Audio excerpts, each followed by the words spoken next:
This program deals with devil worship and satanic beliefs. It contains explicit scenes and descriptions of violent crimes and rituals. Americans are asking, who attacked our country? You have declared a subliminal jihad against the United States. Can you tell us why? Everything pertaining to what's happening has never come to the surface. The world will never know the true facts of what occurred, my motives. And night fell on a different world. And Iblis is thinking, I should be getting this position, not Adam, and this guy is created from dirt. And how does the army feel about you being head of the temple of Set? And the conspiracy theorists can say what they will, but I want you to give me power over Adam, and I want you to give me soldiers and minions and all of these things. The people have so much to gain and have such an ulterior motive for putting me in a position I'm in. We'll never let the true facts come above board to the world. And I want you to be able to give me the ability to whisper into the hearts of mankind. And who was the grotto leader? Don't remember his name. You don't remember the name of a person who involved you in murder? now these people are in very high positions, Yes.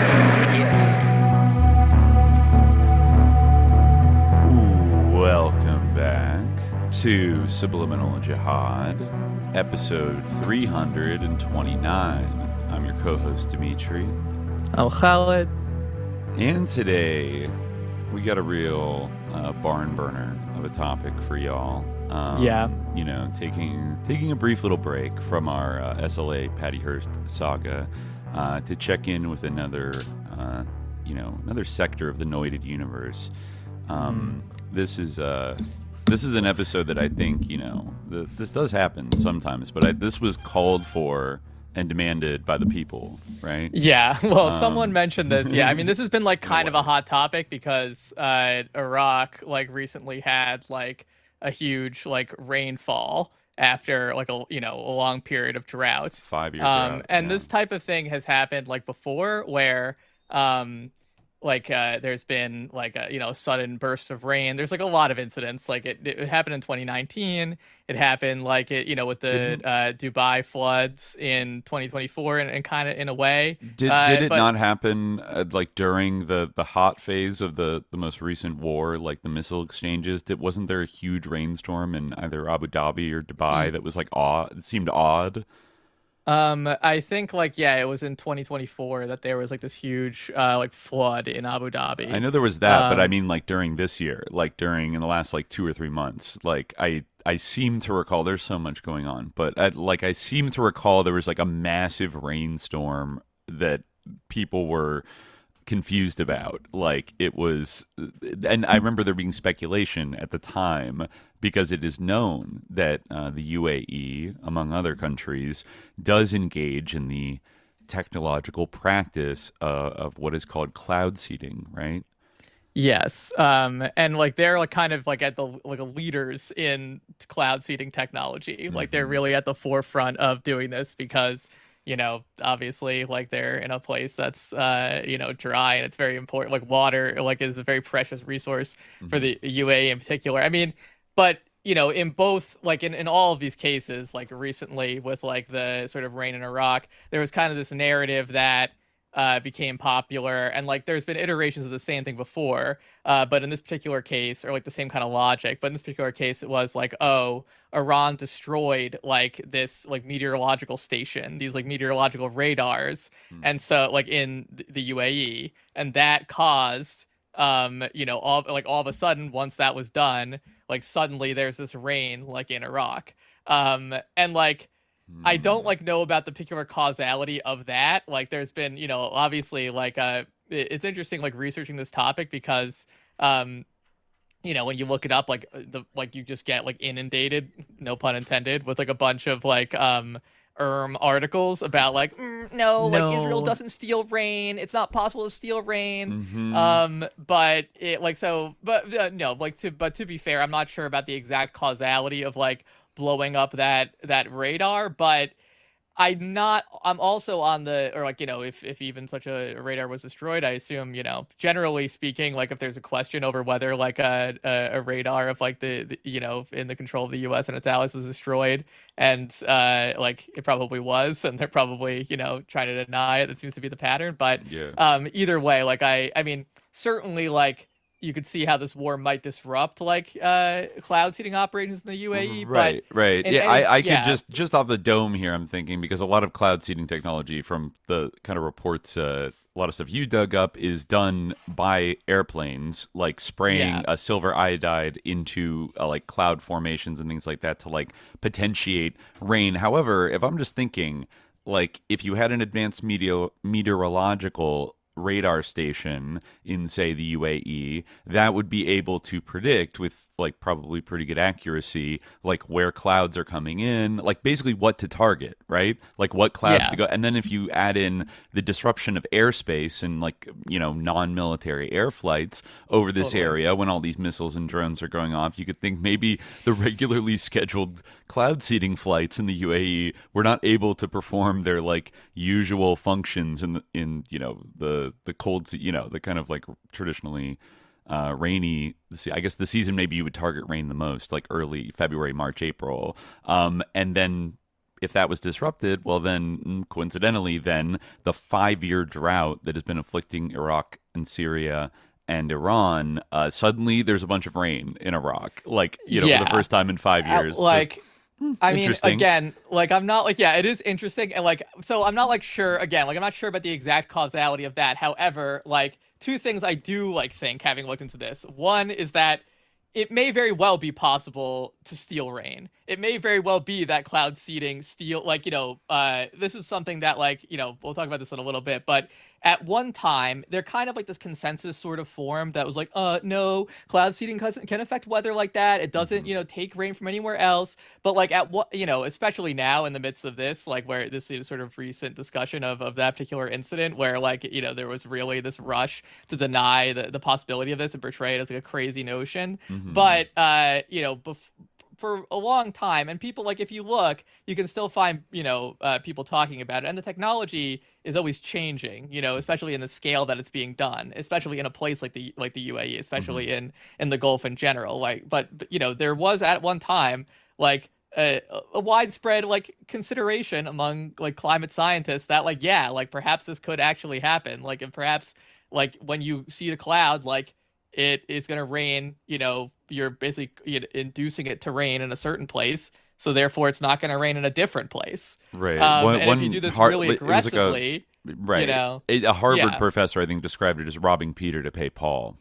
Yeah, exactly. That was like basically the terminology that was used, right? Like, in fact, yeah, I want to read some of those quotes about cloud seeding because it's very interesting, like how there was this like denial and like this portrayal of the idea of like stealing rain as crazy when like this actual like exact terminology of robbing and stealing had been used previously, but like in a different context where it wasn't like, oh, you know, like these crazy Arabs and these crazy Iranians, you know, but yeah, the other thing is that like beyond just the particular phenomenon of like, you know, appropriating or redistributing rain, like there has been like a pretty deliberate like policy of like climatological warfare against like the entire region in general.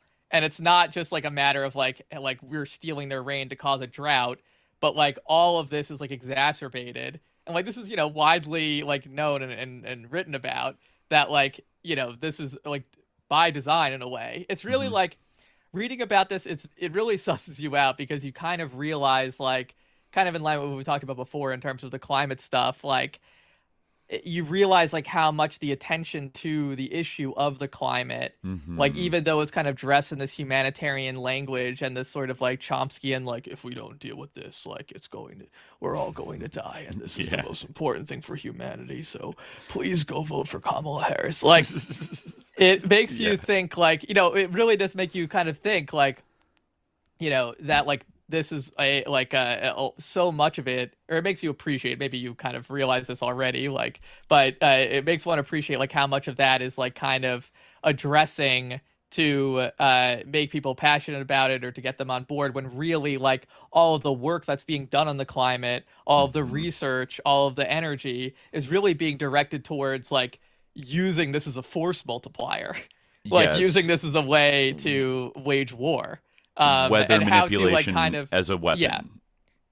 How to or not even just like not even necessarily the manipulation of weather, although certainly as part of it, but also like leveraging climate change, not like stopping it, but leveraging it to dominate, right? Like, so it doesn't affect like, us, but it punishes the enemies, right?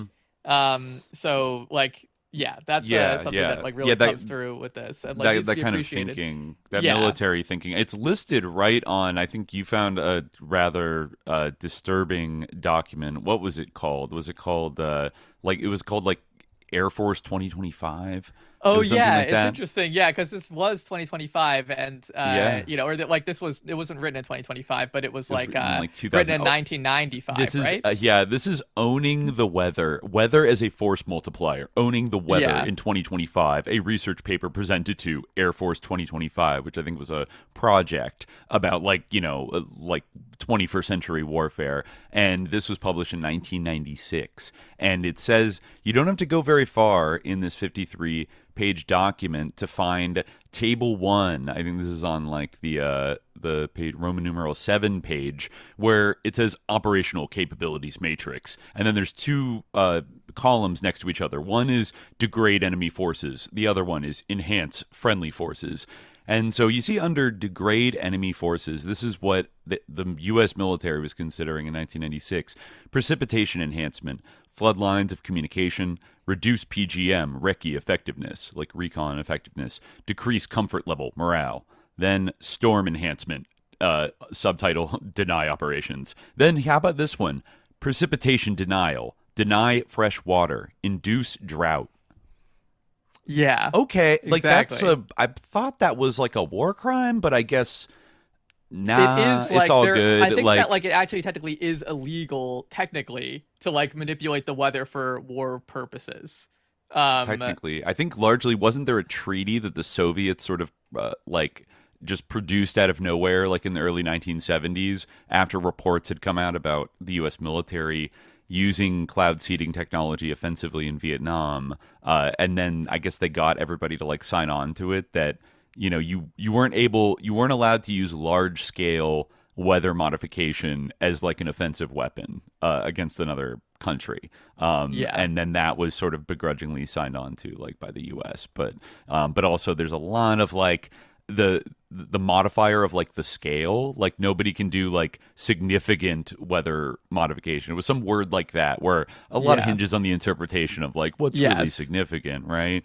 And I think there was even like a geographic area kind of parameter of like what is considered significant. But I think the end result of that is that they had to be a little more quiet about weather modification research and technology that they were doing, but it clearly didn't go away because here they are in the 90s being like, this is a big deal. Weather is a force multiplier, Exactly. Yeah. There was a lot of discussion about it. And in fact, there were like attempts that were like discussed like heavily in like the American political discourse, like in Congress, like in the media during the Vietnam War to use like do the opposite of what's actually kind of being said was done in Iraq, to use rain to disrupt like enemy flood troops movements. To flood the Ho Chi Minh Trail, which had a lot of mud on it. It was a lot of dirt, right. So they figured if they could like turbocharge the monsoon season, it would slow down the movement of like equipment and personnel on the Ho Chi Minh Trail. That was their stated objective in using cloud seeding in Laos and Vietnam, and they did do that. Like they did attempt to do that. Yeah, there was speculation about like how effective it was or wasn't, right? But still, like because like it's hard to say like, oh, did we succeed in like seeding this rain? Like it's hard to measure, but like it certainly is the case that like capabilities in that area have like definitely like magnified significantly since like, I mean, just think of like, again, like all this like energy that's been spent on like climate change mitigation and things like this, right? And not like research on like the climate, even in the humanities, the climate is like was like the big thing, it's a classic like environmental humanities, was the big buzzword, and it kind of still is to an extent, like so. I mean, obviously the climate is like incredibly important, which is like a test to, but it, is like, like all of that, like sort of like research, all of that R&D, like all of that stuff, like that doesn't just go to like peaceful things or like Loving, humanitarian beautiful. things. Yeah. It also goes to like military technology. In fact, that's a lot of the source of the money to do this, right? We've talked about this so many times in like different contexts about like the dual use nature of academic and like research and academic kind of, and purely science based or institutions of learning, that it's supposed to be just so detached and like you're just doing it for discovery's sake, or there's a beautiful like lovely goal that everyone is vaguely working towards, like solving climate change, or it's like this is, we're getting a bunch of money, all these billionaires and ruling class people totally care about it for like the most pure-hearted human reasons ever, not for some sinister like ulterior purpose,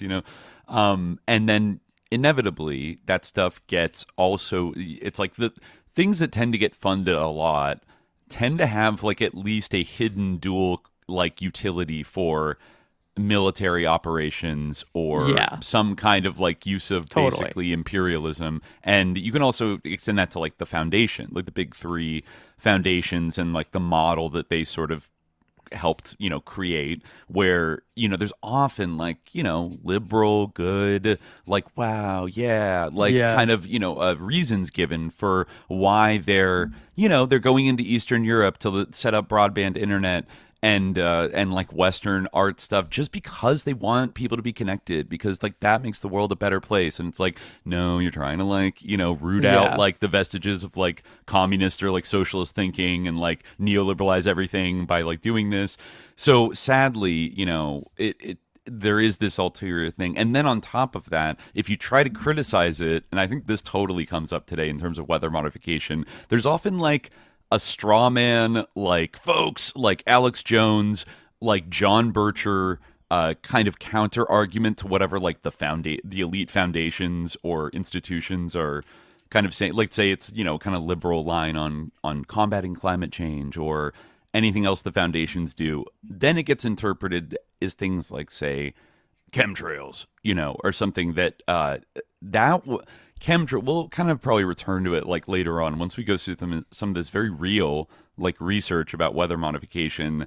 I'm still astounded reading all this now, with kind of like having thought about chemtrails and weather mod for like a little while, like how substantiated a lot of this stuff is, but it was so shit coded for maybe the last like 15 or 20 years because it was seized upon by this kind of like Alex Jones conspiracy theory, like goofy or conspiracy theory thing about every time you see a commercial jet flying overhead with contrails, they're spraying you, like folks, in blah, blah, blah. And while that might not be like technically true in that specific case, they are spraying us, folks, like in certain respects, and they are fucking around with the weather, and then I think, and then there's this like backlash from the serious media to be like, shut the fuck up about chemtrails. Like, no, any talk about weather modification is not serious, and like you basically can't, so any intelligent, like reasoned discussion of this topic gets kind of like shit coded and then buried and negatively polarized, and then like everyone just doesn't talk about it. And then this different narrative about climate change that only has like I guess you could also look like Trump, like climate change isn't real, is like the retort to that, right? Exactly. Well, what's fascinating about it, to me, about chemtrails, is that like this really, like the chemtrail conspiracy theory, basically you could summarize it by saying like our government is spraying chemicals into the atmosphere, which are making us sick or like destroying our lives and like are harmful to the world, right? And that is exactly true. Like that, like, and like everyone, like every scientist like agrees about that. It's just like the sort of details. It's like whether like, exactly, it's a thing of like how this is understood, like how the atmosphere is understood, how the nature of the climate is like thought about, right? It's the same thing with like the rain stealing and like these type of things. I thought, I want to talk about this in greater depth, but like, like really, like there's agreement about this, but somehow like these two like narratives that are like really like fundamentally the same thing. Like there's this urgent problem, and that's the thing, like they're doing it on purpose. Like, it's not like just like that's a key thing. Like in both cases, they're like the purpose of the system is what it does, right? Like that, like you could say like, oh, they're apathetic or whatever, like they don't care, right? Or they see a way to, and we'll talk about this. We'll talk about like sort of like new sort of like technological developments like in this area, right? Because cloud seeding is in some ways related to things like sort of sunlight deflection and stuff like that, right? Like they envision a world where they envision a world where they can like deposit like these particles in the clouds that will reflect sunlight and cool the earth, right?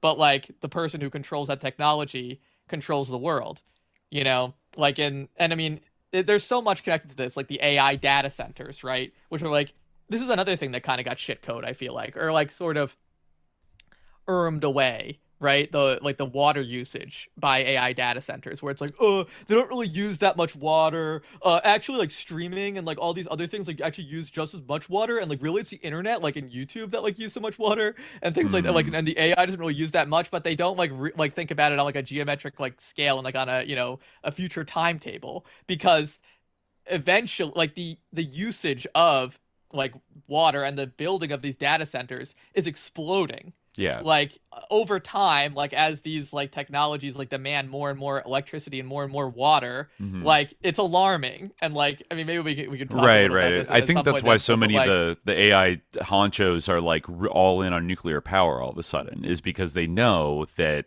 like, which also I think still uses a lot of water. Like, I don't think that's necessarily the fix for the water aspect, but in terms of overall energy demand, like, and you're right, like, yeah, the scale needed to cool these processors and things like that. It gets very alarming. Like if you follow what their outlook is of like what they want to build, then it is a problem. Yeah. Yeah, I saw like a bunch of like stuff. It's like like actually the water thing isn't an issue with AI, like, but looking into it a bit more deeply, like it certainly isn't. But anyway, that's kind of orthogonal. Like the point is that like this is all like part of, in the same way that in 1995 we had this vision for owning the weather 2025, the vision for owning the weather like 2050 is going to involve like all these things, right? It's going to involve like crushing our enemies, like using the like manipulation of the climate, and also just like not providing relief. Like, I mean, a great example of what you're talking about in terms of like the the study of the climate or climatology and like its relationship with this stuff is like, just imagine like a report on the 5-year drought in Iraq, and like it would probably be worded in a way of like, oh, this is terrible. Like, look at the horrible effects of anthropogenic climate change. Yeah. Like it's horrible how Iraq and Iran are suffering. Like you could imagine like, someone at like the Department of War, like reading that same report and being like, kid, like it's a really disturbing thought when you think that like specific actions can be taken to like make a climate crisis acute to the point of like societal collapse in certain regions that are like enemies of America, and then like every liberal news outlet or like corporate news outlet in the West is going to be like, the effects of climate change broadly defined with no actual real actors involved in like stoking it specifically. Like there's no criminal, there's no crime here, because except for the indirect crime of like we're not driving enough electric cars or something. It's all, like in a way we're all responsible. It's like like the fucking Pentagon is responsible. Like this is policy on the National Security Council. Like like this is still actors using these things in acute like micro ways to like fuck with regions, As I was reading this, I feel like when we were kind of like, sort of wondering what the meaning of like no more woke wars was, I feel like this is one thing that might fall under like the umbrella, again, no pun intended, of no woke wars. Because like, this is something that's like, oh, you're not supposed to modify the weather. You're not supposed to use the weather to like punish your enemy, right? Like obviously anything like that would be completely at the window under like the present attitude towards prosecuting war. Not that I believe that it was not necessarily on the table in the past, but like still certainly like now, like, and technology has improved, so it's also like there's new ways to do this, right? So I think it's and definitely the denial even under Biden, because I mean if we see a hidden hand maybe in this long 5-year drought that's been going on since 2020 in the Middle East, like Biden was president during that. He also did another climate disaster and pretty much blowing up the Nord Stream 2 pipeline, which like release tons of natural gas into the ocean and like cut Right. people off from like energy access kind of arbitrarily, that like just like in offloading the burdens of a kind of climate energy crisis just onto like the broader swaths of society. And you can see that type of logic of causing climate and environmental and like infrastructural disasters, all the things that like maybe in the kind of post World War II like Nuremberg laws kind of era were at least on paper like illegal. They were war crimes. Like you're not really supposed to do that. Yeah. I feel like the U.S. like has definitely skirted over that line. I mean, yeah, that's another ways. dimension too, like where it's like, okay, you know, if we like had evidence that like we had done kind of like a HAARP blast at like Iraq and Iran, or you know anywhere in the world, and like caused a 5-year drought or something, then it would be, yeah, like people would be like, that's a war crime. Like you can't like induce a drought with your like death laser, right? But like even it is like a deliberate policy that is like cultivated on purpose, and like even if it's not like done by pointing like a HAARP laser at them and like pressing a button, it's still done deliberately, you know. Yeah, like, there could be a variety of methods, and you know sometimes those policies are kind of complex. Like you know maybe it involves leaching off water further upstream, you know, in the Tigris and the Euphrates, and maybe it involves encouraging the UAE to like step up its like regular cloud seeding project that it has and like really go to the max with it, hoping that it will deny Iraq like the rain that it desperately needs, and like that's kind of in their selfish interest. So that wouldn't be like the hardest thing in the world probably to convince them to do. They might want to do it, definitely on their own, not. but Yeah, definitely the US would be like, they've always wanted to good. do it, and the US, I mean, like the UAE like is completely on board with like everything that the US and Israel like would want to do, and like their agenda in general.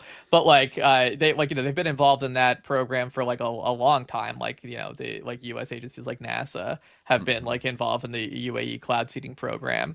But yeah, certainly like they, you know, want to do it because like, yeah, it's urgent. Like that's the thing, like under the climate like change, like under the warming of the earth, right, that region of the world is going to become like unlivably hot, right, like a lot of the time, you know, it's going to be like really, I mean, we see it now, it's really squeezed, right, and it's not like it's not just like a sort of a capricious or a happenstance, right, it's not a coincidence, it like is something that it is man-made climate change. But part of what I'm saying is that like not only on like the sort of micro level of like, oh hey, like yeah, you're absolutely right that like water wars are very much waged, like, you know, with the River Jordan and things like this, right, like the, you know, and the management of like water resources in the Swana Mina region, like is definitely like, you know, has a long history, and like definitely involves U.S. imperialism. But on even a broader, on a larger scale,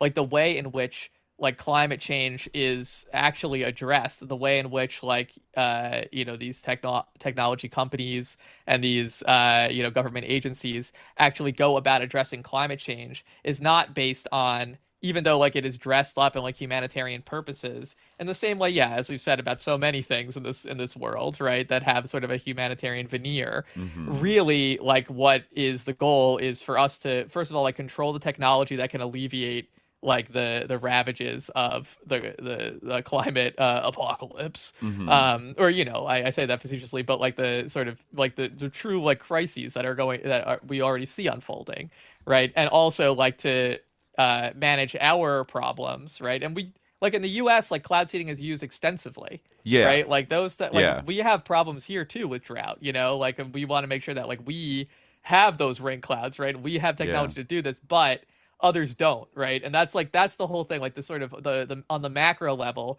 the agenda is actually not, I don't think to like, you know, all join hands and like stop, you know, it's not like this kind of don't look up thing of like, you know, if everybody just joined hands and then realized the climate, then like, you know, everyone might realize this, but it's not like, and they might know that would be a way that if we united, then we could, you know, do something about this and change this. But like that's not the goal. The goal is to like, No. The goal is not for America to dominate the world. Basically. Right. Despite sometimes this buzzword being thrown around, it's actually not about equity. It's about the very opposite of equity. It's about like making sure like there's going to be a group of winners and losers in the era of like climate disaster, and they would like to arrange it like strategically so that we are on the winning side and we benefit and profit off of like climate disaster and are resilient towards it, and our adversaries think about like, you got to think some people like in the military kind of complex think about this as almost the perfect weapon, because it's like not you launching it, right? It's like you could set circumstances where certain countries get kind of left out, like left off the lifeboat and are fucked, and then are totally dependent, or they have to face total collapse and kind of dissolution, as a result of like specific policies or the denial of any kind of project that could like mitigate that, either access to water or like climate resilience and things like that. Like you could see it like America can't destroy China with its conventional military things. Like even a nuclear war would be like unwinnable, and it wouldn't work. But if you could like maybe establish like a 30-40 year plan where you can like deny certain resources to China and also like fuck with the weather that's kind of like coming. I mean, very difficult in a country that big, but like, try to like induce drought conditions, or countries that maybe are willing to deal with China and do have a lot of agriculture, like choke them out so that they can't provide things to China.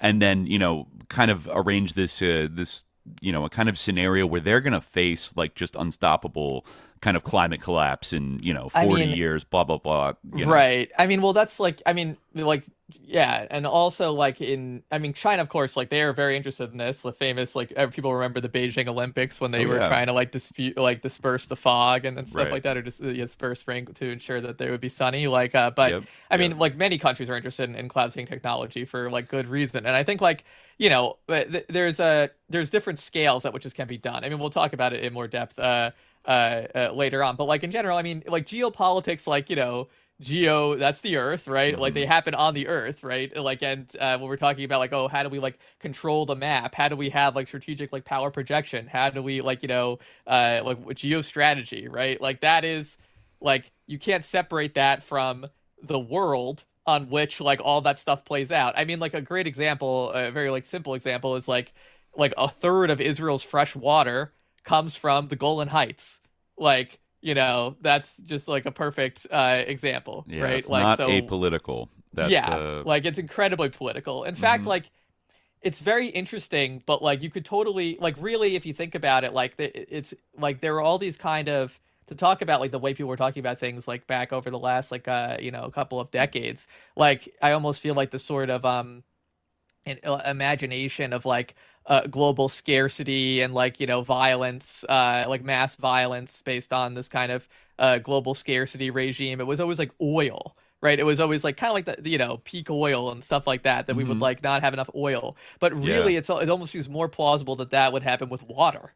I think you're absolutely right. Yeah. Michael Rupert made that whole documentary about how like peak oil was coming, but water. And now, like, you've heard CEOs say it at various points. Like, didn't the Nestle CEO say, like, water is going to be the oil of the 21st century or something like that? And basically, I've heard a lot of, like, billionaires essentially say that, like, the right to privately own water is, like, the most important right and needs to be defended at all costs. Like, the idea that water's just, like, free needs to, that needs to be put out the pasture, and it seems like there's a scramble with, like, the largest corporations, like, nation states, and militaries, like, looking at that could really have, at least in some parts of the world, like, that could happen.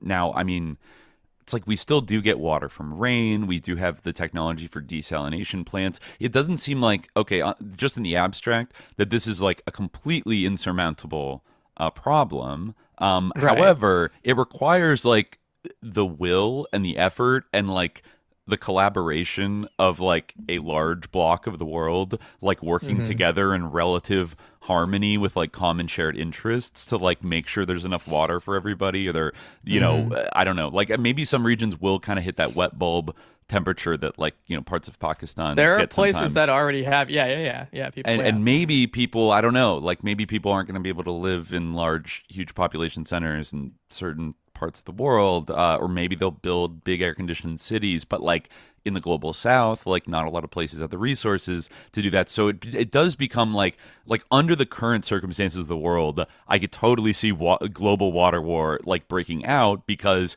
the biggest dog in the room, the United States, has this mindset about like weather, just like using it as a force multiplier and like using it to deny our enemies, like, you know, existence basically, and being willing to destroy other countries, like economically, agriculturally, whatever, you know, to maintain our hegemony. So I don't see the U.S. really finding it in its heart to go around philanthropically to like build, you know, to build a desalination plant. I could see, you know, China as a means of extending its one belt, one road, at least, you know, being a much better bet in terms of wanting to build like resilient, like climate infrastructure. But the U.S. is still like powerful enough that it can just deny the building of such infrastructure or agreements about water sharing and things like that.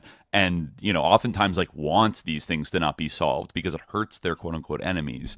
So that's where I get like so it's not like a intractable, like even the way like traditional climate change is talked about in like liberal corporate like NGO kind of media as I mean like they're very committed to solving it, but then the way they describe the problem sounds so insurmountable. And like also that we're already fucked. A lot of the rhetoric goes around like we already passed like 1.2 Celsius, we're fucked. You know, like there's a lot of like people that are like real climate heads that like to do that catastrophizing kind of rhetoric. And then I think it can create a kind of like demoralization of like the common person to be like what? Okay, we're fucked, I guess. Like I don't know. Like there's no way to like kind of reduce emissions in the next like 10 years without like destroying the global economy as it's constructed. You know, so I don't know. Sometimes I even wonder about that. But like that feeds into a kind of like we're all bad little piggies, we already did too much damage and we're all gonna like die, and like therefore thinking about how to like weather the changing climate and adapt to it or something like that. There's not a lot of that. You know, people aren't building like elevated coastline cities now and like dikes, you know, to like protect against rising sea levels. Like, it doesn't feel like there's in America at least. Well, there are things like, I mean, I think that taking over Greenland has to do with that, you know, like the Greenland ice sheet is like a huge thing, right? You know, like when that eventually, like, yeah, like that's kind of like, you know, abuts the Arctic or whatever. Like all that is going to become like geostrategically more relevant when it like starts to thaw, which is going to happen, right? And like I agree with you, like in a way about the sort of catastrophizing thing, because like the way that like it often gets portrayed, I think, like, I don't know, it might just be like a strategic problem because people might think like, oh, this is a way to get like Americans to care about it, you know? But I feel like, I don't know, I feel like there's a deep-seated like understanding, even if people aren't consciously aware of it, that like, you know, of the reality, which is that like this isn't like an even sum game, even if people like Noam Chomsky or whatever try to portray it as such, right? Like they portray it as like a like, you know, the kind of don't look up thing of like a meteor is headed towards Earth and we all are gonna die equally. But that's exactly the, like, it couldn't be more wrong as, like, a heuristic of this. Because really, it's, like, going to be haves and have-nots, winners and losers. And, like, it's... There are going to be like, choices made to let entire, like, nations basically die off and collapse. Like, there's going to be, like, opportunities to, like, intervene and maybe try to save people and make humanity, like, preserve as much of humanity and our civilization as possible. But under the current kind of regime, broad American capitalist regime, that doesn't seem likely, right? Yeah, right. Like, no, in fact, like it seems more likely that it's kind of like the classic thing of like Elon's Mars bubble actually being, or the classic thing for our show of Elon's Mars bubble actually being meant to be built on Earth to keep like all of the, you know, the lesser people out while all of his friends let live inside and have like a higher quality bloom. of life. Yeah, exactly. Like basically it's about like making sure that we like Americans, right, and like have the biosphere, or Israelis or Emiratis have like like a sort of livable climate, right? That we're like in these air conditioned super cities or something, while everyone outside is in misery, right? That's like really like the crisis. That's like a realistic picture of the crisis. It's not like this kind of I almost said heckin'. I'm trying not to. It's not this. It's not. I'm trying to. But it really is that was a heckin' metaphor of like the comet, coming to get us, right? Like this. Right. Who was it? Adam McKay. Like Adam it's McKay like directed that. Like yeah. LOL. Like LMAO. Like. That was based But on it's a. actually, like, That was literally. misleading, and it's actually like. Yeah. It was based on a tweet by David Sirota, and I believe he was nominated for an Academy Award because he got story credit for just writing like one. Like, wouldn't it be crazy if there was like an asteroid and everyone acted the way they do about climate change? And then like Adam McKay was like, "Oh my god," and like wrote an entire screenplay. Right, but you actually have to like have a smooth brain to think that is like a funny analogy, because it misses the key point, which is exactly what we're talking about. Sorry, we're not going to go into the weeds of like how much we hate dirtbags, but like we're talking about a serious subject. But like that, it is like opposite in a way, because like if that were true, it would be different, because no one could survive the comet. Right, but I mean, I probably in the movie you did see like rich people trying to survive it, but it's well, they really sent the spaceship to a different planet. Yeah, right. That's what they did. Okay, yeah, sorry. But Okay, even that was kind of like a last right. ditch, like a plan that they. You're right. Like people, the elites of today would think they would. I think they would reasonably like think. Some of us can survive this. We can move to New Zealand. Like we can, like it's not going to kill everybody. In fact, if you want to go beyond even the horrors of U.S. imperial thinking, it almost does kind of, the Georgia Guidestones and like a kind of Malthusian agenda of the global elites.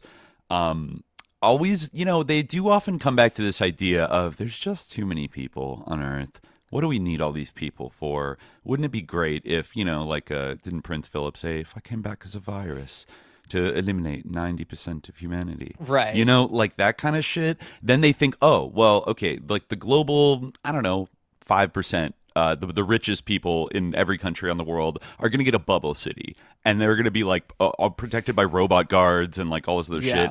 And then like 95% of humanity is going to have to fight it out, and most of them are going to die and be reduced to like Mad Max it's existence. a fundamentally different situation from like a dinosaur level asteroid thing, which I think like some of the like climate discord does kind of portray it as this, right? Because I think that they want to create the sense of urgency, but I think that like people know on a subliminal level that like that's not actually the case, and that like the way that this is going to unfold is in this way, right? And so the same kind of like thing of like the same kind of like solidarity is in the same kind of like things that like stop people from having a general kind of a solidarity or commitment to humanity in general, like take over, right? Because it's always like I can get mine, they won't have theirs, et cetera, right? Like we can like distribute this, we can distribute the pain in a way that punishes those we deem deserving, and doesn't punish those like who we don't, right? And I think, I mean, it's a much more reasonable expectation that for that, like for that. I think that like they obviously have a great faith in their technology, right? They like they worship it. That's really, if more than anything else, that's their religion, is technological progress, right? And in this scenario, it's kind of something that saves them, exactly, like it's like machine Christ, that like redeems them and saves them from the climate apocalypse that mere mortals do not get to survive. They are the chosen, and they get to live in like the depopulated techno utopia of the future. I mean, I could see the lot of them thinking that way. Here's an example, like this startup, which is called Stardust Solutions, which is a U.S.-Israeli startup. I mean, someone in the chat I think mentioned Peter Thiel's like cloud seeding startup that he funded. But this is a particular example. So this is from October 28th, 2025. U.S.-Israeli startup Stardust Solutions plans to begin outdoor experiments of a highly controversial solar geoengineering technology from April 2026, working towards potential deployment this decade, according to a political story published on October 24th and recent updates to Stardust's website. Solar geoengineering deployment is constrained by various norms and principles of international customary law and prohibited under a long-standing moratorium at the Convention on Biological Diversity, according to the Center for International Environmental Law, which monitors geoengineering developments, including companies like Stardust. Stardust has announced that it has raised $60 million in financing from a broad coalition of investors ranging from Silicon Valley venture capitalists to the largest shareholder and luxury sports car manufacturer Ferrari and Italian football club Juventus, according to Politico. This in addition to $15 million already raised from earlier investors, including controversial Israeli-Canadian venture capital firm AWZ, which has been accused of profiting from the ongoing genocide in Gaza and has a partnership with the Israeli Ministry of Defense's Directorate of Defense Research and Development. Solar geoengineering runs counter to a wide range of human rights obligations, including the right to a clean, healthy, and sustainable environment, the right to life, the rights of future generations, and the collective and inherent rights of indigenous peoples. A 2023 report of the Human Rights Council Advisory Committee warned that geoengineering could undermine the rights of billions of people. SEAL geoengineering campaign manager Mary Church issued the following statement. By planning outdoor solar geoengineering experiments as soon as April 2026, openly aiming to commercialize the technology and raising the prospect of deployment this decade, Stardust and its investors are accelerating a reckless race that threatens to put humanity on a path of no return to perpetual dependency on this extreme technology. Solar geoengineering is inherently unpredictable and risks further breaking an already broken climate system. With uneven global impacts predicted, deployment would create winners and losers, undermine the rights of billions of people, and raising the central question of who gets to control the global thermostat. Deployment scenarios for the kind of technology that Stardust is developing involve continuous dumping of particles into the atmosphere over hundreds of years, with any pause or stop bringing the risk of rapidly spiraling temperatures as a result of termination shock. Solar geoengineering deployment would be ungovernable in a fair and democratic way, and would likely be controlled by a handful of major powers and corporations. Impossible to fully test for intended and unintended impacts without extended large-scale implementation, the line between testing and deployment is blurred, with small-scale experiments geared toward technology development and normalization. Stardust and its backers cannot be allowed to flout international law by developing and normalizing this extraordinarily dangerous technology. It's time for a non-use agreement to put solar geoengineering off the table for good and refocus urgently on tackling the root causes of the climate crisis. Sorry, Mary Church, I don't think that's going to happen. I think that's not going to happen. I think that there's not going to be a non-use agreement to put solar geoengineering off the table. I think. You know what's a little disturbing? I was just Googling around for Stardust Solutions, and 14 hours ago, so I guess in today's New York Times, there is a, graphic, like very fancy feature article called "Can Some Very Tiny Particles Cool the Planet?" One tech company says yes. Stardust Solutions says its tiny spheres can reflect the sun's rays without harming people or the environment. Critics say private companies have no business altering Earth's atmosphere. This is by Eric Nyler, May 14th, 2026.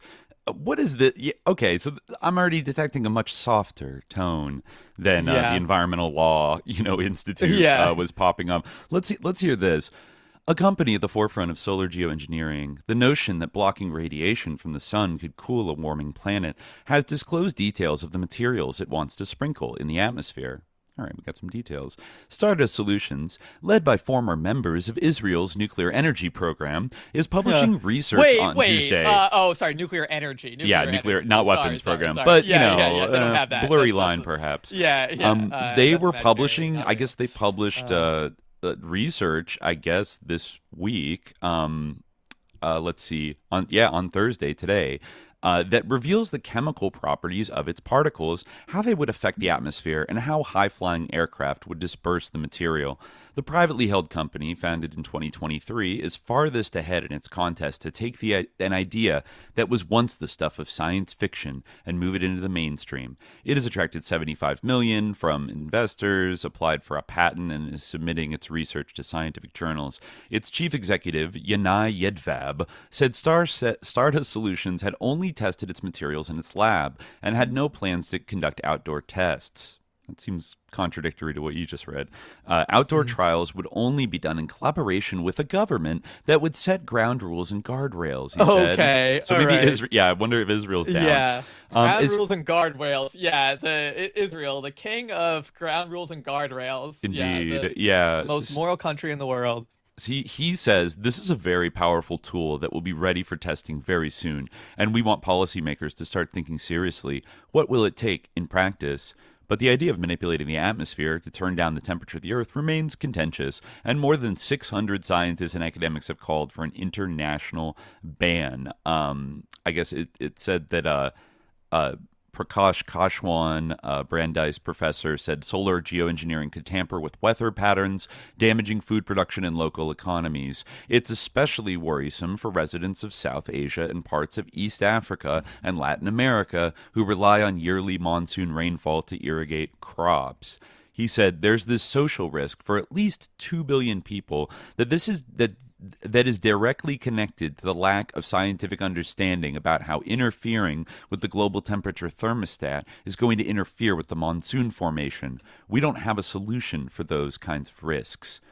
All right, so Tennessee and Florida have banned geoengineering, and a Florida Republican, Greg Stoiber, introduced a bill recently that would do the same. In 2023, at the direction of Congress, the Biden administration issued a report on the need to study solar geoengineering.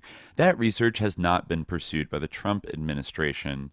Dr. Yedvab said Stardust officials were having preliminary conversations with policymakers in the U.S. and Europe about the company's proposal, but declined to identify them. They spent $370,000 last year on federal lobbyists. Okay, so this is what they're spraying, all right? The materials produced by Stardust are made from amorphous silica, which is used as a food additive and in some consumer products, and calcium carbonate, a compound found in eggshells and limestone. The company said its particles were biodegradable. Oh, eggs? They love it. They love it. They eggs. the eggs. Yeah, cosmic eggs. Yeah, of course. Yeah.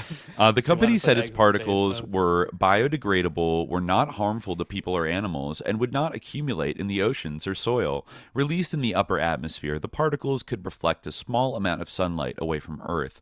Until Thursday, the company kept the ingredients under wraps, requiring anyone who wanted to see its data to sign an NDA.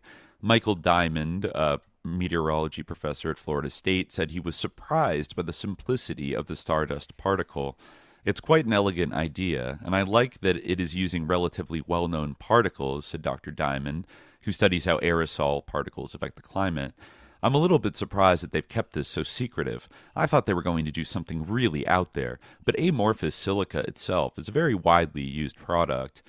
David Keith, professor at University of Chicago, who has researched the idea of slowing climate change with reflective particles for more than 2 decades, said he needed more information. This is a really good idea. It's cool, and it might be useful. But the big question is, what is this environmental impact? The answer has to be, from anybody, is that we don't know. All right. Dr. Yedvab likened his company to a drug development lab that conducted its initial work behind closed doors before applying for approval from the FDA. Solar reflection technology is heavy lift, Yedvab said during an interview. You want to make sure that you're doing it when you can say credibly. You don't want to say, yeah, I overlooked something or something was missing and I need to go back and correct it. This was the responsible thing to do. In addition to concerns about unintended consequences, environmental groups have worried that geoengineering could reduce pressure on countries and industries to reduce the emissions that are driving climate change. But in the past several years, record global temperatures, increasing risk of drought and wildfire, and the increasing intensity of severe storms and floods have pushed many researchers and some environmentalists to accept the notion that solar geoengineering must at least be studied. Dozens of academic labs in the U.S., Europe, and Asia are now modeling how spraying various amounts of reflective particles in different locations might cool the planet. A team from University of Cambridge and Harvard, with backing from the British government, plans to launch a high-altitude drone sometime next year to test reflective particles in a metal tray without releasing them into the atmosphere. Most of these efforts have contemplated using sulfur dioxide, a compound released during volcanic eruptions that changes from a gas to sulfate, an aerosol particle that reflects sunlight. Because sulfate particles in some concentrations can damage the protective ozone layer, and because they might warm the stratosphere, Stardust officials said they chose something different. Stardust Solutions is registered in Delaware as a U.S. company with an Israeli subsidiary called Stardust Labs. Its laboratory is in Nes Ziona, Israel, about 12 miles south of Tel Aviv, near the renowned Weizmann Institute of Science. Dr. Yedvab, co-founder Amyad Spector, and a team of 25 researchers have developed two kinds of particles. The first is made of amorphous silica and coated it in a material to prevent it from interacting with atmospheric gases. The second particle is a shell of amorphous silica around an inner core of calcium carbonate. They said that the amorphous silica would be used as in an initial effort to reflect up to 1% of the coming sunlight, while the silica carbonate particle could be used at higher concentrations to block more than 1%. Using a chamber that mimics the sub-zero conditions of the stratosphere, they tested it with trace gases. They tested a dispersion system to make sure the particles would spread out after being sprayed from an aircraft and would not react with water vapor to form ice crystals and drop toward the ground.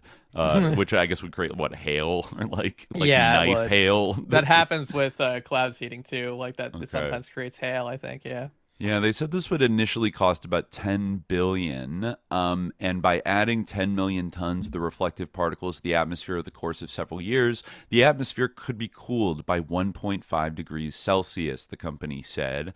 There are no known health effects from exposure to amorphous silica at the levels found in the environment or in commercial products, but some scientists said they want more information about how the particles might affect human respiratory health. So, the elites will be in the bubble city, not breathing in the silica, and everybody else will have to breathe it in.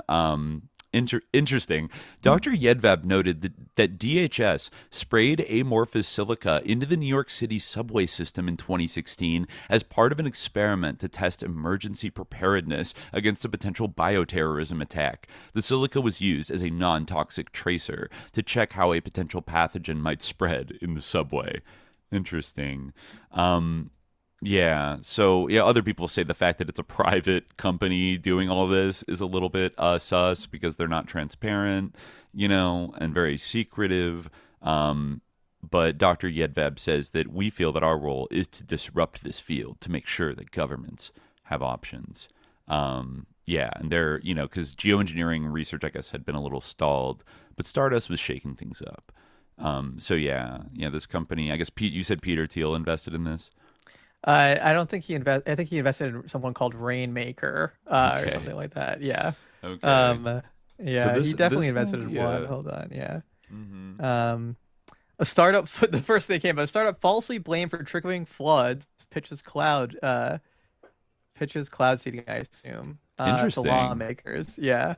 It's sort of a Thiel Fellowship, $100,000 grant program established by the conservative billionaire Peter Thiel. They were falsely blamed for starting floods, I guess. Where? A startup dogged by conspiracy theories. In 2025, the flood that killed those girls who were at camp last summer. I guess so. Augustus DeRico is the Thiel fellow that started Rainmaker technology.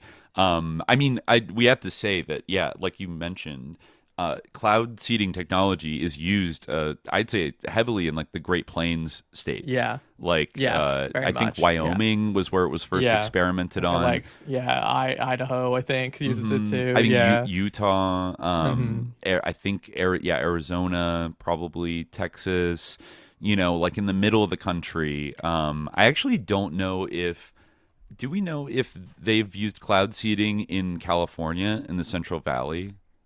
I'm not sure. Let me actually check because it wasn't I looked into the U.S. cloud seeding a little bit because that's where obviously they're more concerned about the negative effects of it in the U.S. So that's where you hear about kind of the possible downsides of cloud seeding more and that discourse around its use here. But other than that, I didn't really look too extensively into it. Yeah, well, Yeah. actually, it has indeed been used in California since the 1950s to enhance the winter snowpack in the Sierras and the coastal ranges by dispersing silver iodide into the clouds, to increase the rainfall and everything. That is interesting, given that, yeah, California has had some pretty nasty droughts over the last 15 years on and off. We got more rain this year, but obviously the wildfires are kind of a knockoff consequence of not getting enough water. It just made me think. I don't know for sure, but the hunger for the thirstiness of the agribusiness concerns in the Central Valley, which is, I think, if not the biggest farming kind of region in the United States, one of the biggest. Maybe certain companies cloud seeding to suck all the rain into the areas where their crops are, and then which then would be robbing Peter to pay Paul, so that maybe those certain regions that aren't agricultural then get denied some of the rain they otherwise would get, which makes the chaparral much drier and much more of a fire risk. And then, if it's not managed properly, then, one little fire can just totally take out an entire area. I don't know if that's actually slight the correction case. to myself, or slight qualification to myself. Whether cloud seeding creates hail is I guess that's also a controversial conspiracy theory that when there's big hailstones, people blame cloud seeding, but cloud seeding is supposed to suppress hail. They create ice crystals, I guess, but they suppress hail in theory. But again, it's murky. There are some, who say that it can contribute to the size of, hail clusters, but some obviously say that it does the opposite, because that's one thing that it's used for, is to try to mitigate hail, the size of the hailstones and the damage from the hail. Interesting. Yeah. Interesting. Yeah, yeah. So there was a pilot program in Southern California that was studying cloud seeding to bring much needed rain to drought plagued areas. I think one of them, maybe it was the Santa Ana Watershed Project Authority, allegedly discontinued its pilot program in 2025 due to insufficient evidence of significant precipitation increases. But I guess in other regions, maybe they've been able to increase rain and snow by 5 to 15%, which, California gets most of its water from the Sierra Nevada snowpack the melt that comes off. So it is reliant, in the kind of 4 or 5 months where it does rain in California, that you get kind of as much as possible. But it is funny, yeah. It's oh, that is they do use it, Now, is it the same as chemtrails? It gets a little more complicated. I mean, silver iodide, right? That's what they spray. Advocates of cloud seeding have said for decades that it's totally benign, it's safe, it's a natural, it's a natural mineral or whatever, and so blah blah blah. But I think some people have raised questions about that, about maybe it's not the amount, maybe with sustained use or a heavy program that maybe it's not so great.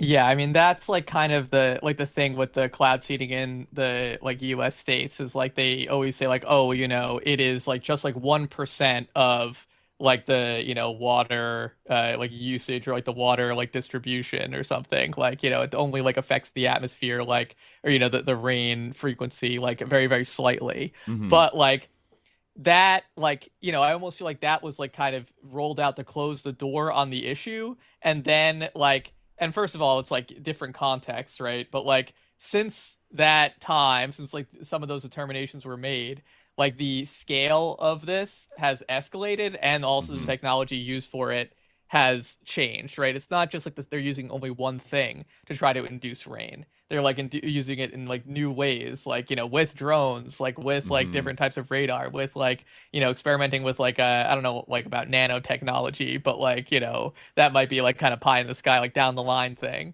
But there definitely are new means of cloud seeding that are being rolled out, particularly with relationship to drones. I could totally see that. Yeah. You can, this is like kind of, again, like this is something that some have disputed, but as you said, like the idea that cloud seeding does this is not like so crazy. Like this is an article from the Bulletin of the Atomic Scientists, Dodging Silver Bullets, How Cloud Seeding Could Go Wrong. It's only from 4 years ago. So this is from Utah Governor Spencer Cox. We need more rain and we need it now. We need some divine intervention. That's why I'm asking Utahns of all faiths to join me in a weekend of prayer. With water shortages in the American West continuing to worsen, policymakers are starting to recognize that incremental changes such as avoiding long showers and fixing leaky faucets will not be sufficient. During crises, silver bullets, promising but overly simplistic technological solutions to complex problems, become increasingly appealing, despite the acknowledgement that no single technology or policy can address complex challenges like water shortages or climate change. Cloud seeding is perhaps the ultimate silver bullet, in which literal silver in the form of silver iodine is infused into clouds, causing ice crystals to form and water to condense into rain or snow. Cloud seeding is a form of planned weather modification. Most commonly used to increase precipitation as a drought management technique, cloud seeding is also regularly used to clear fog in airports, fight forest fires, suppress hail, and even divert rainfall, as it was used, for example, during the 2008 Olympics in Beijing. Divert rainfall. The promise of creating rain is highly appealing in the face of increasing water shortages and disruptions to water cycles exacerbated by climate change. While cloud seeding is not a new technology, the first experiments took place in the 1940s, it fell out of favor in the 1980s for being an unacceptable ethical environmental hazard. It is now back on the policy agenda as a climate adaptation strategy. Idaho, Utah, Colorado, Wyoming, and California have all expanded their cloud seeding operations in the past 2 years in response to the worsening drought. Despite its potential, the risks associated with cloud seeding are high, and there's significant danger that cloud seeding may do more harm than good. As early as 1965, the National Science Foundation called for urgent social science research into the impacts of weather modification, stating, if the developing techniques of weather and climate modification are to be used intelligently, the human consequences of deliberate or inadvertent intervention need to be anticipated before they are upon us. But these issues continue to be underexplored. Compared to other forms of geoengineering that have received greater attention and generated more controversy, such as expanding research on solar geoengineering, policy discussions about the use and misuse of cloud seeding are lacking, even though it has been widely deployed. Although controlling the weather sounds futuristic, they go on talking about, the long history of cloud seeding. General Electric research laboratories caused snow to fall near Mount Greylock in Massachusetts. Since 2000, the National Oceanic and Atmospheric Administration, which monitors cloud seeding operations in the United States, has recorded over 50 projects. These programs receive significant governmental funding. Utah, which has one of the largest cloud seeding programs in the United States, spends up to $700,000 annually. Bizarrely, given Utah's robust cloud seeding programs, the acting director of the state's Department of Natural Resource recently seemed to pitch cloud seeding as a new thing to try to save the Great Salt Lake. In China, India, the Russian Federation, Thailand, the United Arab Emirates, and the United States all have major ongoing research programs. Policy frameworks regulating the use of cloud seeding exist but are incomplete. For example, each of the western U.S. states using cloud seeding to supplement natural snowpack has regulations on the appropriate time to conduct cloud seeding, as well as limits on when seeding can be done. These limits are meant to ensure that cloud seeding doesn't cause flooding. However, broader government systems designed to address potential risks posed by cloud seeding are not in place. Without significant engagement with potential risks and unintended consequences, cloud seeding is likely to lead to maladaptation, or action taken ostensibly to avoid or reduce vulnerability to climate change that impacts adversely on or increases the vulnerability of other systems, sectors, or social groups. Cloud seeding is emblematic of techno-optimism, or the belief that technology or ingenuity can solve complex issues, an attitude deeply embedded in American political culture. Yeah, it's true. Yeah. Despite enthusiasm for cloud seeding, the evidence of its effectiveness is at best mixed. In the words of the World Meteorological Organization expert team on weather modification, sometimes desperate activities are based on empty promises rather than sound science. In 2003, the National Academy of Sciences produced a study reporting a high degree of uncertainty regarding the efficacy of cloud seeding. Since then, numerous studies have been conducted, but the evidence is still inconclusive. A recent synthesis by the World Meteorological Organization concluded that increased precipitation ranged from 0 and 20%, with the upper range representing conditions under which clouds were highly likely to form precipitation naturally. Particularly concerning, it is widely acknowledged that cloud seeding is least likely to be effective during drought conditions, as clouds do not have moisture to release, and yet operations continue during droughts, suggesting the program served more of a political purpose than a climactic or meteorological one. That's like a common take you see, that like it's all like, a smokescreen, and like it's not a real thing. It's just like for propaganda purposes to like show off your technology. I mean, that may have been true at one time, but I think with all the resources poured into this, like at this point, there seems to be something to it. It appears they've gotten all the better more at reason it. why we can't trust like the conclusions about how it can't possibly cause downwind harms from the time when it was less effective than perhaps it's become. Right. But yeah. I thought that this article you found in the Ethicalist is pretty funny. This is like a UAE like slop magazine, obviously, like just like a propaganda outfit. This is definitely some spawn con right here. But I thought it's funny once again, taking the techno optimist side of the argument here. You can see, they kind of tell on themselves a little bit by bragging about it. Exactly. This article is called "Make It Rain: How Cloud Seeding in the UAE is Helping the Planet." Weather modification is being used to make rain in the driest, hottest parts of the world, but cloud seeding could also tackle floods in the future, say scientists. So Nick Harding, independent journalist, Nick Harding writes, a light aircraft takes off from an airfield in northern Dubai with dozens of canisters attached to its wings. It heads towards a cloud in the distance, into which it disappears. Scientists in a control room on the ground monitor sophisticated radar and crunch data before directing the pilot to a spot inside the cloud where the canisters ignite to release salt nanoparticles. Sometime later, and several miles away, it starts to rain. This is the round-the-clock cloud seeding project being run by UAE's National Center of Meteorology. The salt particles supercharge condensation inside the cloud, and scientists are confident that this rain enhancement technique increases rainfall in certain clouds over the Emirates by anywhere up to 30%. That's a much bigger number than 5 to 15, right? Yeah, exactly. If true. Research done at NCM puts the UAE at the forefront of global rain enhancement science. And that's a great term for it, right? Like global rain. Who doesn't love global rain enhancement science, right? Yeah. And the program is set to expand as earlier this month. Let me see what year. This is in 2023, by the way. The program is set to expand as earlier this month. NCM procured more aircraft capable of carrying larger quantities of cloud seeding materials. The turboprop planes are also equipped with sophisticated safety systems and represent an important milestone in the NCM strategy to enhance its capabilities in the field of cloud seeding, expanding cloud seeding operations, and contributing to achieving water security for the UAE. Cloud seeding creates artificial rain, but only works in clouds of a specific type that have already formed.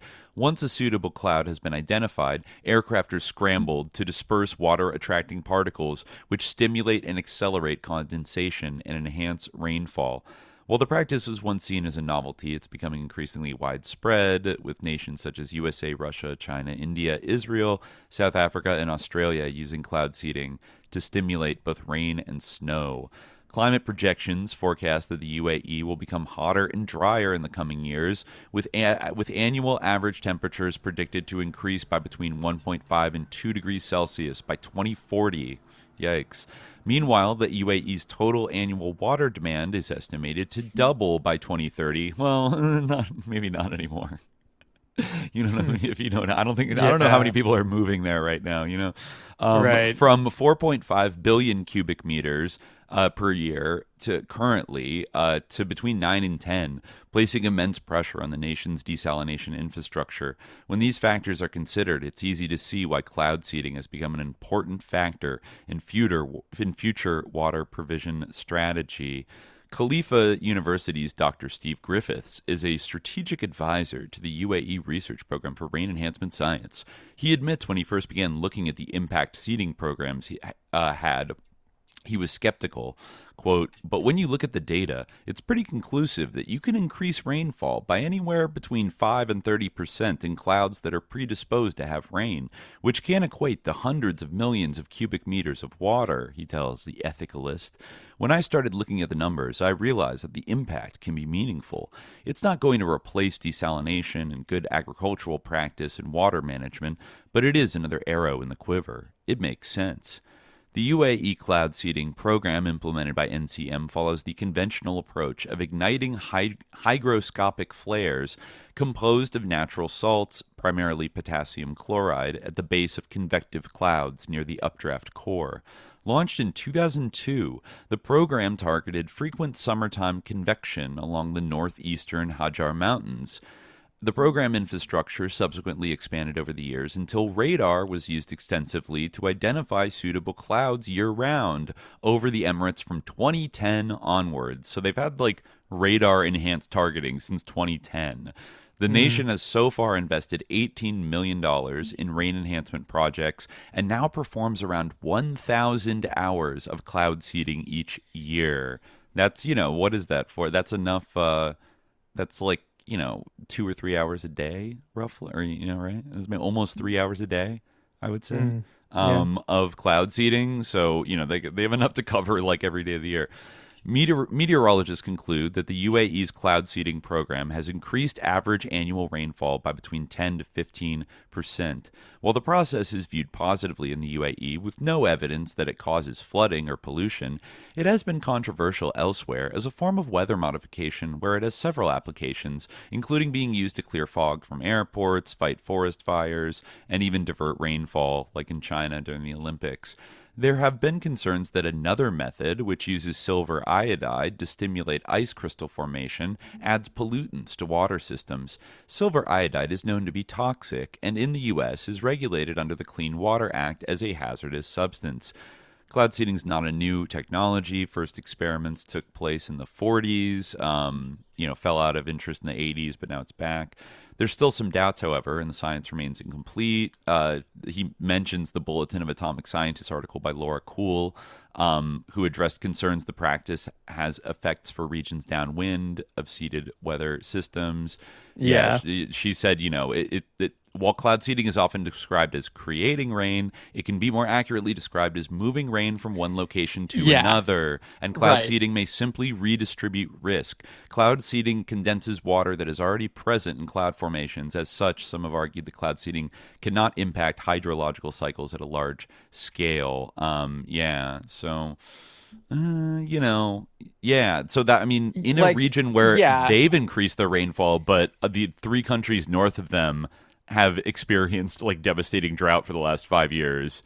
Right. I just want to underscore this too, because like it is like kind of crazy that after like in the aftermath of the most recent thing with the sort of radar and the idea that like, this sudden rainfall, like there must be some kind of connection between destroying these radar in the UAE and the rainfall that we're suddenly experiencing after this 5-year awful like country crushing drought that like had horrible consequences for their entire economy and their entire like security, like a huge like crisis and catastrophe, right? Like there's suddenly this rain, and people made this connection. Everyone acted like that was insane.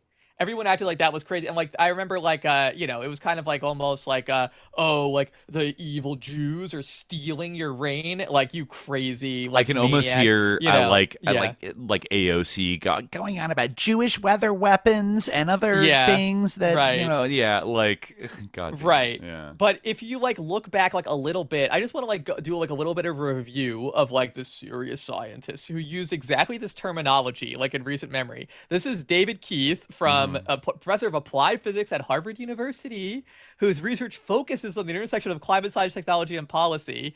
And he likened the process to robbing Peter to play Paul. He said it inherently makes winners and losers.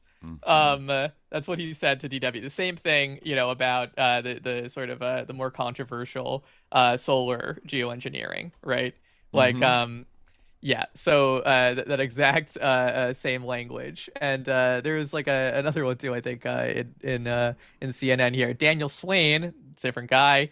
A climate scientist at UCLA who spoke with like the colleague of the CNN writer and climate writer Rachel Ramirez. He told her, it is possible that you're actually stealing water from someone else when you do this, because it may be, at least on a regional basis, a zero-sum game where if water falls out of the cloud in one spot, it's even drier by the time it makes it downwind to the next watershed. Mm-hmm. He went on to ask, to what extent are you just shifting around the spatial distribution of precipitation during a scarcity period rather than actually causing it to rain or snow more overall? He believes water equity issues need to be researched more.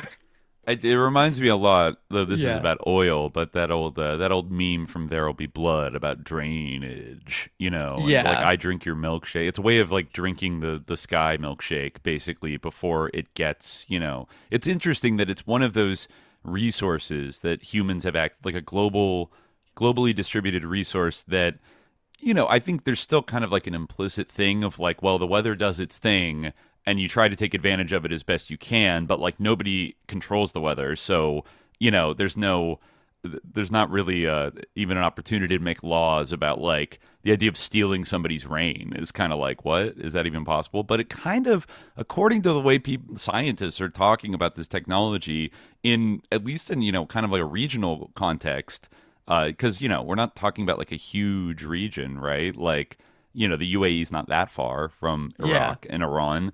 Like, you could make an effect where you kind of are stealing rain, and then they're kind of like dressing it up and denying and erming anybody that like says that is possible, when it's like, it's very logical, right? It's like there's already a cloud that has condensation potential, and you're kind of like poking it to like dump all the rain on your territory, and then it's like out of rain by the time it moves on, whereas it wouldn't. Yeah, I mean, I'm not a climate scientist, so I don't really know like what the weather system is like, but it's not that far away that like, I mean, clouds I think can move pretty quickly, you know, like they can, you know, like they're high up there.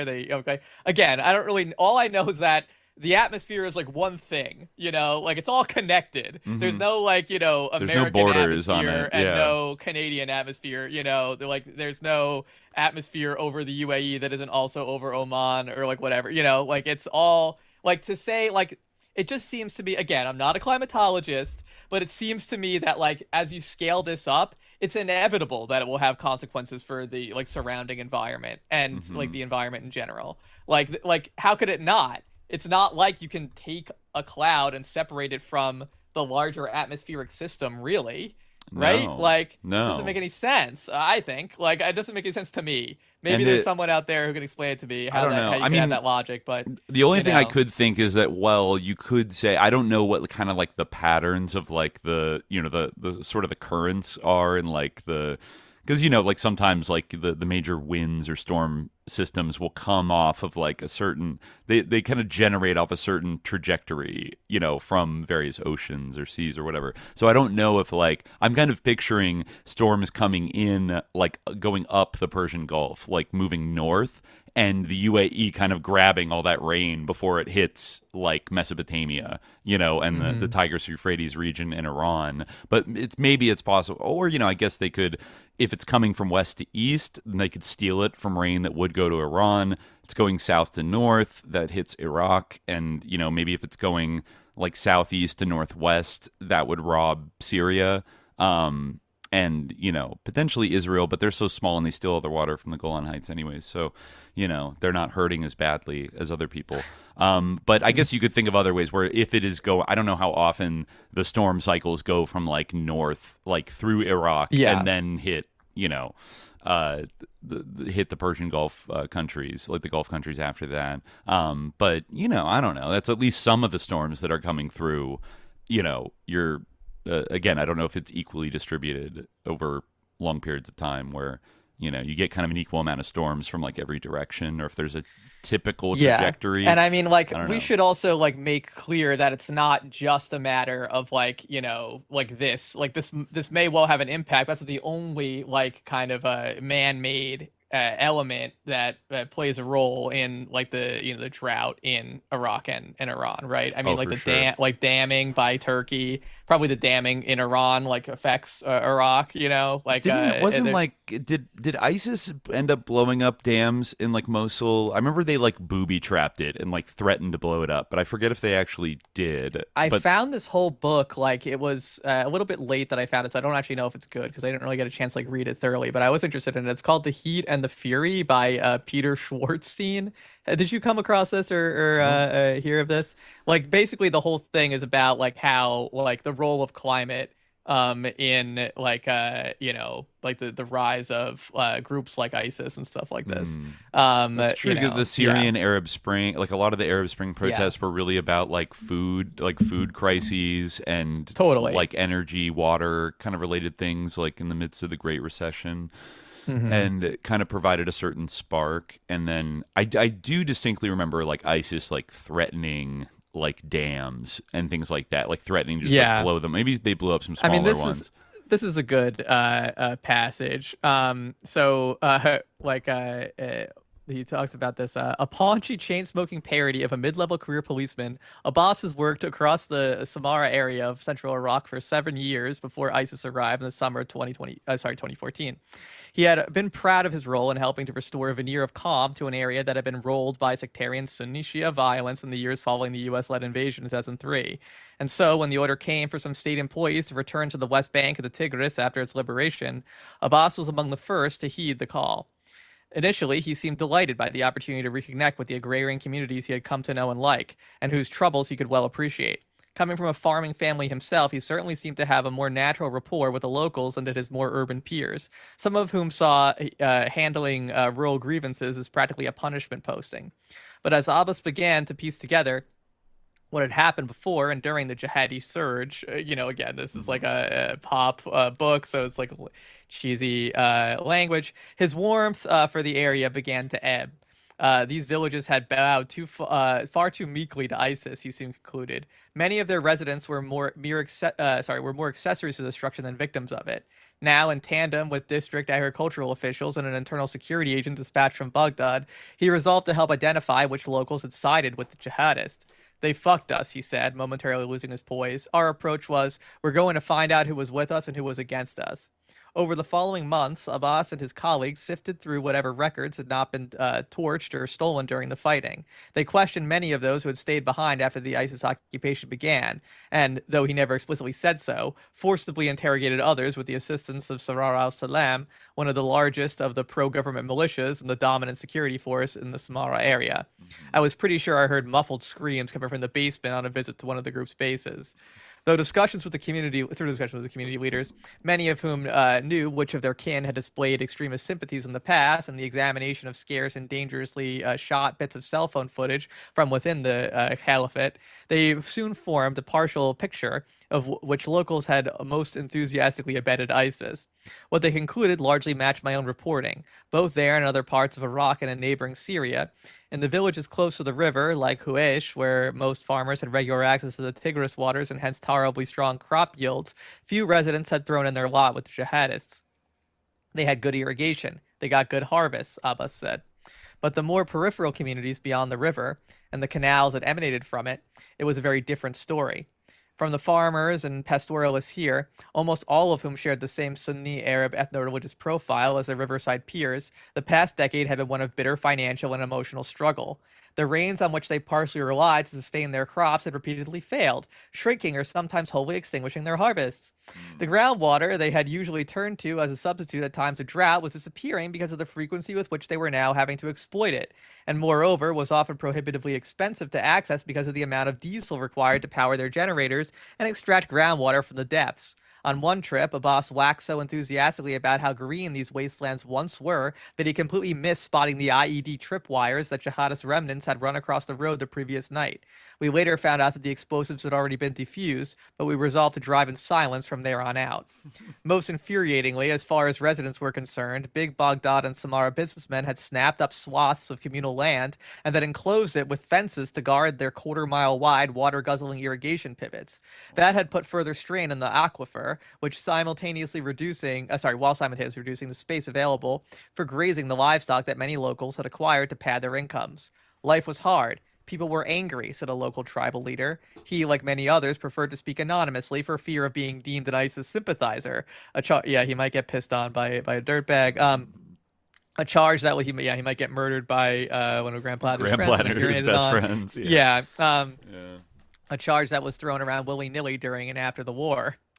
And angry people can do crazy things. It is no coincidence, several interviewees suggested, that those mechanized irrigation systems were singled out for particularly rigorous jihadi sabotage. As the drought dragged on longer than locals had ever experienced before, their meager savings vanished, to be replaced in many instances by fierce resentment. And by this time, outsiders were paying attention. Al-Qaeda had previously lavished attention on this area, enticing to them, in part by its proximity to Baghdad, 70 miles to the south, and Samarra, a city with sites holy to Shia Muslims, and one that the Sunni extremist group had successfully attacked on a number of occasions.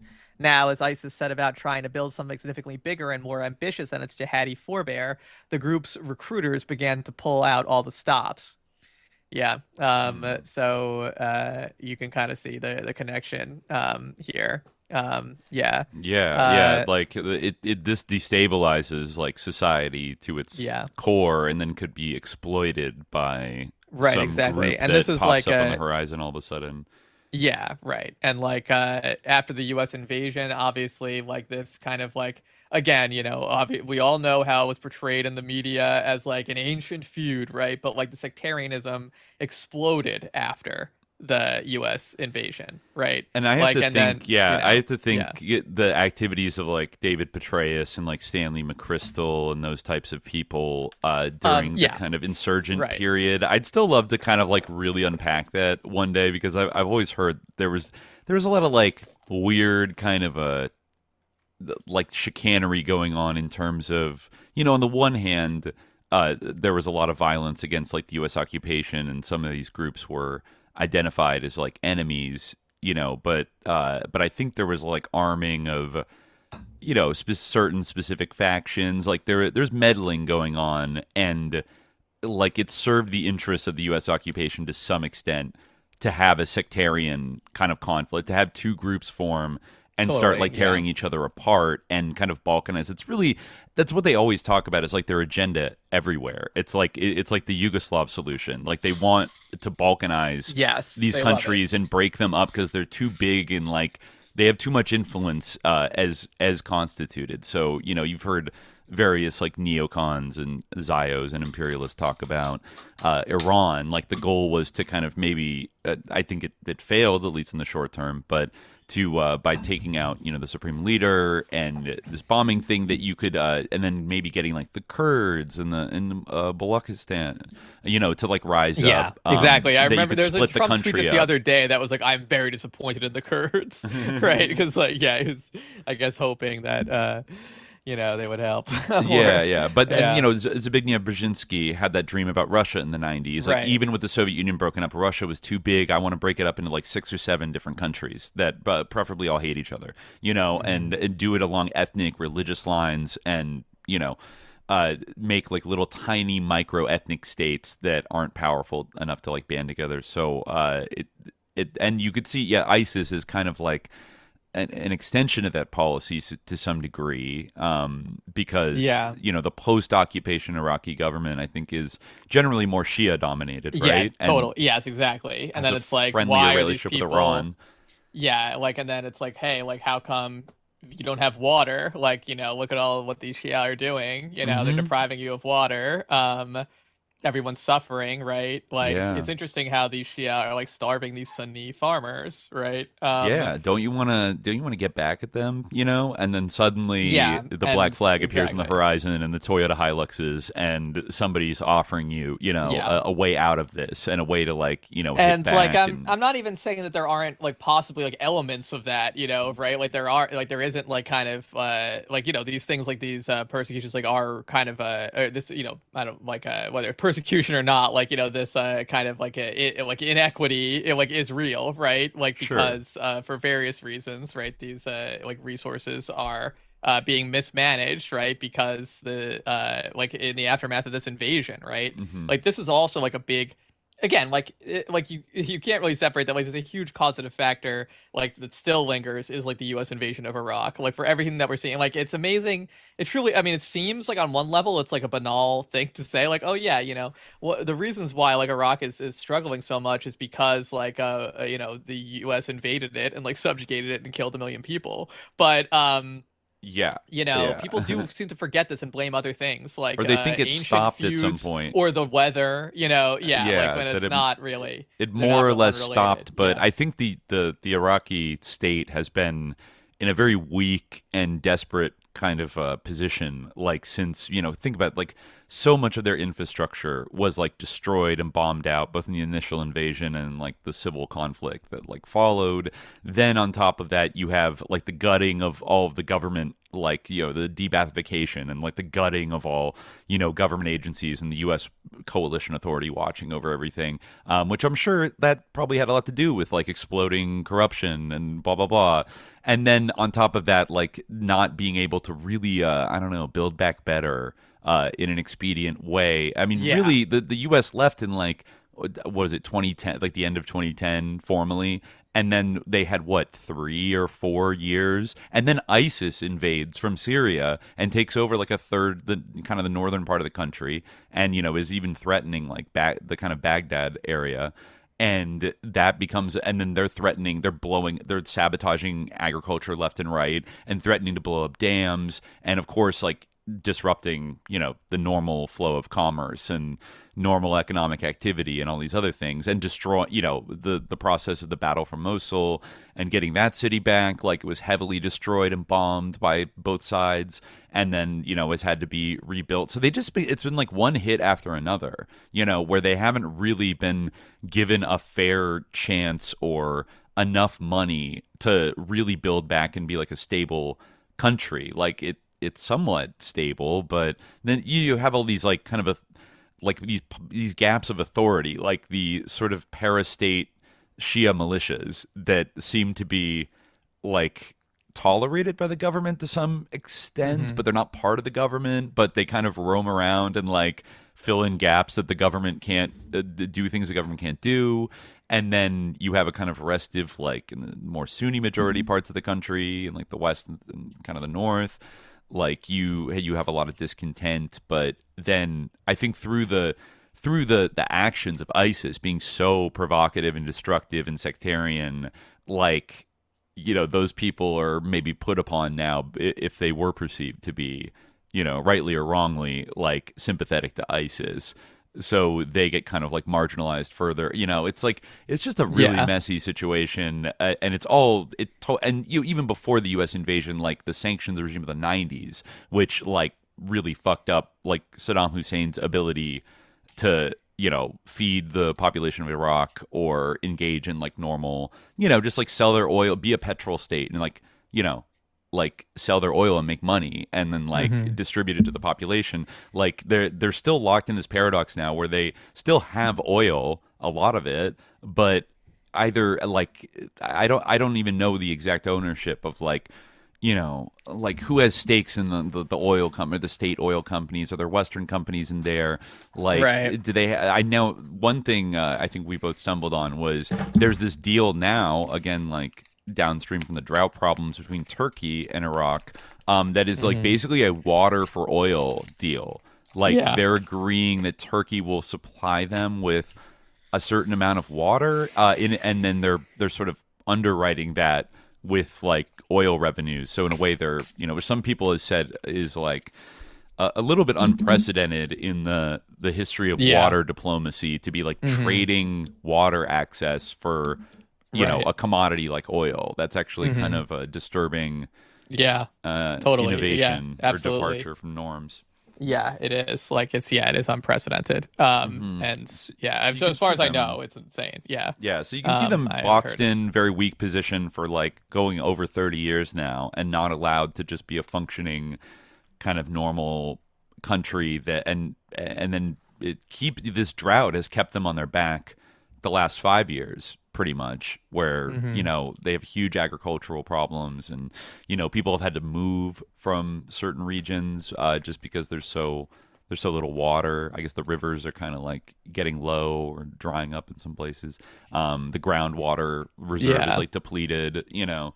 I mean, this is like a crazy report from what is this group called? They're like the Century Foundation. I mean, I don't know how sus they are, but this is you know, by a non-resident fellow, Zainab Shukr.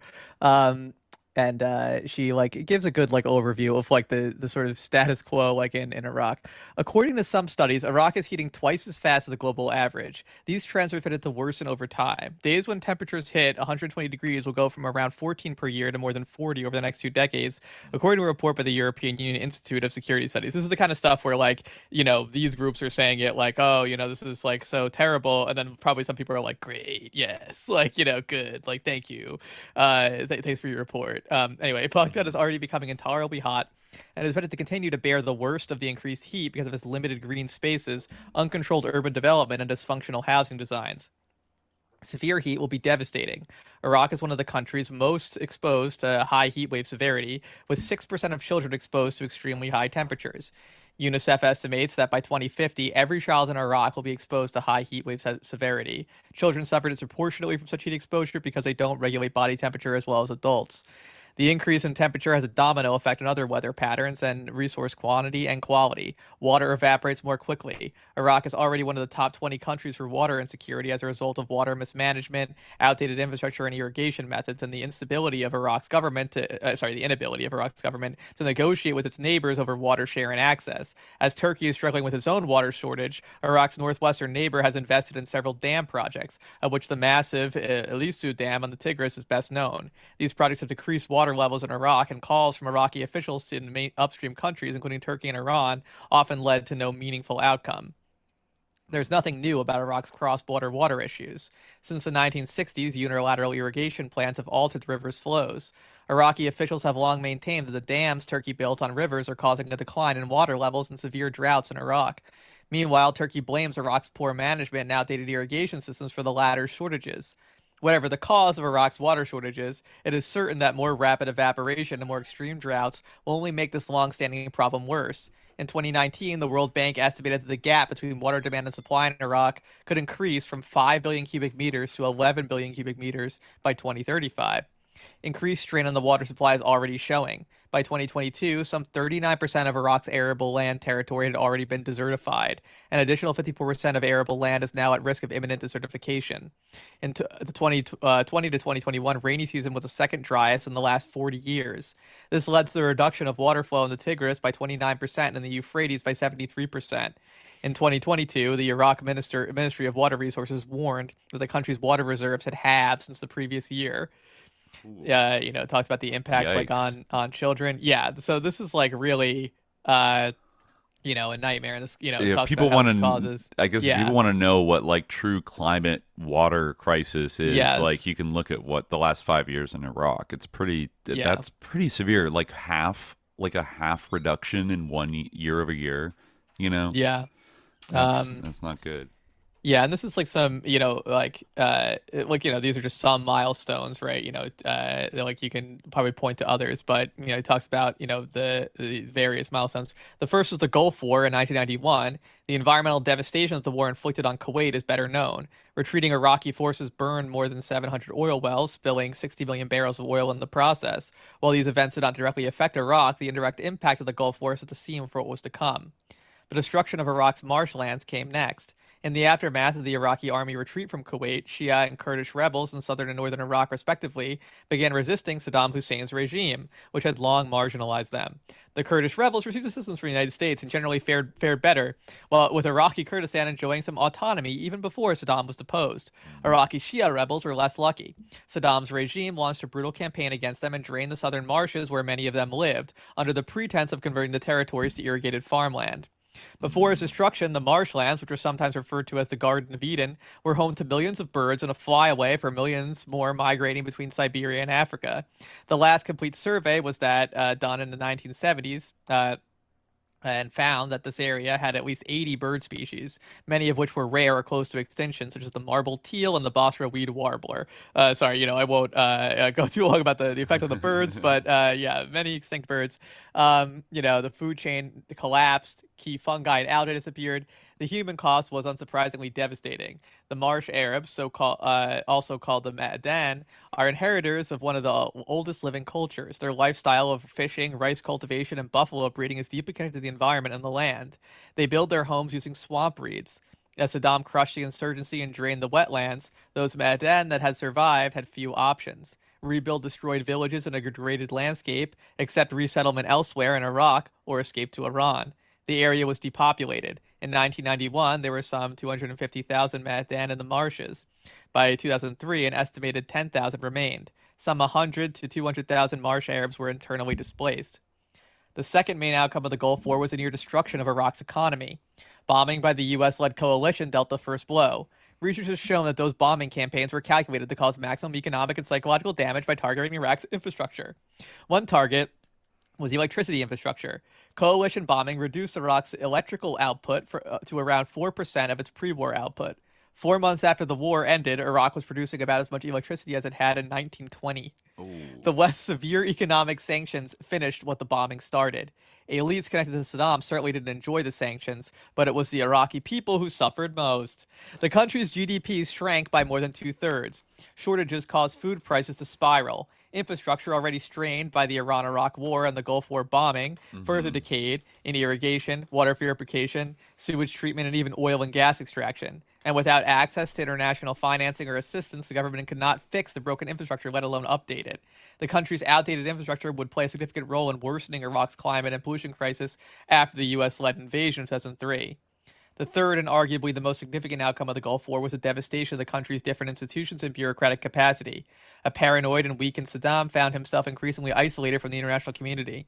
He had maintained strength and stability in the 1970s as part of an oil for obedience social contract, and in the 1980s by mobilizing group solidarity against a mutual outsider threat, Iran. But now he had limited resources to maintain the existing social contract between state and citizens, and the population was increasingly alienated. His new strategy was to strengthen the role of traditional authorities, such as tribal groups. In tandem, he moved to minimize what few checks and balances remained in his authority, to give further freedom for his inner circle to engage in state-sanctioned corruption. In short, power became even more concentrated during this period, and poor governance systems became more deeply entrenched.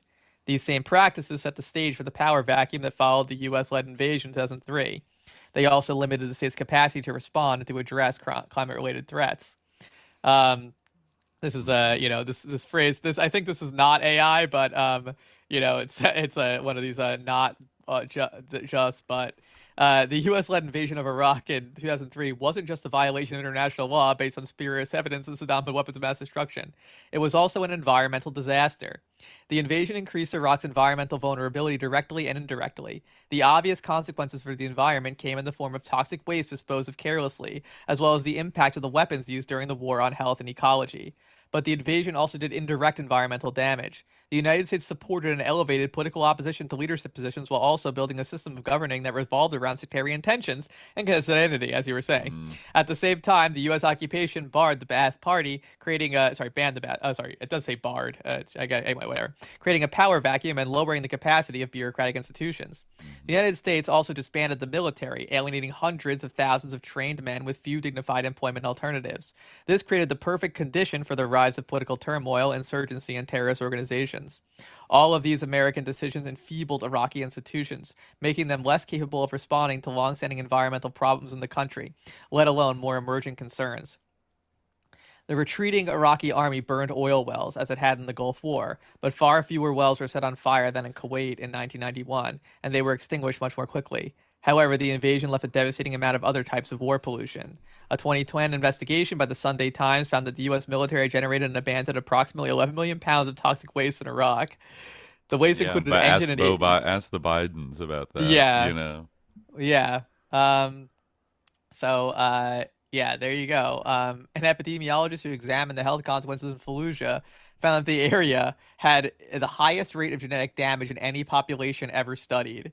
I think they used a lot of depleted uranium rounds there, didn't they? Yeah, that's another environmental war crime that I think they did in Serbia as well, and probably Afghanistan. But yeah, it's a nice thing to do. Just a little, salting the earth with a little depleted uranium for generations to cause birth defects. So yeah, that's certainly relevant to the situation they find themselves in today. And yes, very much so. And like that's like the thing, like, it's kind of like it's important to emphasize about like the kind of idea of like whether weapons, whether these, I think maybe we can talk soon about some of the history like of US interest in this. But like, there is no such thing as a non-weather weapon in a way, especially not in modern warfare, like especially when you're like inflicting this level of like ecological devastation on a country, like you can't like recover from that, so like this, so my point is kind of like that there's this kind of like erming that happens, like it's like you really think like that this rain is being, that like this is happening because like if someone else did it, like an enemy did this, like it was stolen, like whether or not the rain was stolen, which it may very well have been, because it was quite normal to suggest that this was possible until very recently. And I, as far as I'm concerned, the jury still seems to be out, especially with the way technology is developing, but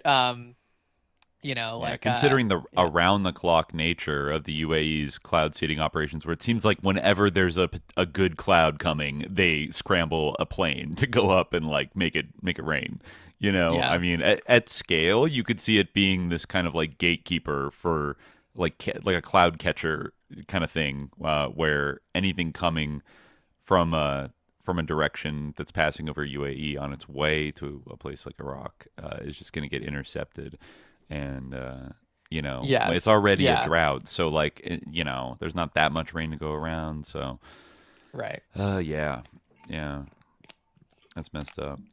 It's not just a matter of, like, the weather, It's not just it's like not, that. This is, contrary to what David Resnick says about all. the New York Times, it's not just the weather. Right. Remember? Yes. Yeah.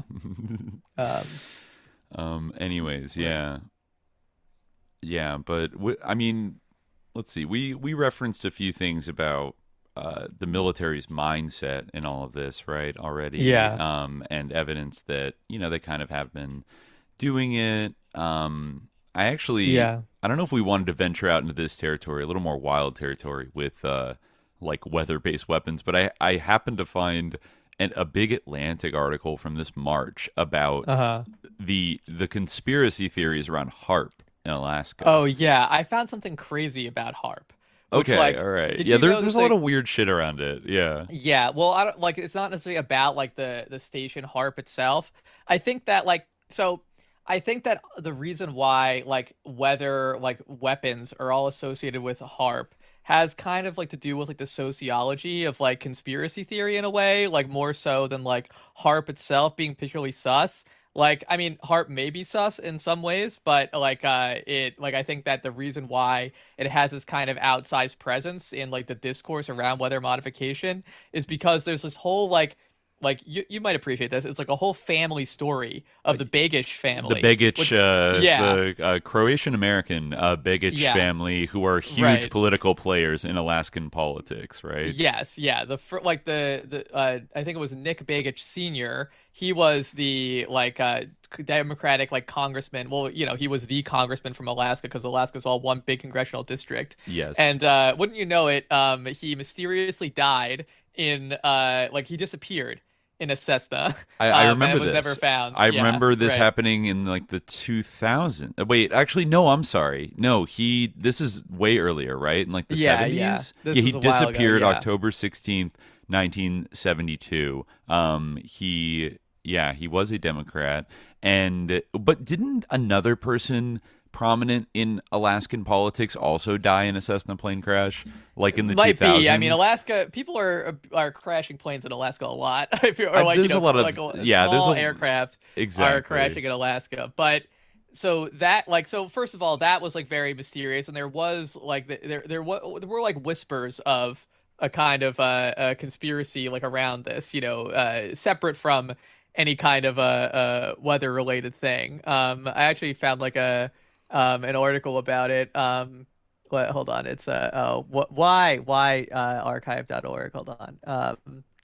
It's now like not coming up. Let me see. Yeah. Okay, sorry. It was jamming it. Yeah. Just to clear up, it was Senator Ted Stevens of Alaska who crashed in 2009, I believe, like in a Cessna in Alaska. Okay. So not the Begiches, but the Begich patriarch Nick Sr.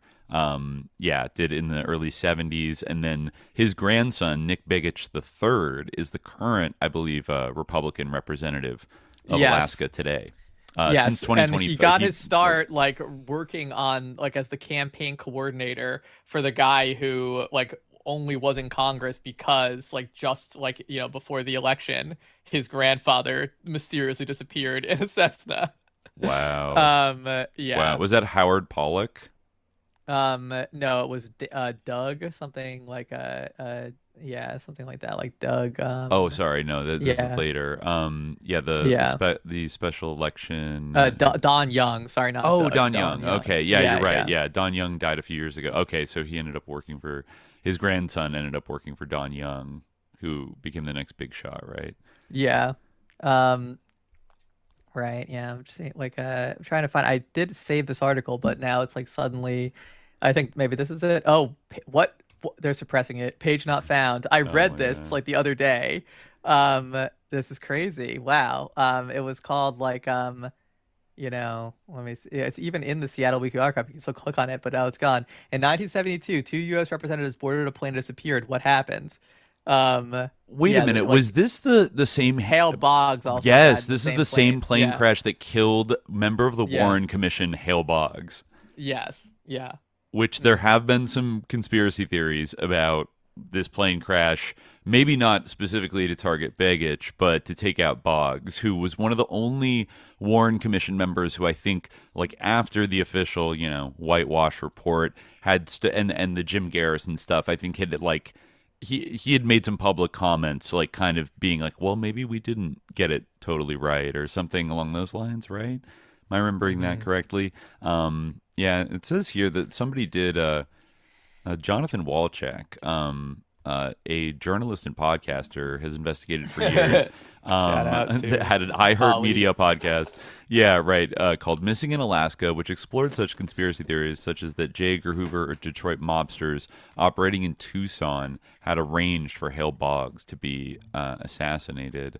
I think it was probably, CIA, but as well, but interesting. Yeah, so the Begich done it, but then there's also another twist in here, right, with this family legacy, because the one in between, Nick Begich Jr. That's relationship with HAARP is the author of Angels Don't Play This HAARP, like the conspiracy book about it. Right. Yeah, and he is the guy who popularized basically the whole like idea of HAARP as like a weather modification center. It's I found he has like an academic seeming article on Alachua County, the Alachua County website, Dr. Nick Begich and Gene Manning, 1997, Angels Don't Play This HAARP, Advances in Tesla Technology. Interesting. This must have been like the early version of what became the book, which I feel like that launched the HAARP meme kind of into the mainstream of conspiracy culture.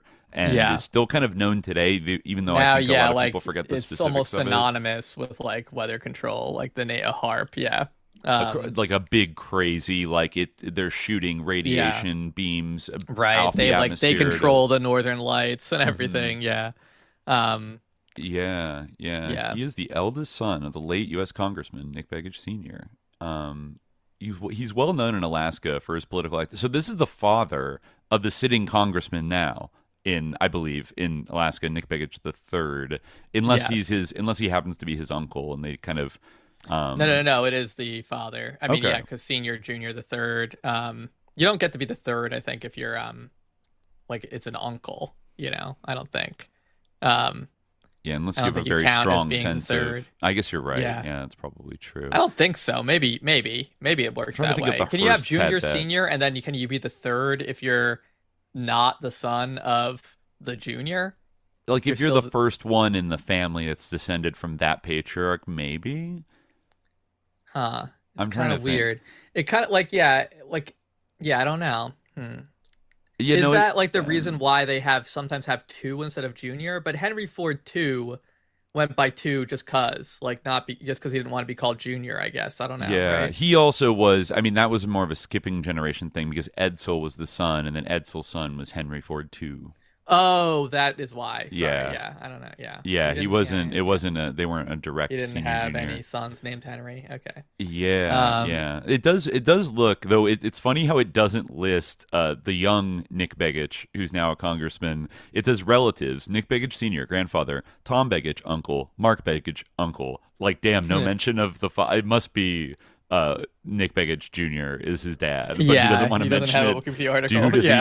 Very hard. It's kind of hard to like find information on him, except for like HAARP stuff. You know, like I don't know actually where he is these days. But yeah, I don't know. There's some older YouTube videos. I don't know if he's kind of fallen off or if he doesn't talk about HAARP stuff anymore. But you know, a relatively like heavy hitting connected guy to be writing what I always considered a little more like a far out conspiracy theory kind of book, right? Like this guy is directly like a No, I was reading a little bit sign-on. of it, and like I'm not like, you know, super like sold on the HAARP thing. I mean, I think HAARP probably is sus to the same extent that like all those places are like kind of sus, but I don't know if like his like analysis of HAARP is really like fully accurate. I don't know. What do you think? Right. Well, Like- I'm kind of looking through this Atlantic article that came out a couple months ago that is addressing the conspiracy theories. Like this author went to Alaska and got a tour of HAARP and like interviewed people that were involved in it and to try to understand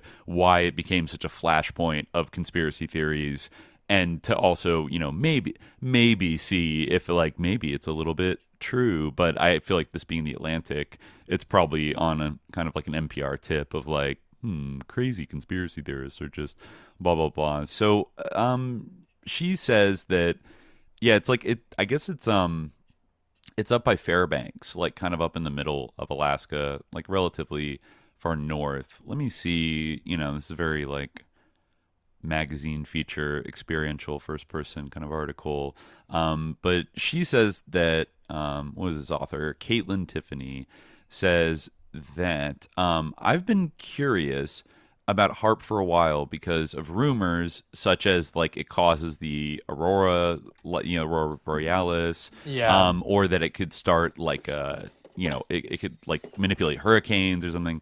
So she's been curious about rumors like that. The lab has also been erroneously credited with various supernatural occurrences, backward walking caribou, and secret contact with extraterrestrials covered up by men in black. Most commonly, it's blamed for events I hate caused... like the way that people write about like. I know, anyways, yeah. She puts that in quotes, the hyperlink, the men in black. I'm not sure what that links to, but... Well, I don't know, maybe someone... Yeah, I'm curious. An Amazon affiliate link for like the movie. It's going to take too long. But most commonly, it's blamed for events caused by nature. The office phone rings after hurricanes, earthquakes, floods, wildfires, tornadoes, and typhoons, no matter where in the world they occur. A 2024 study found that HAARP was the subject of more than 1 million conspiracism-inflected posts on Twitter from January 2022 to March 2023, primarily about natural disasters.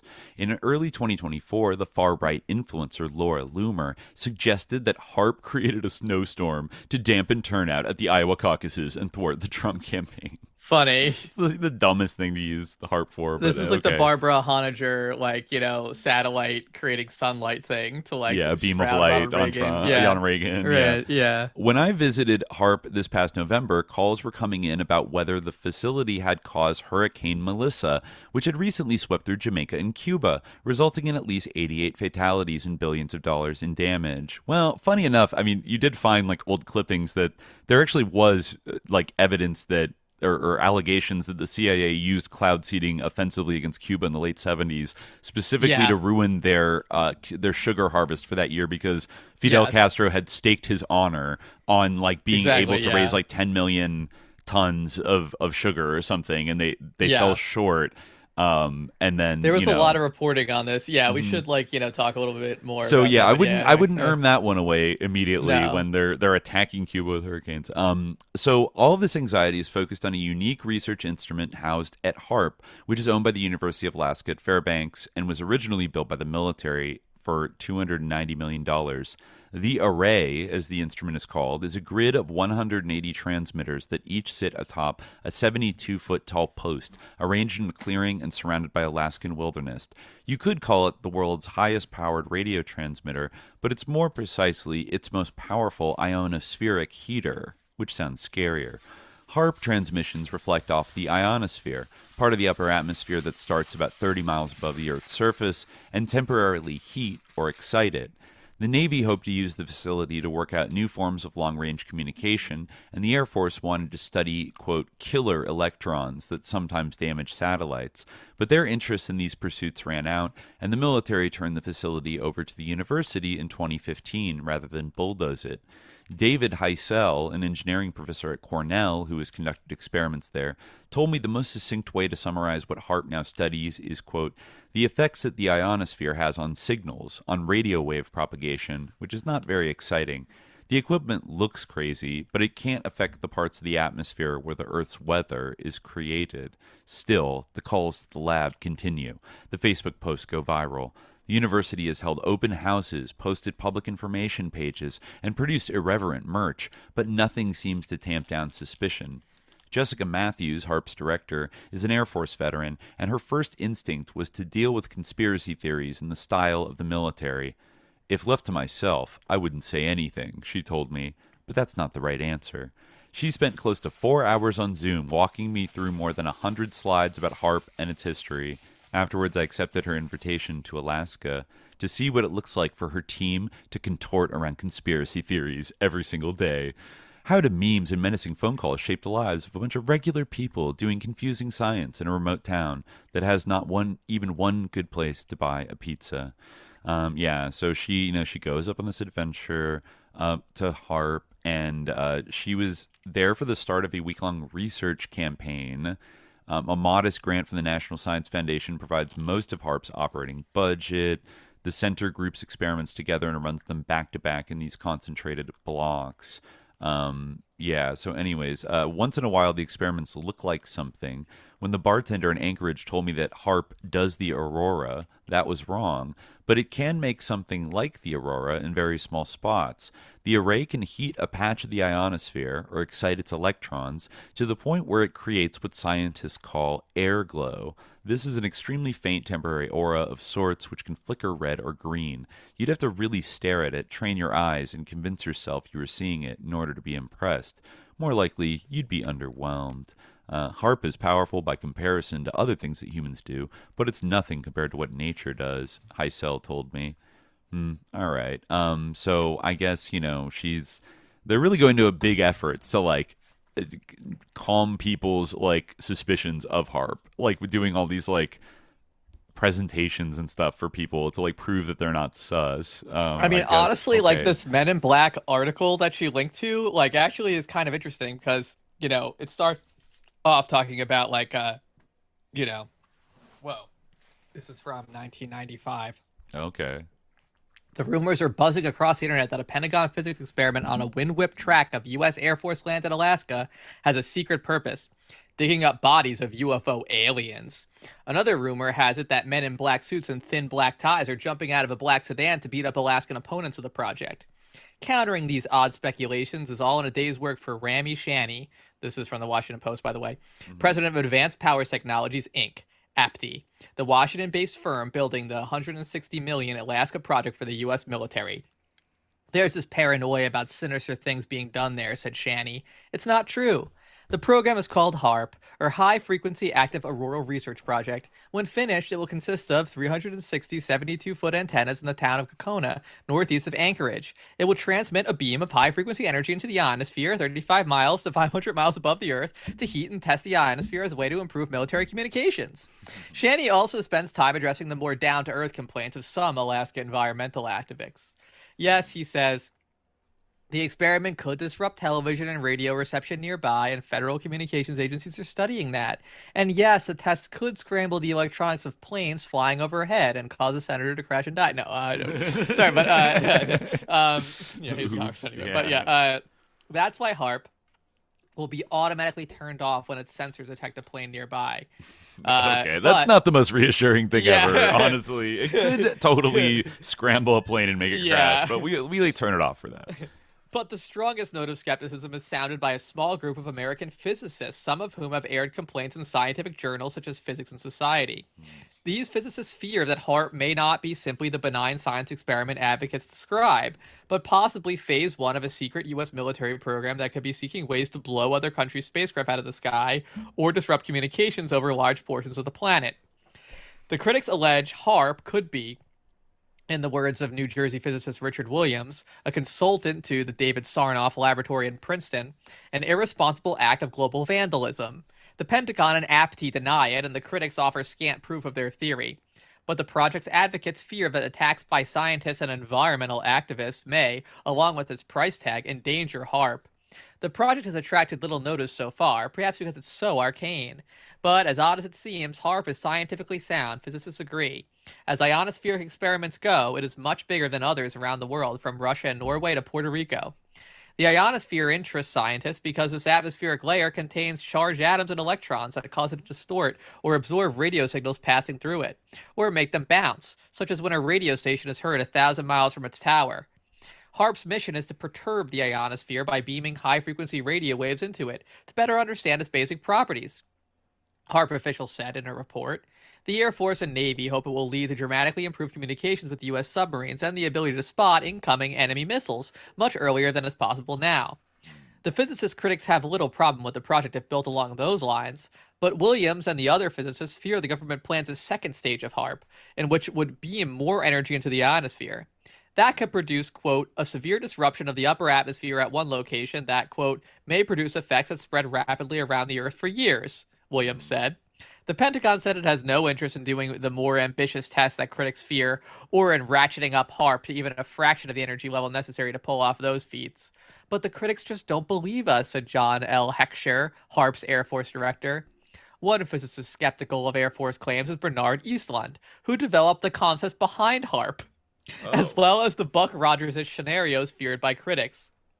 Again, this kind of sneering thing. He developed the concepts behind it. And then it's like, he also is talking about these Buck Rogers fantasies. Like, wouldn't the guy who came up with the concepts behind it have some insight? Right. Like, can we hear him out a little bit? Seriously? Yeah. HAARP could indeed be applied to some of the far-out things I talked about, said Eastland from his Texas office. The basic question is there any intent to do anything like what's in my patents? Eastland was hired in the mid-1980s by Atlantic Richfield Company to solve a dilemma. It owned 33 trillion cubic feet of Alaskan natural gas and had no economical way to remove it. The firm, seeking ways to use the fuel there, tried to think of a government project requiring large amounts of power.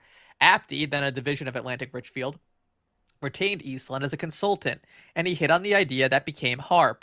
It would need about 3.6 megawatts of power, a fraction of the power in a lightning bolt to perform its tests.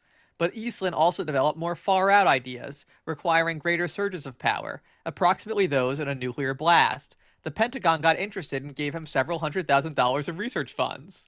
His ideas are embodied in the 3 1987 patents, one of which was classified and later declassified in 1991. He said the military was interested because, in the event of a Soviet nuclear attack in the United States, an Alaska site would be under the path of the incoming warheads. Eastland's scenario was to use high-frequency radio waves to beam large amounts of power into the ionosphere, energizing its electrons and ions in order to disable incoming missiles and knock out enemy satellite communications. The military hopes such a missile defense system could be more manageable and less expensive than the Troubled Strategic Defense Initiative or Star Wars anti-missile system. Apti Shani said he dismissed Eastland around 1989 because his work was way out, but Apti still owned Eastland's patents, including his once classified ones. In 1992, APTI won the Pentagon contract to build HAARP. It continued to oversee the project after Atlantic Richfield sold the unit to Dallas-based defense contractor E-Systems Inc. last year. Shani said Eastland's assertion that the Pentagon plans to build the system in his patents is nonsense. Added the Air Force Heckscher, Eastland's patents have nothing whatsoever to do with HAARP. So then, it goes on to talk about what HAARP actually does, which, you already explained. But, yeah. So, at the time, people, serious people who actually were involved in the concepts, that developed into HAARP were skeptical of it. Nothing really to do with the weather necessarily, but they were kind of like sussed out that this was like going to like destroy the atmosphere, or have like seriously deleterious atmospheric effects. Oh, I see you stepped away from the computer. Yeah. So, hold on. Yeah. I guess since you're gone, I will maybe let me see where to go from here.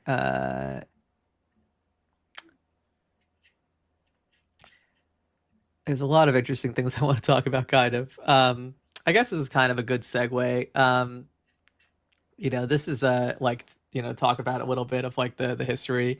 Like the Vietnamese instance is kind of like the most famous, but this was like, I think an essay that was like one of the exhibits in like a Senate hearing about this, about weather modification. There's no author that I know of, but or that's listed, but it's just listed as a case study 2, weather modification, the evolution of an R&D program into a military operation. In an obscure Vietnamese publication on the history of the Battle of Dien Bien Phu, the following notation appears under the entry for April 23rd, 1954. General Staff of General Navarre sent a radio message to General Cogny informing him that on April 24th, 150 baskets of activated charcoal and 150 bags of ballast will be flown from Paris for the making of artificial rain aimed at impeding our movement and supply. All right, maybe we can turn to that later. I see Dimitri is now returned. All right, I've now returned, No, yeah. Right. No, I was just saying before that, like, even though HAARP didn't really have anything to do with the weather necessarily, like, it was seen as something that, or like, it wasn't intended to like control the weather necessarily, even from the accounts of its early critics. It did, they were concerned, like people who were even involved in the creation of HAARP, like they were concerned that like possibly this could have like really deleterious environmental effects, Right, blasting the ionosphere.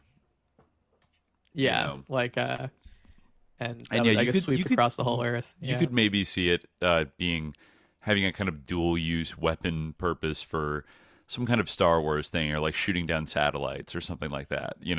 Potentially, So I think I read through the rest of that Atlantic article, and it's very much like, nah, nothing to see here. But isn't it so interesting that everyone's so paranoid about this thing? It's probably because it's out in the middle of nowhere, and it makes it even more mysterious, like that they try to like hide it away from everybody, but there's really nothing to worry about, and she brings up that if some Republicans are trying to ban weather modification, which, lumps in totally ordinary and awesome scientific research with, other crazy things and blah, blah, blah. She doesn't really draw the distinction that maybe some cloud seeding could be used as a weapon, or, there could be health effects that are, yeah. Though, Republicans do be reductive about it sometimes, to be sure. I mean, like, it's very interesting how, like, there is kind of this, I don't know, like, for some reason, like, it almost even more so than, like, it's one of those things kind of like lizard people or whatever, not to, like, necessarily say that this credence should be given to that per se, but, like, the like the weather manipulation thing is kind of like a third rail issue where or it's an issue where people have its kind of reflexive response to be like, like that's nonsense, like for instance, there's this article by Rebecca Pincus of the U.S. Coast Guard Academy that I thought was pretty good. It's called "To Prostitute the Elements." Oh yeah, this was good. Did you read this? Yeah, I did. I thought it is like a good overview of like kind of the history of the U.S. military, interest in weather modification. She writes that these programs flourished in the immediate post-Second World War and the early Cold War years as the field of military science expanded to address the sprawling Soviet threat. One area of growth was in atmospheric science, which had already taken off preceding the Second World War in conjunction with the growth of air warfare. Advances in meteorology, cloud science, and climatology enabled military interests to align with weather forecasters and also agricultural interests. As old ideas about cloud seeding and weather control were revived in the light of new research, the military, largely through the Air Force, advanced a series of projects investigating the potential of weather and climate control, manipulation, and ultimately weaponization. These programs, which were sometimes linked to the U.S. Department of Agriculture programs aimed at improving agricultural production, persisted for decades. Some of the newly developed tools were deployed. Local climate manipulation efforts during the Vietnam conflict were aimed at impeding traffic along the Ho Chi Minh Trail, like you mentioned, with mixed results. Significant efforts came during the Weather Bureau leadership of Francis W. Reichelderfer, whose papers contain a wealth of information about efforts ranging from cloud seeding to proposals to drop atomic weapons on hurricanes. These papers Sorry, I'm going to increase my brightness. These papers contain a wealth of, these papers, along with those of the Weather Bureau scientist Harry Wexler, provide a fascinating window to a time when the U.S. military and scientific establishment seem poised to grasp the levers of power over nature itself. This paper describes these little-studied programs and situates these efforts from the broader military science programs accompanying the emergence of air warfare, as well as the post-war science programs aimed at countering the Soviet challenge. Military weather programs have consistently demonstrated a focus on reducing operational uncertainty and improving outcomes through gaining complete knowledge of and thereby control over weather and climate systems. Although the U.S. is bound by the 1977 Environmental Modification Treaty, ENMOD, which forbids climate weather modification, ENMOD language is vague enough to leave considerable leeway and came under widespread criticism at the time of promulgation. While treaty language may permit the use of weather modification capabilities, the question of public opinion and political fallout is more significant. Nonetheless, the current reality of an unofficial war does raise questions about possible current or future deployment of weather or climate modification technologies, particularly as geoengineering for climate change becomes a more serious topic. Yes, political opinion is considerably removed from the period of intense military criticism and ardent environmentalism of the 1970s, and the increasing likelihood of climate engineering in the 21st century may open the door to further discussion of weather and climate weaponization. Consideration of the modern history of U.S. military involvement with weather and climate control programs reveals several recurrent themes. Unsurprisingly, the operational benefits of weather control are a key focus. This theme is echoed in the minor key as the costs of adverse weather and climatic conditions are emphasized. The pursuit of weather and climate control is often justified on the grounds that major U.S. enemies, first the Soviets and more recently the Chinese, are undoubtedly pursuing such capabilities. What has been described as American military techno-optimism has been full flower, again, hating the techno, and as advocates of weather and climate control programs, display boundless optimism over the soon-to-be-realized benefits of achieving mastery over nature. I'll skip ahead a little bit. It talks about the sort of Mount Greylock incident, Project Cirrus, which is financed entirely by defense resources and carried out by General Electric, was the first known attempt at hurricane modification. While largely unsuccessful, this project laid the groundwork for later joint efforts by the Weather Bureau and the Navy to advance hurricane modification through large-scale seeding. See, this is a serious field of interest. To think that they don't have capabilities in this area is, I feel, a little bit naive, and that they don't try to do it. Absolutely, I think that. I think to that extent, there's definitely some obfuscation and kind of psyop stuff going on. I actually found an interesting article from years ago that kind of charts a bit of a middle course. It was actually in Wired by Sharon Weinberger, but it's really just a summary of some article she published in Nature that I think was called Atmospheric Physics Heating Up the Heavens. And I'm trying to actually pull it up right now, but it's a little challenging. Archive is being very stubborn with its I can read this. It doesn't think I'm real. But I can read the description of the Vietnam. This might actually be a better summary than the longer Senate evidence thing I was reading. The Vietnam conflict saw the deployment of weather weaponization programs. Columnist Jack Anderson broke the story of highly secret military rainmaking in March 1971. The story was soon confirmed by the release of the Pentagon Papers and published on the front page of the New York Times in 1972. Rainmaking over Vietnam and Laos was kept highly secret in order to avoid uncomfortable, troubling questions. The program was considered extremely sensitive politically, particularly regarding U.S. allies. For example, what if friendly Thailand claimed that its rice paddies were being denied water that was artificially precipitated over Laos? Oh, what if they thought that? Yeah, right. Who would have? What a crazy notion.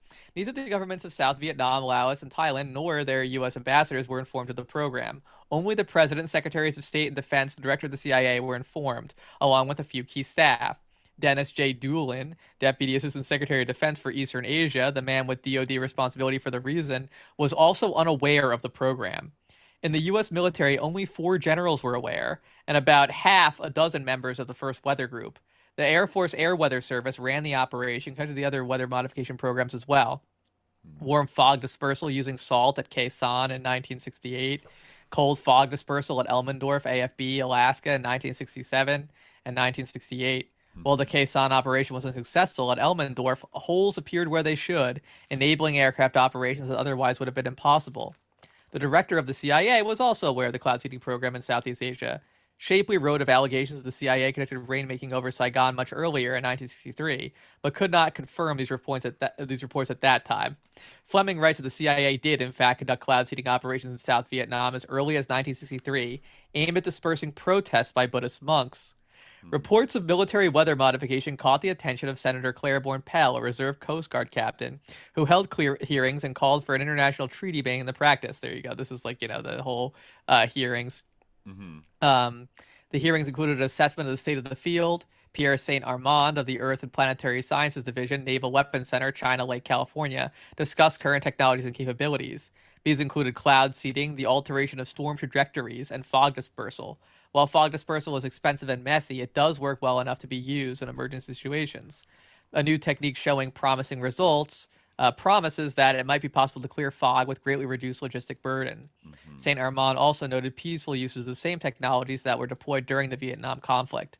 The U.S. Navy conducted drought relief in the Philippines and in Okinawa in 1968 and 1971, respectively. St. Armand's testimony reflected the core optimism that the military weather scientist, Senator Pell, has weather modification already reached a stage where it could be used as a weapon? And Mr. St. Armand replied, only on a tactical scale. As it is, one can only make rain, clear fog, and reduce hail at the present time. However, he pointed to significant capability improvements in the near future. By understanding the nature and mode of occurrence of earthquakes and the application of sound engineering and good construction practices, the threat of earthquakes can in a few decades be abated. The scale of military ambitions can be seen in comments like the following. Tsunamis would not be a useful weapon because they radiate over the whole ocean and would cause extensive damage to friendly coasts as well. Yeah. Yeah, what the fuck? Like, can you really blame people for being like, what's going on? Like, exactly. Yeah. Yeah. Okay, I actually found the Sharon Weinberger article in the Nature Journal from 2008. Yeah. This is actually a pretty interesting and like fair and balanced article about HAARP and specifically like a lot of the conspiracies about it and how there is like there's an element of truth to like what people speculate about HAARP. Like it's not true that it's just like this peaceful, just like radio bouncing. It's so boring. You wouldn't even want to hear about it. Like it's so boring. Like it is like a Pentagon project. Well, exactly. It was like heavily funded by. Actually, it was Senator Ted Stevens, the second one to die in the plane crash, that was like the driving force behind securing funding for HAARP. Which I think she gets into in this article a little bit. Like based on what Ted Stevens thought HAARP could do, it definitely is a lot wilder than what they say it does. But let me read it. This is not too long of an article. Let me read this here. It has to do with a few of the things that I think Begich Jr. probably talked about. He's brought up as well. She says it's a strange Levian scenario that only the Pentagon could dream up. North Korea, in the throes of a military coup, launches a nuclear weapon that explodes 120 kilometers above Earth. The blast fills the atmosphere with killer electrons that would, within days, knock out the electronics of all satellites in low Earth orbit. It would cause hundreds of billions of dollars of damage and affect military, civilian, and commercial space assets. If this doomsday scenario sounds outlandish, then the possible response may sound even more improbable, injecting radio waves into the atmosphere to force these energetic electrons out of orbit. Yet this is exactly what the U.S. Department of Defense is looking at in a major ionospheric research facility in Alaska. HAARP has been entwined with controversy since its birth. Originally envisioned as a way to facilitate communications with nuclear-armed submarines, HAARP took almost 2 decades to build and has incurred around $250 million in construction and operating costs. It consists of 360 radio transmitters, etc., near the town of Gakona, 250 kilometers northeast of Anchorage. With 3.6 megawatts of power, HAARP is the most powerful ionospheric heater in the world. At its heart is a phased array radar that emits radio waves that are partially absorbed between 100 and 350 kilometers in altitude, accelerating electrons there and heating the ionosphere we already went over that. It is one of several ionospheric heaters scattered around the world. The facilities create unique opportunities to study the fundamental physics behind how plasma and electromagnetic waves interact. Researchers have already used HAARP to create an artificial aurora, and otherwise study the basic physics of how charged particles behave. Experiments have been ongoing for several years, but the facility didn't reach full power until last June, I guess either 2007 or 2008. As yet, it may be too early to assess whether its research potential has been worth the time and money invested, particularly given the ever-changing justifications for building it.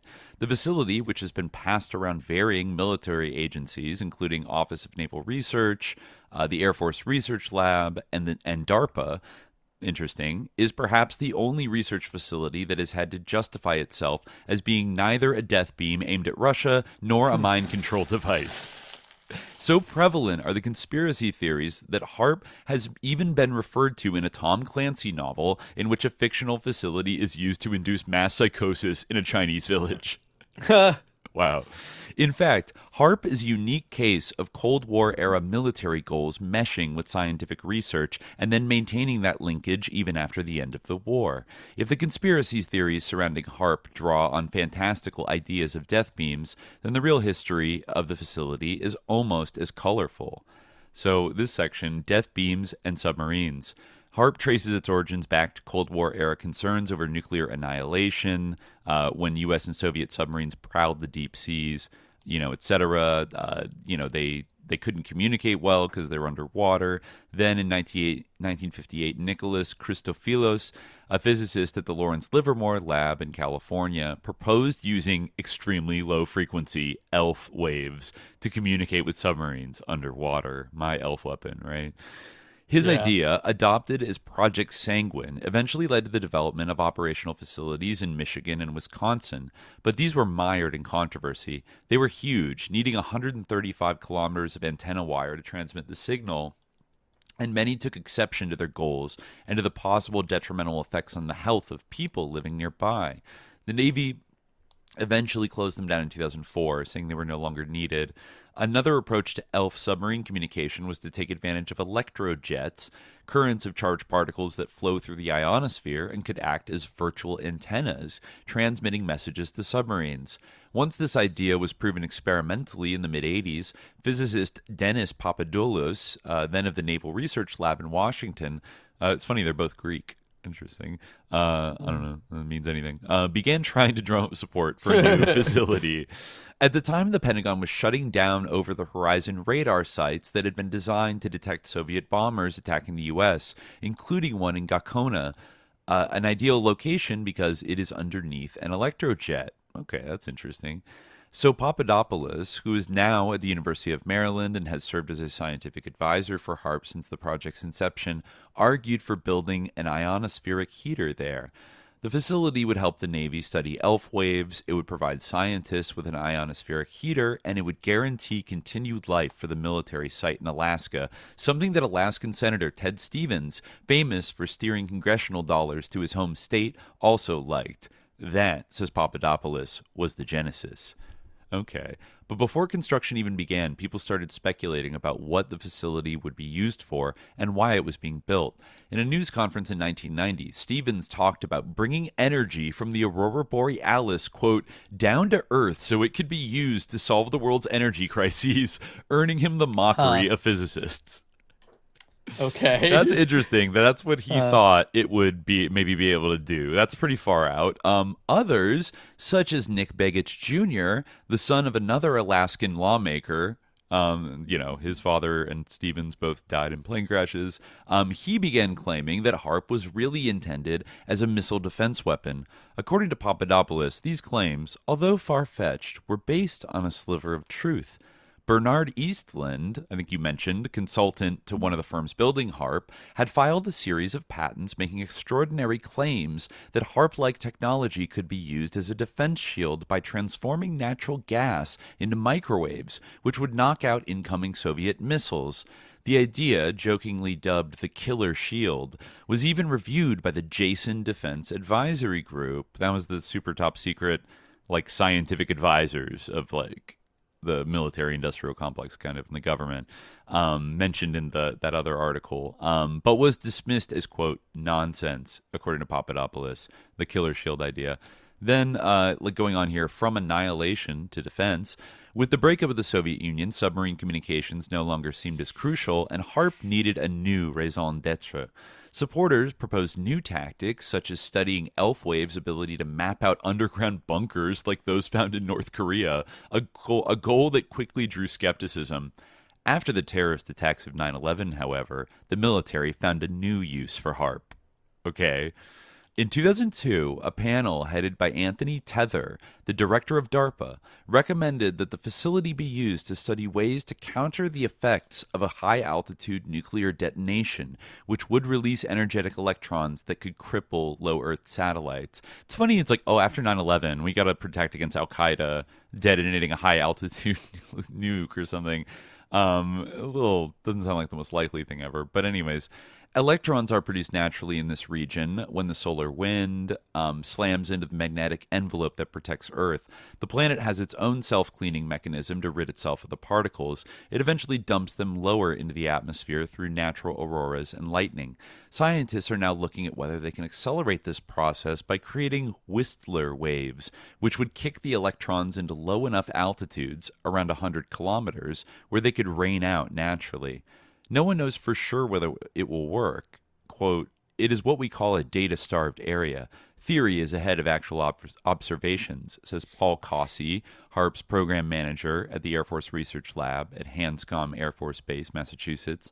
Several experiments are being done to look at this possibility. Stanford in Palo Alto, for example, is involved in the one-hop experiment, which uses HAARP to inject very low-frequency waves into the magnetosphere to create whistlers. The investigators use a buoy and ships in the South Pacific where the waves fall back to Earth to measure the presence of Whistler waves.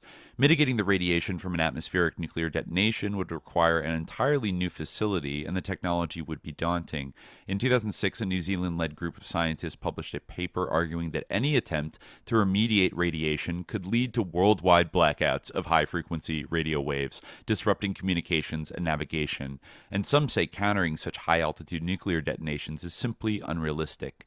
I think scientific research to better understand Earth's ionosphere is a worthwhile endeavor, says Philip Coyle, former Livermore Lab associate, who served as the Pentagon's chief weapons tester during Bill Clinton. But he adds, they don't know how much energy they would need to flush the electrons or how ultimately injecting this much energy would change the ionosphere. In the meantime, there are plenty of straightforward science questions for HAARP to look into. The ionized part of the atmosphere has long captivated researchers going back to the days of Nikola Tesla, who dreamed of using it to send electricity around the world. That was what Begich Jr. was saying, that this is an update on Tesla technology. Yeah, that's an Angel's Thumb point, this HAARP, yeah. Yeah, this is interesting. Yeah, in 1933, scientists found that changing the electron density in the ionosphere could alter the propagation of radio signals. That discovery eventually led to the development of ionospheric heaters to study these and other effects. Yeah, I guess radiation from solar flares is one area of interest. These things are really important because it's the radiation coming off the sun that's the main cause of satellite failure or potential death in human space exploration. Other areas include looking at the processes that cause an aurora. One of HAARP's most cited accomplishments is the creation of the first artificial aurora visible to the naked eye. Other ionospheric heaters around the world, this is kind of interesting, include a lower power U.S. facility in Arecibo, Puerto Rico, coincidentally around the time that the chupacabras started showing up, which has been offline since which has been offline since a flood several years ago, although plans are underway to refurbish it, and one in the Russian city of Vasilsursk, which has struggled with funding issues. And then there's one in Europe and Scandinavia as well. But HAARP has the highest power as well as the most advanced optics and diagnostic equipment and a much wider frequency operating range than the European one. So yeah, it was only finished officially, 2007 is when it was finally complete. There was an experiment done in January 2008 that involved sending radio waves to the moon and then having amateur radio enthusiasts and a receiving antenna in New Mexico measure the reflected signals. But Papadopoulos says that the experiment was more for the amateur radio community than for scientists. Sounds like a little bit of maybe a little cute PR campaign, you know. Let's see. Yeah, Michael Kosh says HAARP can operate in a much lower frequency range than the one we can use here in Europe. And this is okay. So this is a key thing at the very end here. At the moment, time at the facility is divided between researcher-directed work, which takes place during campaigns of 2 or 3 weeks, and military needs. Quote, it's a fairly complicated situation in which we support new researchers and new people by getting them involved in the campaigns, which is relatively cheap, says Cossi. Then, of course, we also fund military proposals and contracts that come in under broad agency announcements, in which researchers propose research that is of interest to the various organizations. And even though HAARP is a military-owned facility, academics say that access has not been a problem.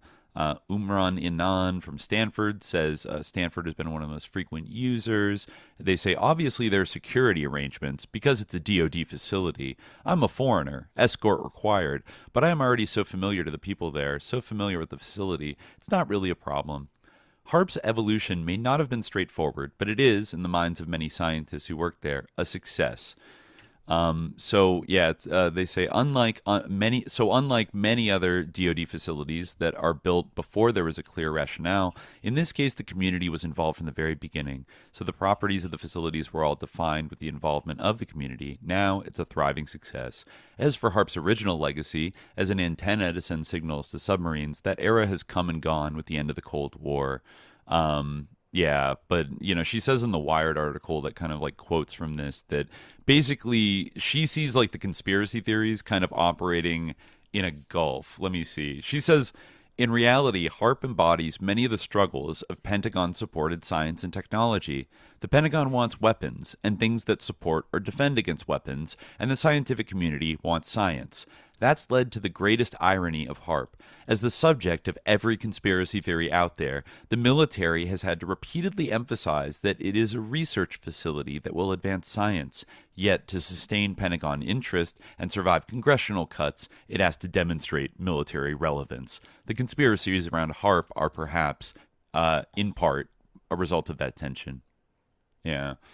So that was, you know, a serious science reporter's kind of take on HAARP, that they do still do like military research. It has the same kind of dual use like approach of like we're just doing like science. We're doing we're doing heckin' science here. I don't know if you heard this part of the earlier article, but like that article in the Washington Post from 1995, but like the guy who like helped like develop the whole like idea of HAARP, like the whole was idea, critical like, of it, right? Not only was he critical, but that's basically what he like said that it was going to be used for, like with that whole description, like that you know, it would be used to like knock out like missiles from the sky, like in the event of like a nuclear exchange. That's like that was like their goal, because he had patented that idea when he like was first developing the concept, right? Even though that one like Papadopoulos guy said that, like, that idea was not serious, but like, well, that's like what people said about him at the time too, that it wasn't serious,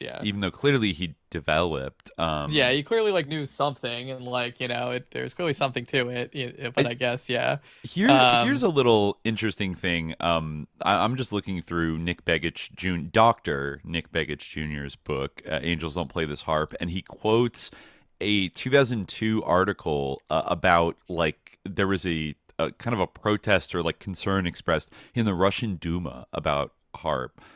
He says, I guess he spoke to the European Parliament in 1997 at the 12th General Assembly Globe International, whatever that is. In attendance were several members of the Russian Duma. So he quotes this article from Interfax. U.S. HAARP weapon deployment concerns Russian Duma.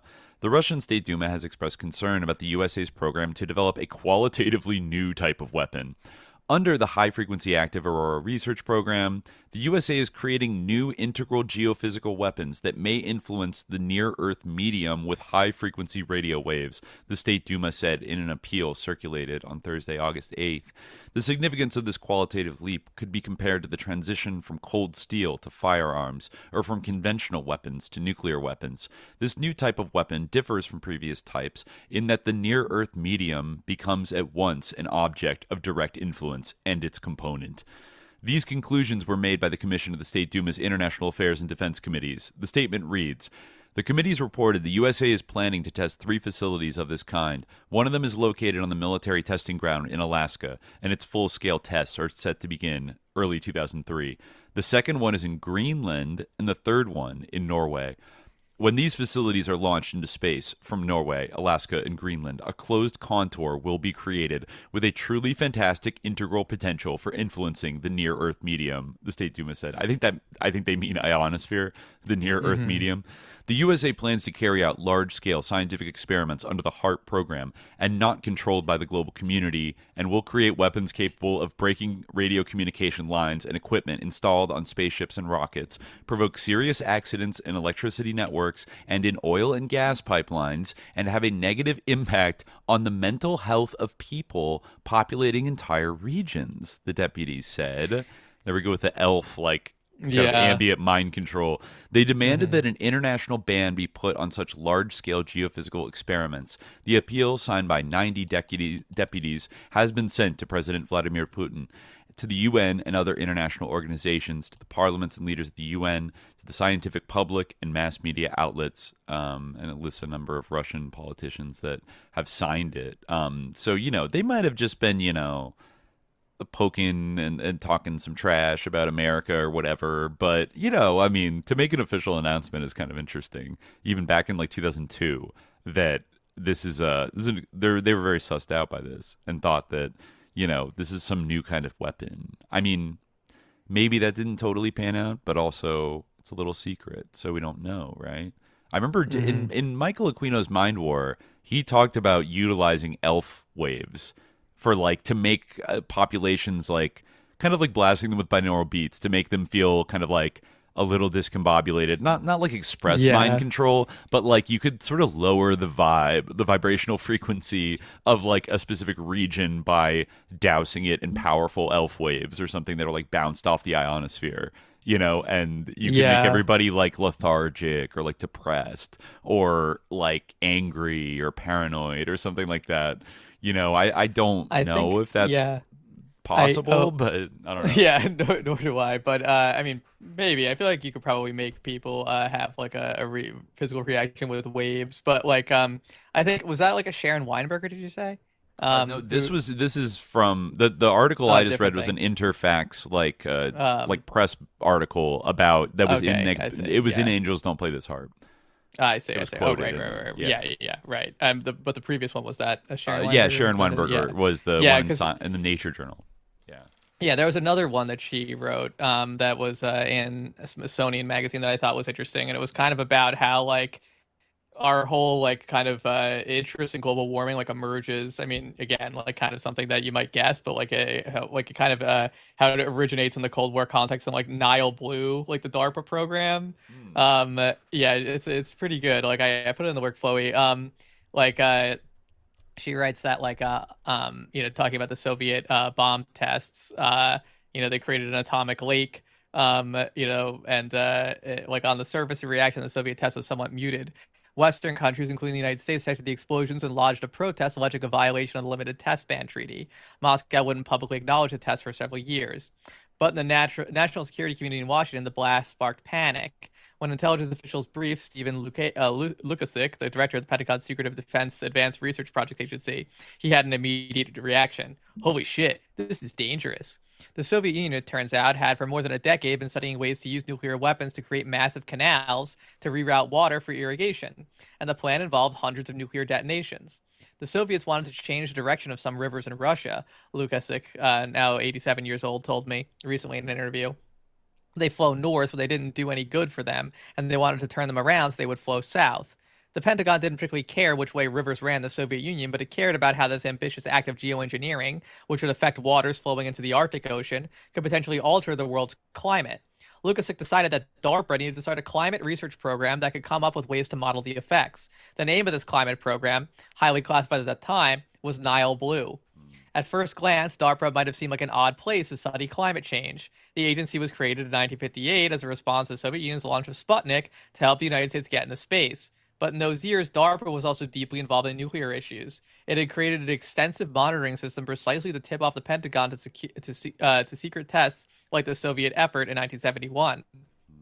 That same year, John Perry, a young Air Force officer, got an unexpected question from an official at DARPA, at the time just called ARPA, or as we know. We need a program manager for this program we have. Would you like to come to Washington? The DARPA official asked Perry. Washington was not the Midwest or Vietnam, so I said, sure, Perry recalled answering. I'll discover later what the hell this thing is. For Perry, a meteorologist by training, sorry, I don't know why I'm slurring every single word. For Perry, a meteorologist by training, it wasn't a hard decision, even if he didn't know exactly what the job entailed. He soon found himself at DARPA's headquarters in Northern Virginia, where he was put in charge of the mysteriously named Nile Blue. One of the first things he decided to do was get rid of the secrecy. Even if the concerns about Soviet nuclear tests needed to be kept quiet, research on climate modeling could be done in the open. Keeping the program classified, particularly during the Vietnam War, would only hurt DARPA's ability to work with academic scientists, he argued.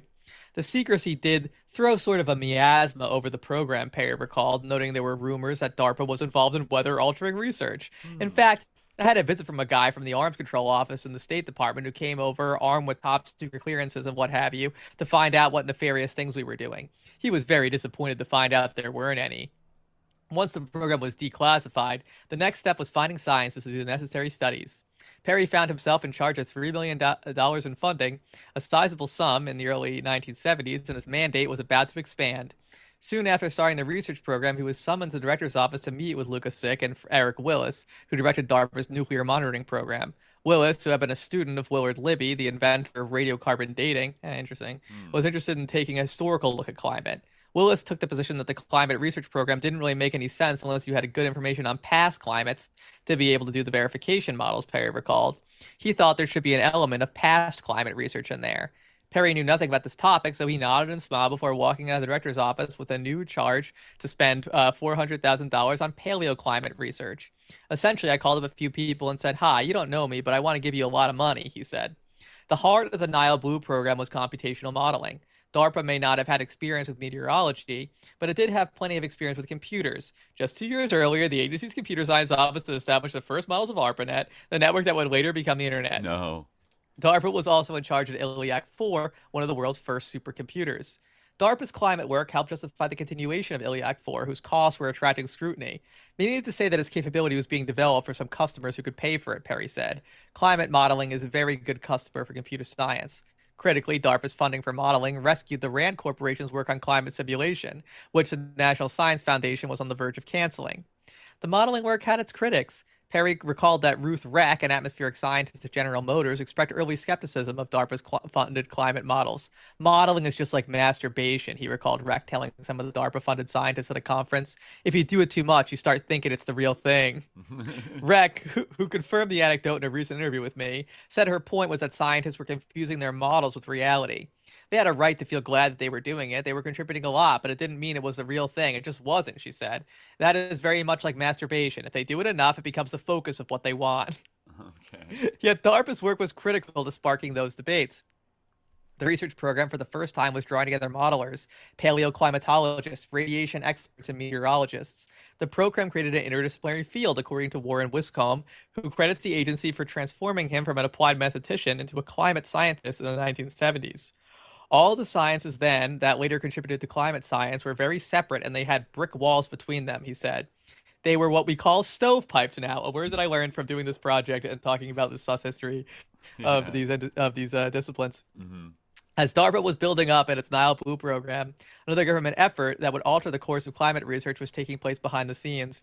In December 1972, George J. Kukla of Columbia University and R.K. Matthews of Brown wrote to President Richard Nixon expressing their concerns about a global deterioration of climate by order of magnitude larger than any hitherto experienced by civilized mankind. Their concern was not global warming, but cooling, which they feared could lower food production and increase extreme weather. It was a preliminary result, and one that we later used by critics of climate change in a simplistic fashion to argue that climate predictions were wrong. Okay.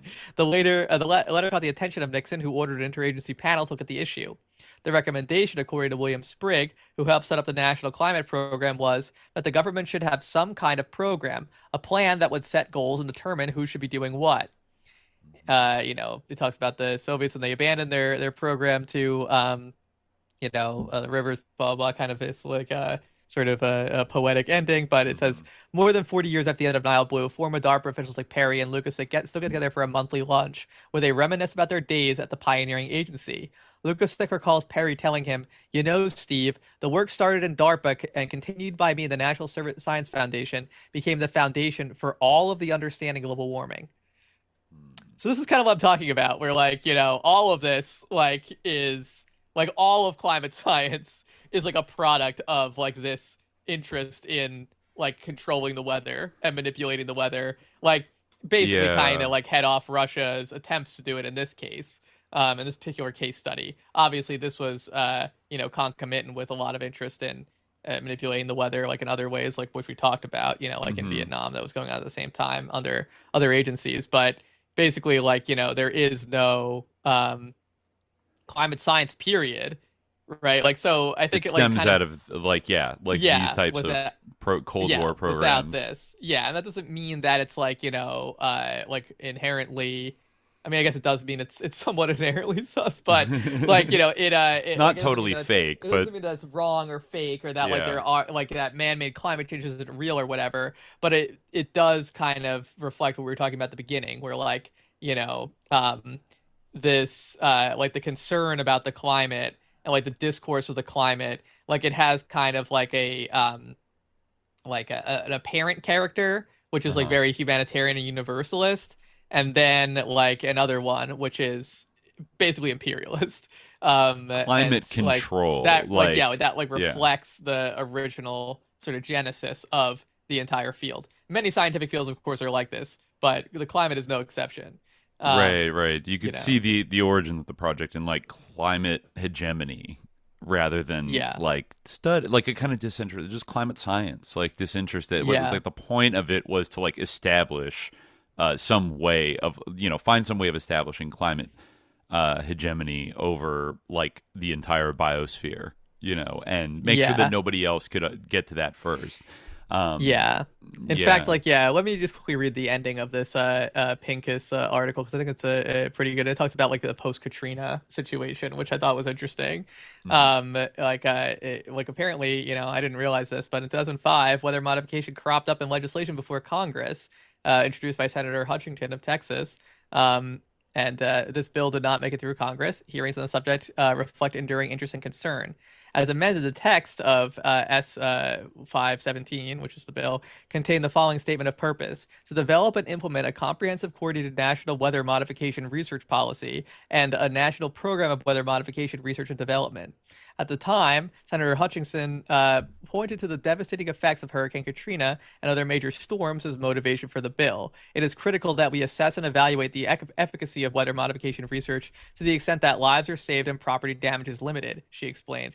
Arguing that by developing sustained research, we can provide answers to the issues of predictability and reliability of weather modification research. The senator's motivation echoes earlier calls in 1954 that led to the creation of Project Storm Fury after devastating hurricanes renewed calls for weather control capabilities. Testimony on S 517 also reflected themes seen in earlier generations. Dr. Joseph Golden, senior research scientist, CRAS, University of Colorado, argued that other countries are moving ahead with research, using technologies developed by NOAA and atmospheric modification programs, including China and Australia. China greatly expanded weather modification research and operations program at $100 million per year, as well as training over 1,500 new weather modification scientists. Dr. Golden conveyed both urgency and optimism. After the horrendous devastation and loss of life from Hurricanes Katrina and Rita, I have been asked several times about the possibility of hurricane modification. And while we don't have time to fully address the issue today, I firmly believe that we are in a much better position, both with the science and the undergirding technology, than we were when Project Storm Fury was terminated by our government in 1982. Dr. Golden also argued that the technology to trace seeding other modification is much better. The White House pushed back against Senator Hutchison's efforts to advance weather modification research. In a letter from the White House Office of Science and Technology Policy, Director John Marburger made clear the administration's discomfort. While the administration recognizes the committee's interest in weather modification research and development, there is a host of issues, including liability, foreign policy, and national security concerns that arose in the past and should be adequately considered before the U.S. government undertakes the coordinated national research program this legislation would require. The administration respectfully requests that you defer further consideration of the bill pending the outcome of an interagency discussion on these issues that the Office of Science and Technology Policy would coordinate with the Department of Justice on legal issues, with the Department of State on foreign policy implications, and with the Departments of Defense and State on national security implications, and with pertinent research agencies to consider the reasons the U.S. government previously halted its work in this area. The OSTP letter suggested that a study be conducted by the Science and Technology Policy Institute, STPI, in order to characterize, quote, the history and current status of weather modification research. The OSTP letter flagged 4 specific areas of concern: local, political, and legal ramifications, international and foreign policy implications, national security implications, and research issues. Regarding national security, it was noted that the U.S. government's previous weather modification programs were part of our Cold War history. Restarting them today could promote possibly hostile foreign responses. In addition, even well-intentioned weather modification programs could be interpreted as violating the NMOD treaty.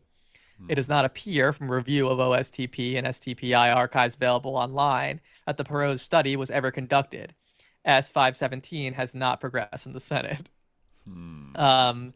It's kind of interesting that like the government was like, actually, like before like you pass this bill, let's like have like a bunch of like useless conversation about it, and like never like move forward. Like don't worry, like we have it under control. I'm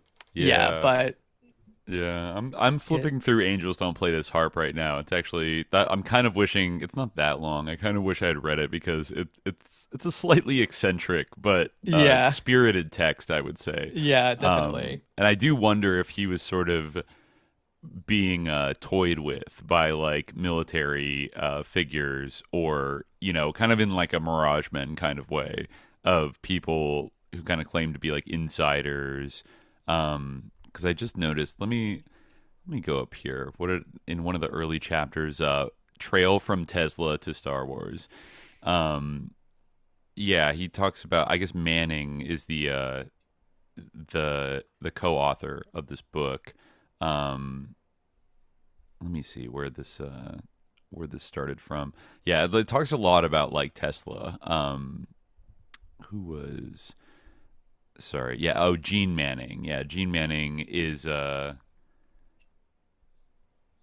trying to see what her background. Gene Manning is an experienced magazine journalist and reporter for daily newspapers.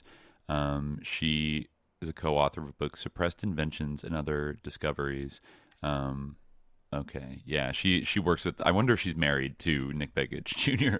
This is a husband and wife team. If so, gotta love it. They say here in the beginning. That the story of HAARP and its related technology is a part of the puzzle of a revolution in military affairs being pursued by the U.S. government, but it is only a small part. I saw that got brought up in some other articles we read about like weather modification being really pitched as like as part of the big revolution in military affairs.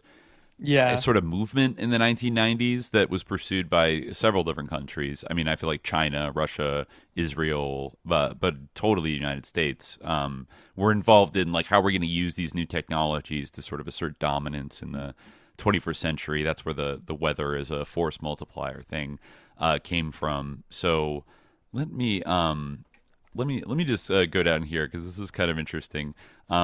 So I guess Manning starts looking into this, goes to Vancouver.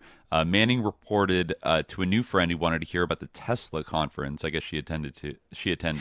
He was John Hutchinson, an inventor who had discovered an anomalous anti-gravity effect some years earlier, while he had been restoring antique electrical equipment and building Tesla coils. During the previous years, unofficial delegations from Canadian and U.S. military groups had visited his lab to see the Hutchison effect. Now he was working alone. The visitors had apparently learned all they came to learn. His requests for copies of the videos they filmed in his lab were met with, "Sorry, we destroyed all those videos because there wasn't anything on them." He didn't believe it.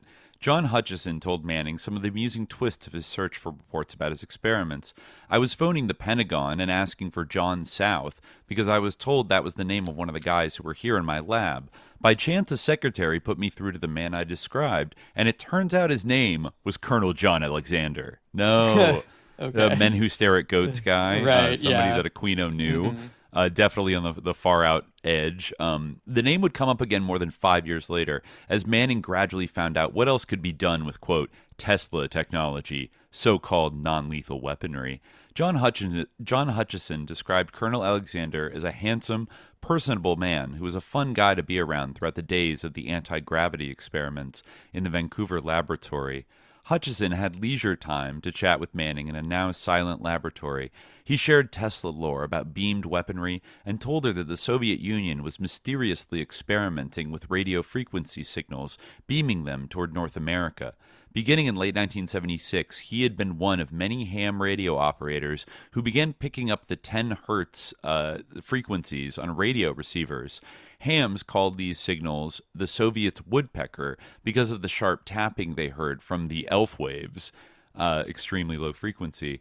Some researchers speculated the woodpecker signal was a Tesla-type weapon for mind control because the ELF was at a frequency which could resonate with neurons in the human brain, and the transmission could be a carrier wave that was modulated, varied in amplitude, frequency, or phase, to carry a hidden effect.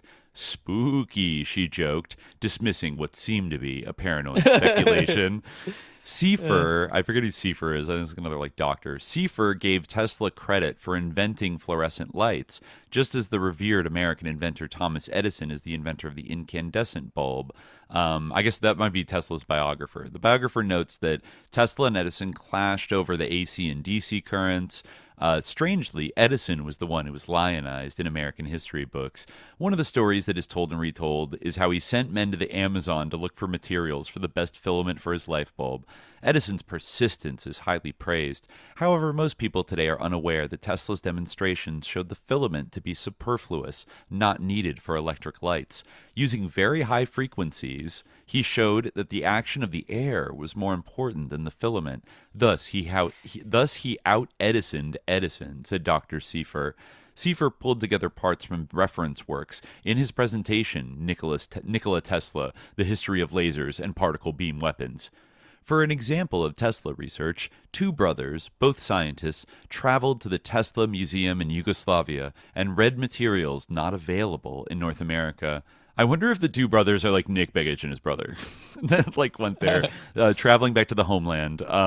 They suggested that Tesla's particle beam work evolved from his pioneering experiments with X-rays, as well as from his idea of lighting up the skies with his, quote, magnifying transmitter by beaming up electrical energy to the stratosphere. That would be some light-up display, Manning thought as she read the article. However, she wondered about the wisdom of treating the upper atmosphere as if it were merely gases in a giant fluorescent bulb. She winced as she read a list of military uses for Tesla's many inventions: earthquake contrivances, world radar, particle beam weapons, and brainwave manipulation. Quote, one or more magnifying transmitters could theoretically send destructive impulses through the Earth to any location, said Seifer. For instance, a well-placed jolt of many millions of volts could theoretically destroy the communications network of any major city. Seifer had been intrigued by issues that emerged from his investigation. Particle beam weaponry was such a high-level secret that President Jimmy Carter, for example, was screened from vital technical developments by the bureaucracy of the CIA and DIA, according to General George Keegan, former head of Air Force Intelligence. Wright-Patterson Air Force Base in Dayton, Ohio was mentioned in regard to the Air Force Base's use of bright young geniuses to attempt a breakthrough in Tesla technology. Gifted children. Based on FBI files as well as other literature, Seifer concluded, great support is lent to the hypothesis that Tesla's work and papers were systematically hidden from public view in order to protect the trail of this top-secret work, which today is known as Star Wars. Oh my God. It was a paradox. Nikola Tesla's name was indeed invoked when describing proposed technologies that are as potentially planet cleansing as free energy, non-polluting power generation. At the same time, he was credited with inventing weapons which could be used for the Strategic Defense Initiative, SDI, Star Wars. And his wireless power engineering experiments may have led to a disaster in Siberia, Manning later learned from scientists. Tunguska? Yeah, I think so. Yeah. I think so. Tesla's love of nature seemed to be a contradiction to his desire to arrogantly manipulate it to light up the sky. Over the next 9 years, she had occasions to think about the deep frustration in Gregory's eyes at the Tesla conference as he described the professor's attitude of, we'll just have to try it and find out. Meanwhile, one would-be god of the elements wasn't pulling any punches. A Texan, Dr. Bernard Eastland, aimed his sights high up to the ionosphere. In 1990, Gregory sent Manning a copy of a 1987 patent which cited Nikola Tesla under the heading Prior Art. He suggested she send for the audio tape of an NPR interview with Eastland. Manning was astonished when she read the patent titled A Method and Apparatus for Altering a Region of the Earth's Atmosphere, Ionosphere, and Magnetosphere. Whichever way she looked at it, the proposed high-power beaming of radio frequency energy into the upper atmosphere sounded insane. For example, the patent said the technology could manipulate global weather systems. Gregory had been sending her articles which indicated that electric forces do affect the weather, so it came as no surprise. More horrifying, she remembered what a brilliant physicist by the name of Walter Richmond had written about a possible technology which sounded very much like Eastland's concept. The late Richmond and anthropologist Lee Richmond wrote a book titled The Lost Millennium, using the novel format to get their ideas out to the world. A disastrous technology described as a solar tap in the book was startlingly similar to aspects of Eastland's patent. Although ionospheric heaters beam power from antennae on the ground up to the ionosphere, and the Richmond solar tap concept goes the other direction, it's kind of what Ted Stevens thought. You could get free energy from this. Both involve connecting the Earth with the ionosphere. The novel described a solar tap that just wouldn't quit. It began from a technology that started on the ground, from which engineers beamed up a pathway for some of the ionospheric electricity to ride back on down. This planetary short circuit usually blew out in a fraction of a second, but one day the fictional engineers made a fatal mistake. They kept the solar tap going while a solar flare surged into the ionosphere and then to the ground via the ionized pathway of the tap beam. And the surge of the power from the tap became an avalanche at the pole in the vertical plane of the planet's magnetic field, where the winds of magnetism would not rise to blow it out. 1 trillion watt-seconds of energy unleashed their fury on the polar cap in the first flash. Even as it discharged, the ionosphere was recharged from the solar furnace. The first flash became a mighty roar that poured an increased and now steady stream of energy through the now stabilized short circuit. Kilocubit after square kilocubit of frozen wasteland boiled. Watt after watt of ever-increasing avalanche energy lit the polar cap with a glare that had never before been seen. Could such a disaster happen in real life? Oh my God. I guess Walter Richmond was researching atmospheric electricity in 1962 and developed the theory of what the couple called the solar tap, a source of abundant power from the electrical current that exists as a potential between the ground and the ionosphere. The physics is exact. The power is there for the tapping, they said. Such massive amounts of power would be distributed by broadcasting it, which Nikola Tesla had proven could be done before 1911. Well, yeah, I mean, who truly knows? He was a sus guy. I mean, one thing I definitely wanted to read was this surprisingly good Bloomberg article about the 2024 torrential rain in Dubai. By the way, you are right that there was a recent similar rain.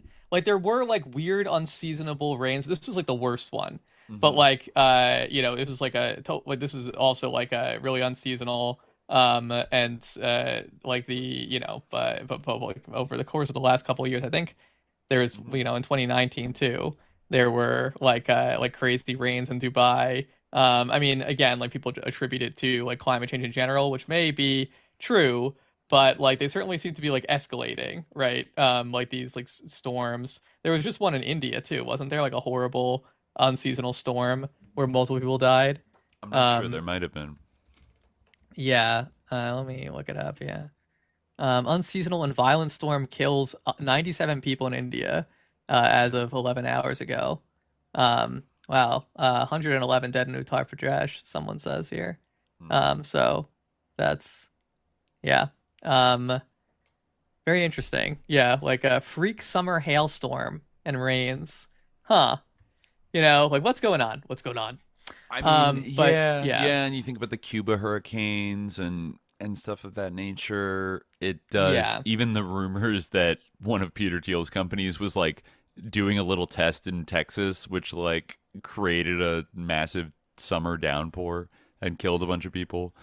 You know, I mean, there's a certain like Dracularity to it in that, like, you know, I mean, really, in some ways, weather is one of the most Dracular things there is, and like that is one of the things that Dracula does is control the weather. That's you know, That's and true. like the quintessential Dracula event, like you know, when the ship washes up in Whitby Bay, you know, or yeah, like there's like that's you know that storm that happens at sea, like it, you know, you can't really it's, you know, you can't really attribute the weather, like it's, you know, there's this this fog, of war, or you know, now I'm trying to make a pun and not able to do it, but like the you know, it's it's misty and it's hard to like you know, really assign direct blame in the way that like this I think is like really the like the epistemic gulf between like the chemtrail thing and the like standard kind of climate change narrative. And I feel like the truth actually is like kind of in between. Yeah, on I agree. Yeah, like on one side you have like this kind of thing like, hey, go forth my chemtrail pilots and like spread like evil chemtrails and like make everyone go insane or whatever, like make them have a psychological breakdown and like hear voices or something. And the other side is like that, like no one's to blame for anything. We're all just moral failures, and we, you know, like we like use the plastic bag and that's why this is happening. Where really, like I think like there's some middle ground between like, you know, the controllers sending out their fleet of like crop dusters or whatever to like to consciously poison us all, which I don't think is like what they're doing. And well, yeah, I think like it's they are like kind of doing that, but it's like a little bit more complex. Like it's that stovepiping we always done, you know, the stovepiping thing where people kind of don't know what they're really doing, like the broader like dual use purpose for what they're doing. Like, you know, like I mean, I could totally see it as plausible as like the pilots that go up and spray cloud seeding stuff in the UAE don't like aren't told or don't consciously think of what they're doing as like being part of a larger like geo strategic chess game to deny rainfall to Iran and Iraq. That is objectively what it seems like. That is the end result of their actions, and I'm sure at some reasonable level that I could have that effect. Yeah, I'm sure at some level that has been kind of like acknowledged and discussed or perceived that, you know, the U.S. kind of likes it when we do this, and you know, other things like that. But the actual operator sometimes, or you know, I mean, the case of like cloud seeding, like domestically, like we're increasing rainfall that benefits everybody, and it's awesome, and also like, or even the solar kind of geoengineering thing that these Israeli companies and that like they kind of think that they're saving the world by doing this. So they're combating climate change, you know, by spraying stuff in the air. I think there are some like that, and I think on the other hand, like there's, you know, like I think that there are those people who simply like or those companies or those, you know, like states that simply contribute to anthropogenic climate change in the kind of ambient way that like generally like it's kind of described, where it's like, oh, you know, we're using power for this, we're using power for that. Like I guess, you know, I think in some, you know, you could say there are instances like of things like, oh, the AI data centers, people want the AI because they love it so much. And then for that reason, like that, sucks up water that requires electricity that, is a drain on, that has serious environmental consequences, right? But they didn't intend the environmental consequences of building the data center. What I think is true is that, like, in some cases, yes, they do intend the environmental consequences, right? Like they actually, especially when it comes to like punishing enemies, but also like in general, like enforcing like a climate, like, manipulating the climate to enforce scarcity. It's kind of like, there are like benefits that don't have anything to do with making the climate worse to the like AI data centers in the minds of some people. But like, it's not like it's a win-win. It's not something where it's like, it's a trade-off. Like we have to destroy the climate in order to have this wonderful AI data center. It's like, it has a dual purpose to destroy the climate. Because, they like basically like, I think that like destroying the climate is the point. It's not just like, oops, an unfortunate side product of doing business. I think that, it's not like, we're so apathetic and like we're so, we have so much, acedia that we can't, rise to the challenge of like reducing emissions. It's kind of like escalation dominance in a way. Like I think that like states like the U.S. and its clients like the UAE, they like believe that they have like climate escalation dominance, right? Yeah. Like the worse the climate gets, they're gonna, as we would say in a game of Magic the Gathering, they're gonna break parity. Like it's gonna affect everyone, but like because of other factors, other people are going to suffer more. They have the HP to absorb it and survive. Like if you're playing Smokestack and like you have to sacrifice a permanent at the beginning of every turn, but you have a bunch of cheap creatures, then you can sacrifice those, but your opponents are going to have to sacrifice their lands. It's really a perfect metaphor in a way. But anyway, so I did want to read this. This is from Bloomberg Business Week, so I was surprised that it was good, but. It's what really happened in the storm clouds over Dubai. Torrential rain drenched the city in 2024, killing at least 4 people and raising new questions about the UAE's cloud seeding program. So, I mean, this has like a little bit of like, it takes like a bunch of different angles. Like some I agree with more than others, but this is at the beginning. The storm clouds rolled in again at 3 p.m. Dubai was already drenched from torrents of rain that had started the previous evening, flooding roads and subway stations. Now, in the afternoon of April 16, 2024, another weather front loomed. It appeared almost as a solid object, a gigantic disc miles across, framed by greenish light like a Hollywood special effect. Social media users compared the scene to an alien spaceship breaking cover. The downpour arrived moments later. Palm trees buckled in sideways rain, and thunder boomed overhead. By evening, it was clear the United Arab Emirates was experiencing a once-in-a-generation storm. Dubai International, the world's second busiest airport, closed when its runways turned into rivers. Images began to circulate online of the desert metropolis, famous for its sunny climate and extravagant displays of wealth, swamped by floodwater. Crypto Bitlord, a digital currency influencer, recorded himself steering a sports car through murky water, saying, "This Lamborghini is swimming, bro." The cryptocurrency conference he'd been planning to attend was one of 2 washed out that day. Of course. The golfer posted a clip of someone paddleboarding down the fairway at the sprawling Dubai Sports City complex. The total damage across the UAE was estimated at $3 billion. At least 4 people were killed. Afterward, many experts attributed the storm's violence to climate change. A warmer planet means more moisture in the air, which means more water for rainfall. In the darker corners of the internet, though, like, I love the way that, there was another explanation. Oh, no. Geoengineering, the deliberate manipulation of climate by humans. The term gets used for both imaginary and real activities in the sky. Chemtrails, plain vapor streams supposedly loaded with dangerous chemicals, don't exist. Cloud seeding, in which particles are introduced into the atmosphere to encourage rain, does. In fact, more than 50 countries do it. The UAE's National Center of Meteorology has been seeding clouds for years, trying to squeeze out extra water for an arid region with a booming population. The UAE has proven that even the driest lands can flourish, a video produced by the agency on its seeding program proclaims. I bet that's an insufferable video. After the April 16th floods, some on social media were quick to seize on the history, claiming the government was responsible. Guess this is the result when you overdo it with the cloud seeding, one anonymous ex-user wrote. Others blamed a satanic cabal of weather manipulators and accused Bill Gates of trying to block out the sun. I mean, again, like they're kind of being like honk honk, but like they are sort of trying to block out the sun. He toyed with the idea years. I think he said it at like a TED conference or something. Like, whoa, again, like I just bothered little so things much in the snarky sky. Tone. Yeah, like that is exactly the same thing as like Project Stardust Stardust Solutions, right? Like they want to block out the sun. Yeah, literally. Now like, it's happening. Like to say like it's like just this obnoxious thing. Yeah. I mean, I actually think this article is pretty good, but like on the whole, like I don't know why.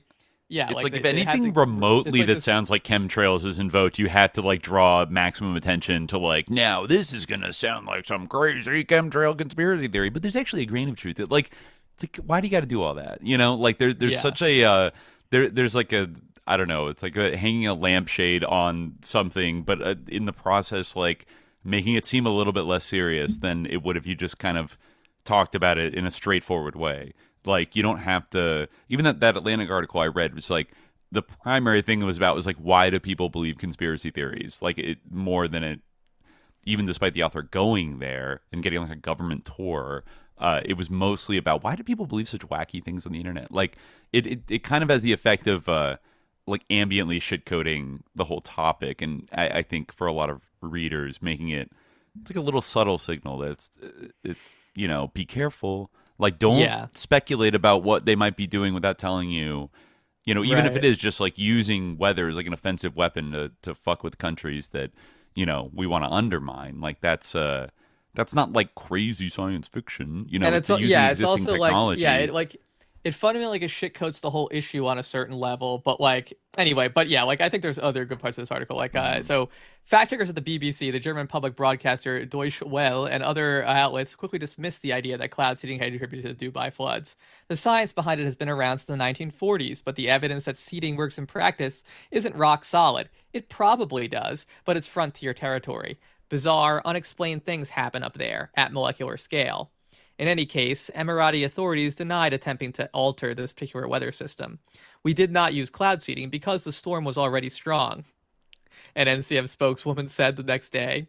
Senior officials and spokespeople at the NCM didn't respond to emails seeking comment for the story. The UAE's foreign ministry also didn't reply to messages seeking comment.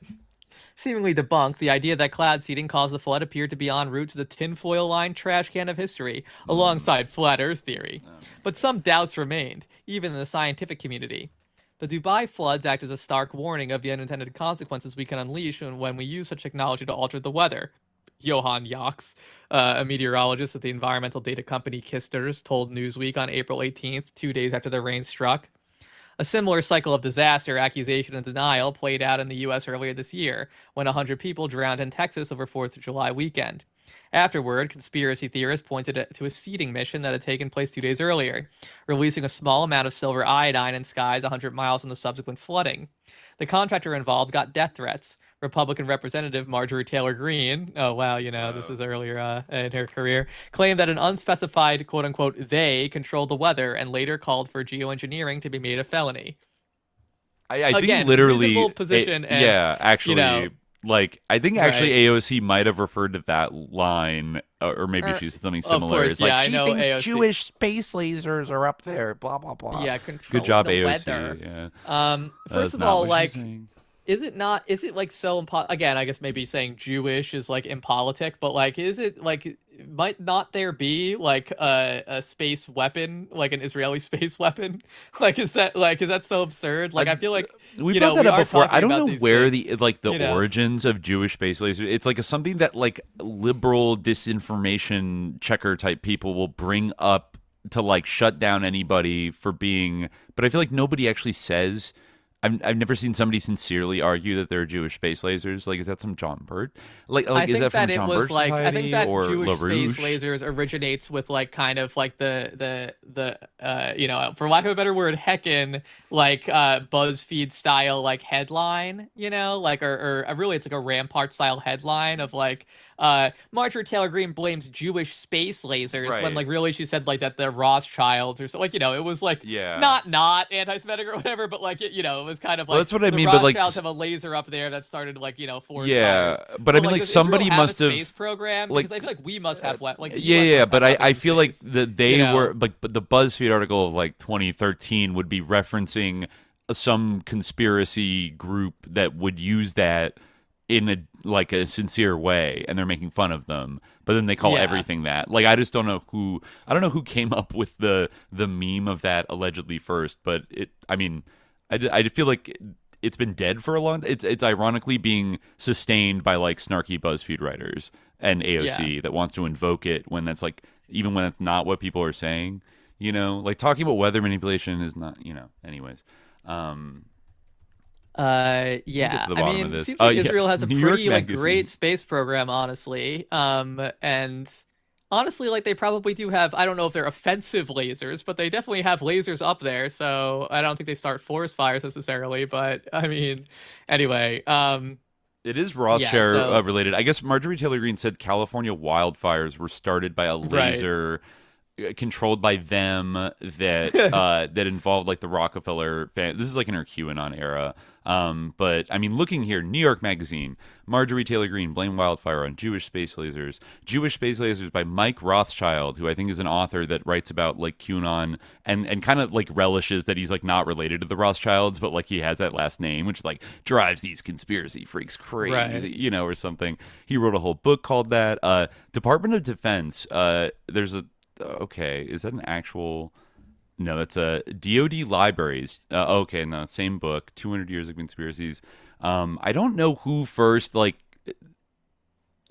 actually used this, or if it was like a mocking term they invented. I feel like it was a mocking term to label Marjorie Taylor Greene. That Marjorie Taylor Greene did not say that there are Jewish space lasers. I don't think. Like that seems like Yeah, I can't find any reference of it like before, the late 2010s or whatever, before 2018 when she said it. The SEO has been absolutely flooded. So maybe it was created as a snarky. I feel like it was. I mean, I it's hard to imagine her like saying that, like those words exactly. Like again, like that, you maybe could take that implication away, but space lasers are not a thing that is totally ridiculous. Like there could be space lasers, I think. So, they're kind of throwing the baby out with the bathwater there. Who can say, what, like, given all the other manipulation of the weather and destruction they're willing to cause, like, who's to say they wouldn't spark? I found the original post courtesy of Media Matters. Oh, great. As there are now over 70 people confirmed dead and over 100,000 missing. Sorry, not 100,000, over 1,000 missing. The fires in California are a horrific tragedy. I'm praying for all involved. I'm posting this in speculation because there are too many coincidences to ignore. I'm just putting it out here from some research I've done stemming from my curiosity over PG&E stocks, which tanked all week and then rallied. Thursday night, FCA official announced they would not let PG&E fail. I find it very interesting that Roger Kimmel on the board of directors of PG&E is also vice chairman of Rothschild Inc., international investment banking firm. I also find interesting the long history of financial contributions that PG&E has made to Jerry Brown over the years and millions spent in lobbying. What a coincidence it must be that Governor Brown signed a bill in September 2018 protecting PG&E and allowing PG&E to pass off its cost of fire responsibility to its customers in rate hikes. Through bonds. It must be just a coincidence the fires are burning in the same protected areas that the $77 billion high-speed rail project is to be built, which also happens to be Governor Brown's pet project. What are the odds that Feinstein's husband, Richard Bloom, is a contractor to the rail project? Geez, with that much money, we could build 3 U.S. southern border walls. Then, oddly, there are all these people who have said they saw what looked like lasers or blue beams of light causing the fires in pictures and videos. I don't know anything about that, but I do find it really curious PG&E's partnership with SolarN on space solar generators starting in 2009. They announced the launch into space in March 2018, and maybe even put them up before that. Space solar generators collect the sun's energy and then beam it back to Earth to a transmitter to convert to electricity. The idea is clean energy to replace coal and oil. If they are beaming the sun's energy back to Earth, I'm sure they wouldn't ever miss a transmitter receiving station, right? I mean, mistakes are never made when anything new is invented. What would that look like anyway? A laser beam or a light beam coming down to Earth? I guess, could that cause a fire? I don't know. I hope not. That wouldn't look so good for PG&E, Rothschild Inc., SolarN, or Jerry Brown, who sure does seem fond of PG&E. Good thing for SolarN that Michael Peavy is on their board, since he is former president of California Public Utilities Commission, California's most powerful energy regulatory agency. Great connections right there. I will say, however, whoever was able to buy that PG&E stock at the bottom before the announcement was made when stocks rallied sure did well on their investment. I wonder how you get privy to that kind of info. You must have to know somebody, right? Seems like there's a lot of connected people in this crowd, and with these space solar generators, I really hope they have good aim beaming the sun's power down to Earth. But what do I know? I just like to read a lot. Shruggy emoji. I mean, yeah, so that's probably insane, but it's not like saying like Jewish space lasers at all. It certainly is not. I mean, she's calling out Moonbeam Jerry. Oh, funny that his nickname is Moonbeam, right? Jerry, like old Jerry Brown, yeah, who was governor, like still governor then. Yeah. And PG, I mean, honestly, she joined the New World Liberation Front. She's calling out PG&E. She's blowing up those Transformers folks. Yeah. It's funny that she the vitriol at PG&E, having just read what we did from the left in the 70s. It's like, hold up, like PG&E is like kind of they're sus. Like, all the utilities in California are fucking sus. In a way, yes, she throws out some like really speculative shit, but that's been alleged in much more like humble kind of circumstances by like SoCal Edison, and PG&E started fires by like substation, sparks or fires or malfunctions or lines going down. She was kind of saying that it was like a new tech. I don't know if she understood the technology well or whatever. I don't understand it. I've never really heard of it, but it kind of sounds like a magnifying glass. She was just saying it was an accident. Yeah, kind of. Yeah, she's saying like, if it was an accident, maybe because they're so politically connected, they're covering up that they were liable for accidentally. Maybe they fucked. If they're using this kind of magnifying glass, like satellite technology to like collect the energy from space. I mean, I'm no expert engineer, but hypothetically, it does sound like a big magnifying glass, like beaming a light of energy, to a specific station. But if you if you missed for some reason, if the satellite was misaligned and it hit like a dry brush area that was full of like potential, like a real fire risk zone. I mean, I don't know. I mean, I get how you could think that. I really don't know if that is possible or even if this is what she is saying it is. But I think she's probably talking shit solar in panels. some. Yeah, I don't like. She's I feel going they're probably collecting power and then somehow transferring it to Earth. I don't know. Yeah, I do know they've had some. If it actually was ever built, I don't know. I don't know. I don't know if PG never rolled out something like that. That's the mystery of the space laser, and I think that even the Jewish component was again. There you go. This is the typical thing that we have really come a long way from then, where it's I feel like the whole element of that it was about Jews was kind of really inflated. She simply mentioned the Rothschilds as being financially bought into PGE to some extent. Yes. In a litany of a bunch of other people who aren't even Jewish. Fair enough that a lot of Rothschild conspiracy theories have maybe a more than a tinge of anti-Semitism, but dog whistly that vibe, was not really. It's kind of misrepresentative to say that was really her intention, other than simply the mention of the Rothschilds, and she also implicated other groups who aren't Jewish. That's why I said Jerry Brown is Irish Catholic. He's not. Anyway, we're not doing MTG defense hour here. We're I'm going to keep reading this because because it kind of gets interesting. So, although the idea of a political plot to drown Republican voters is manifestly absurd, the reality of cloud seeding is harder to pin down. Even today, meteorologists don't really know how clouds work, let alone what happens when chemical agents are introduced. It's not crazy to ask whether recent advances in technology might have an effect on extreme weather, especially if used carelessly. Thank you. What follows is a full account of the 2024 Dubai floods based on interviews with insiders of the UAE cloud seeding program, pilots and meteorologists, and on new flight data that challenges the accepted versions of events. It's a story of a catastrophe, weird science, competing narratives, and unintended consequences. Monday, April 15th, began calmly. The outer fringes of the storm brought ash and skies. State-owned broadcaster Dubai One warned of thunderstorms and hail in the evening, with the possibility of flooding. The bad weather is expected to continue through Tuesday. At about 1:40 p.m., radio receivers picked up signals from United Arab Emirates Air Force 836 heading north over Dubai. The plane cruised past Palm Jumeirah, a tree-shaped man-made archipelago whose residents include hedge fund traders, movie stars, and Russians fleeing international sanctions. With zero personal taxes, great golf courses, and abundant shopping malls, Dubai is a welcoming place for the rich. UAF 836 is a Beechcraft King Air twin-propeller plane. It's small, agile, and tough. The ones used by UAE's cloud seeding program are equipped for a single purpose, former pilots say, delivering seeding agents into the sky. Racks holding dozens of flares lined each wing. Each tube contains salt crystals coated with titanium nanoparticles. When burned, the flares release their payload. The crystals are hygroscopic, meaning they absorb water molecules, holding them until they can form a droplet heavy enough to fall to the ground. That's how cloud seeding works. UAF 836 was the only seeding plane whose flight path was tracked on April 15th, but the UAE's weather agency has at least 6 similar craft. The planes can work in shifts, lining up to hit a promising cloud in succession like a bomber squadron. Because of their small size and Air Force registration, seeding planes don't always show up on satellite or other public surveillance systems, making them hard for outsiders to monitor. The UAE doesn't release information about specific missions.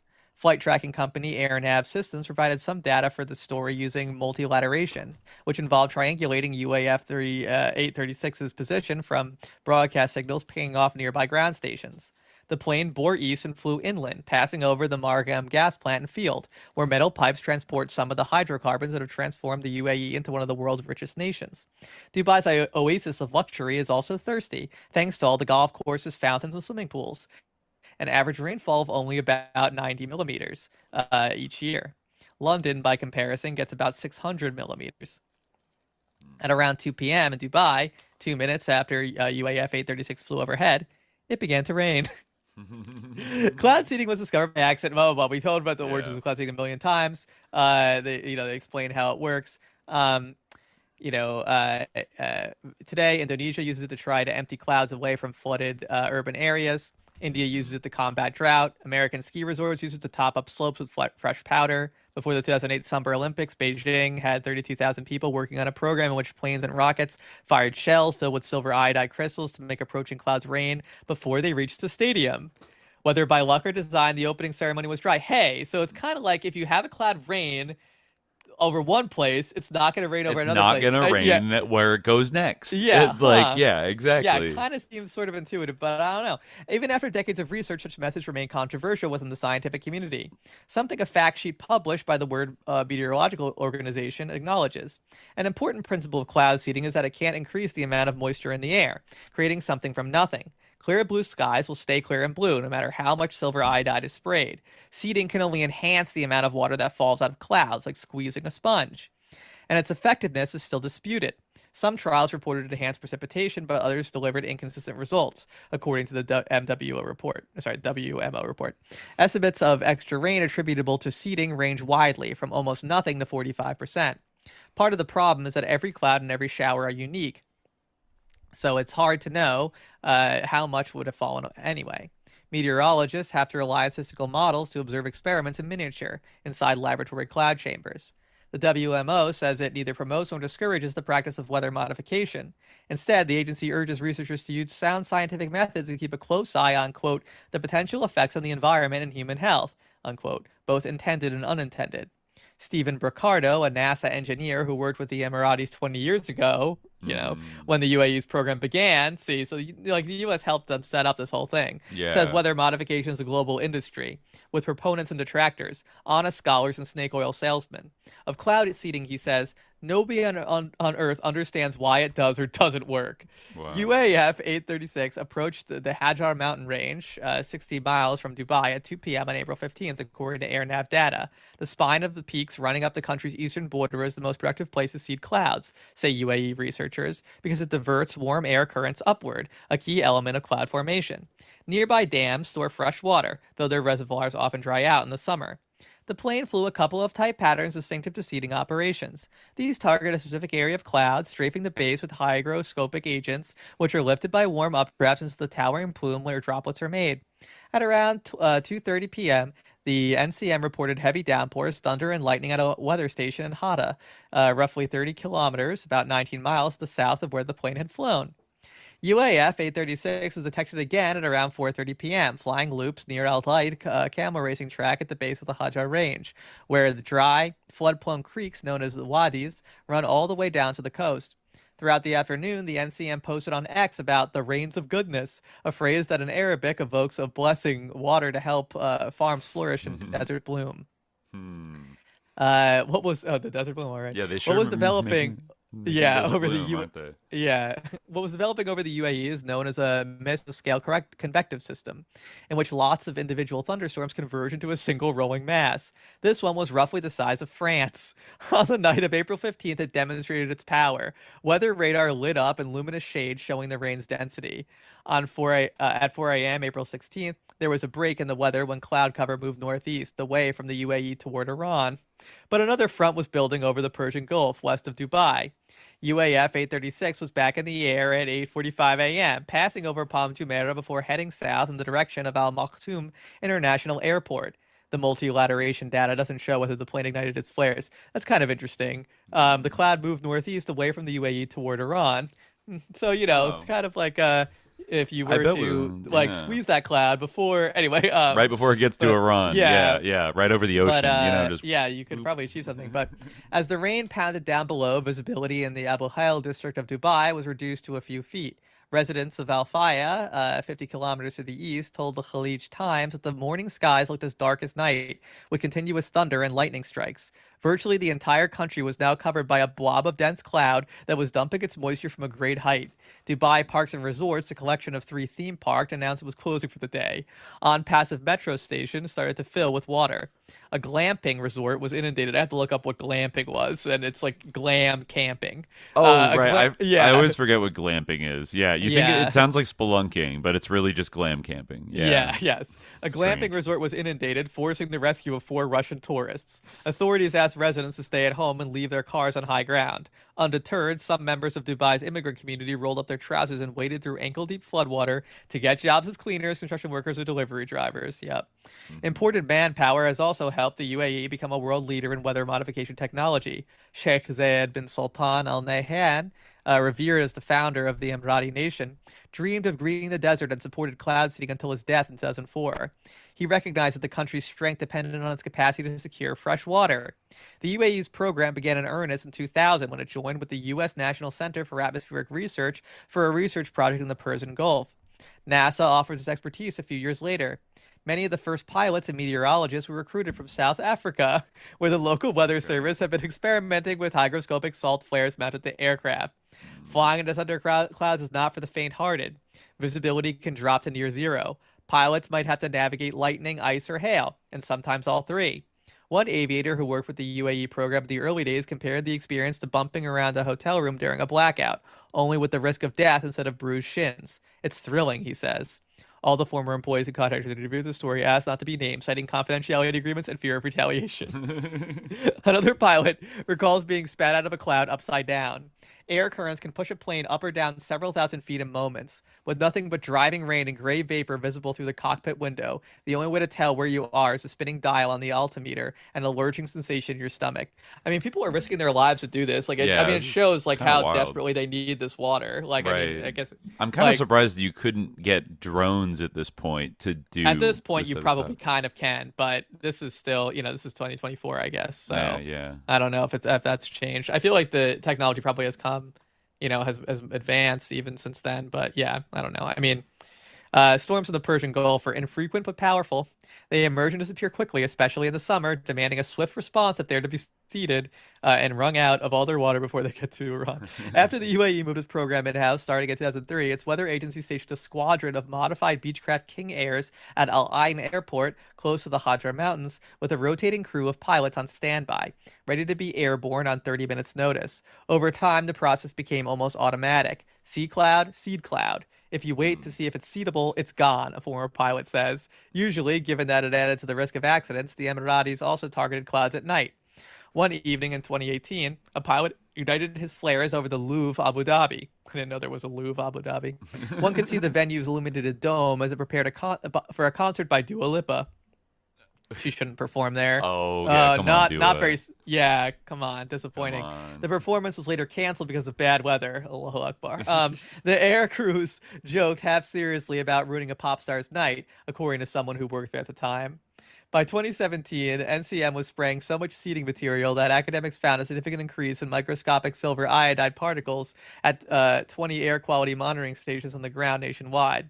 A few years later, the agency began using experimental titanium nanoparticles to coat salt crystals. The combination was said to be hydrophilic, attracting water, as well as hygroscopic, absorbing water, making for a more efficient seed. As of 2024, the NCM was flying as many as 300 missions a year, multiple times a day, during the summer storms that yielded the most rain. The UAE's demand for water grows every year, making every drop precious. The majority of its supply comes from desalination plants that boil the salt out of seawater, a costly and energy-intensive process. Weather modification looks cheap in comparison. The NCM estimates that a single dollar spent on cloud seeding produces the same volume of water as 25 spent running the plants. Just after midday on April 16th, the storm briefly loosened its grip on Dubai. The Burj Khalifa, the world's tallest building at a half-mile in height, speared defiantly through a thin layer of cloud. But the punishment resumed at 3 p.m., with the appearance of a strangely shaped front that social media users compared to a spaceship. A lot of UFO comparisons. Yeah. It was probably what meteorologists call an arcus, a ring formation caused by cold air plummeting down from the top of an anvil-shaped storm cloud, then curling back upward from the base. There was nothing unnatural about the green or yellow tinge, just a trick of the light as the sun's rays reflected through the very wet air. But it did speak to the explosive forces at work. The falling deluge was like nothing even lifelong residents have seen before. Once a cloud droplet grows 10 to 20 microns, it stops rising and starts to fall. As it descends, it pinballs against tens of thousands of other droplets in a chain reaction that, in taller clouds, can unleash a staggering amount of liquid. The average thunderstorm contains 1 million metric tons of water, enough to fill 400 Olympic swimming pools. Wow. Floodwater in parts of Dubai rose to knee-deep, then waist-deep. Traffic stacked up bumper to bumper for 2 kilometers along Sheikh Zayed Road, the city's main artery. At around 4:45 p.m., a Bloomberg News reporter spoke to Ahmed Habib, a meteorologist at the NCM, for a story about the floods. The center had been flying seeding missions all day, and on Monday, too, he said. He counted 7 operations during the period, meaning UAF 836 wasn't the only plane in the air. Any convective cloud should be targeted, he said. The NCM would later deny this accounting of events. An afternoon turned into evening. The NCM issued its first red warning indicating the most severe hazard. Flights from Dubai International were delayed, diverted, or canceled. At 8 p.m., mosques around the city broadcast a call to prayer, along with a special message asking worshippers to stay indoors. It's unclear when on April 16 people started dying. The only information police released is that a male citizen in his 70s had died when his vehicle was swept away in the emirate of Ras Al Khaimah. The Philippine media reported that 2 immigrant workers, Jenny Gambao and Marjorie Ancheta, suffocated after their shuttle bus was submerged. And a third Filipino, Dante Casapong, 47-year-old airport technician, was killed when his car fell into a sinkhole. He left behind a wife and 3 children. Human intervention in the weather has always attracted suspicion. Interesting little metaphor about Macbeth, blah, blah, blah, blah. Talking about the creek in Big Tujunga Canyon, California, in 1978, killed 11, $43 million in damage. Los Angeles County had seed the day before. They do seed in Los Angeles County. The resulting outcry led to dozens of lawsuits, all unsuccessful, and the cancellation of the area's seeding program. Yeah, I guess they did until 1978 when, the creek burst its banks and killed 11 people, and then everyone got pissed off. Yeah. Well, now we get these atmospheric rivers in California, which are very interesting. I don't ever remember them kind of growing up or even like 10 years ago, but in the last 5 years, they've been, it's just like it kind of sounds like what was described there, like just a sheet, an endless like wall of water that goes on for like hours and hours and hours. I think El Nino was the only time that it was like that heavy and like persistent. But I think there might be a La Nina this year or something. But she goes on. The UAE has seen an increase in flooding during the cloud seeding era. The causes are likely numerous, encompassing climate change and urbanization, which replaces naturally absorbent landscapes with flood-prone concrete ones. Although the UAE's weather agency has always denied causing storms, it has admitted to seeding them. It has also acknowledged following extreme rains that this might have meant more water on the ground. After a woman was killed during a 3-day deluge in January 2020, a spokeswoman noted that the NCM doesn't produce precipitation, but it does help the cloud increase the amount of rainfall. After heavy rains in January 2022, the NCM told Agence France-Presse that cloud seeding may have exacerbated the impact. In each case, the center was keen to make clear that it would have rained anyway. No one knows. Just an accessory to murder, not the exactly. actual murder. Yeah, no, no one knows for sure exactly how cloud seeding affects such powerful storms. Some scientists insist that when condensation is already being turned into rain so efficiently, the impact can only be minimal, like a breeze stopping an intercity train going at full tilt. Richard Washington, a climate science professor at the University of Oxford, wrote in a blog for the news network The Conversation a few days after the storm. On the other hand, scientists with the U.S. National Center for Atmospheric Research found during a 3-year study in Mexico that the largest quarter of storm clouds produced 45% more rain in the half hour after being targeted than unseeded clouds, according to an article published in 2000 in Science magazine. The Mexico experiment and other studies report that seeded storms seem to last longer.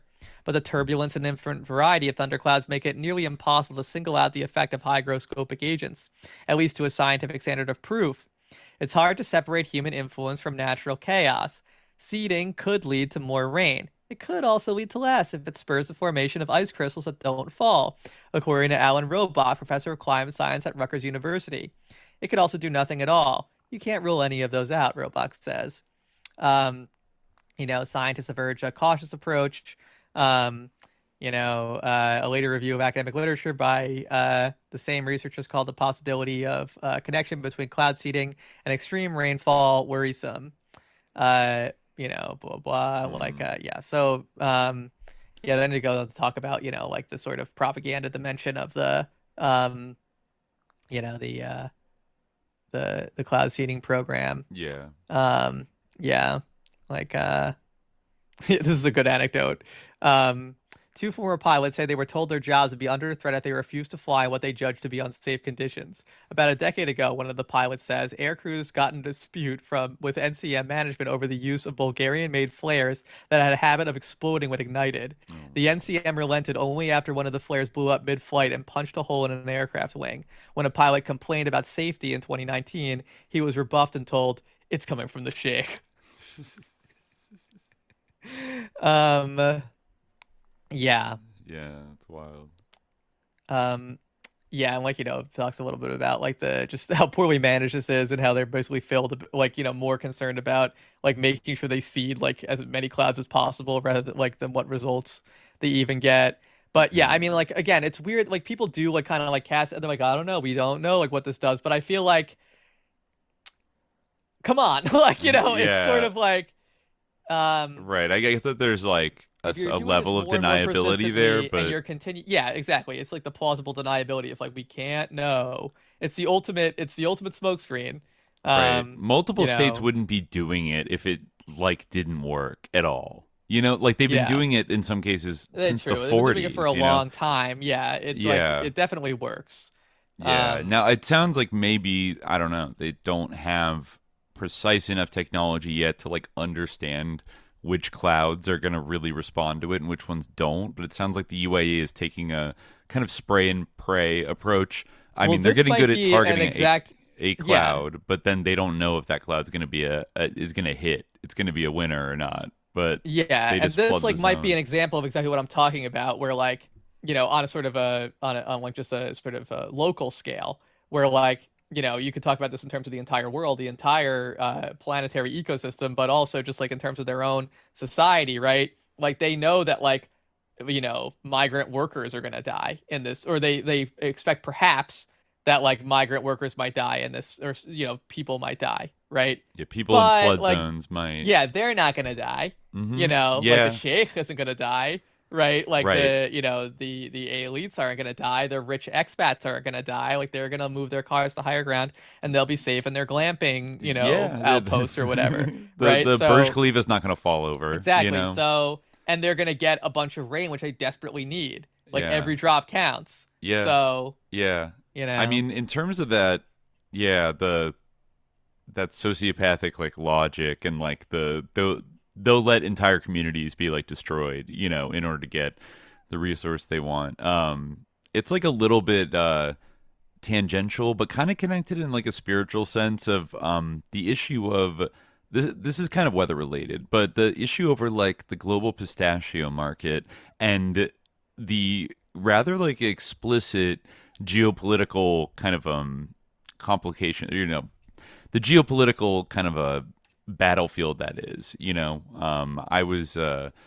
I watched the documentary, I think also produced by Adam McKay, Pistachio Wars, last night, and I'd seen some kind of talk about it, and there is an interesting story there. I mean, are you familiar with the Wonderful Company of Stuart I think we talked about it a little Resnick? bit. I think I've seen like their pistachios before. I Oh don't yeah, they're really like everywhere. I mean, pistachios, they so I don't eat them, very but- big successful brand in terms of making California pistachios a big thing. But there's a couple layers. I mean, it came up recently during, you know, the war with Iran, among many other things about, you know, the economic warfare and stuff. Like, so first of all, I mean, Stuart and Linda Resnick are like major Zionists and like political donors and like neocon supporters, which, you know, there's a lot of rich people in America that do that. But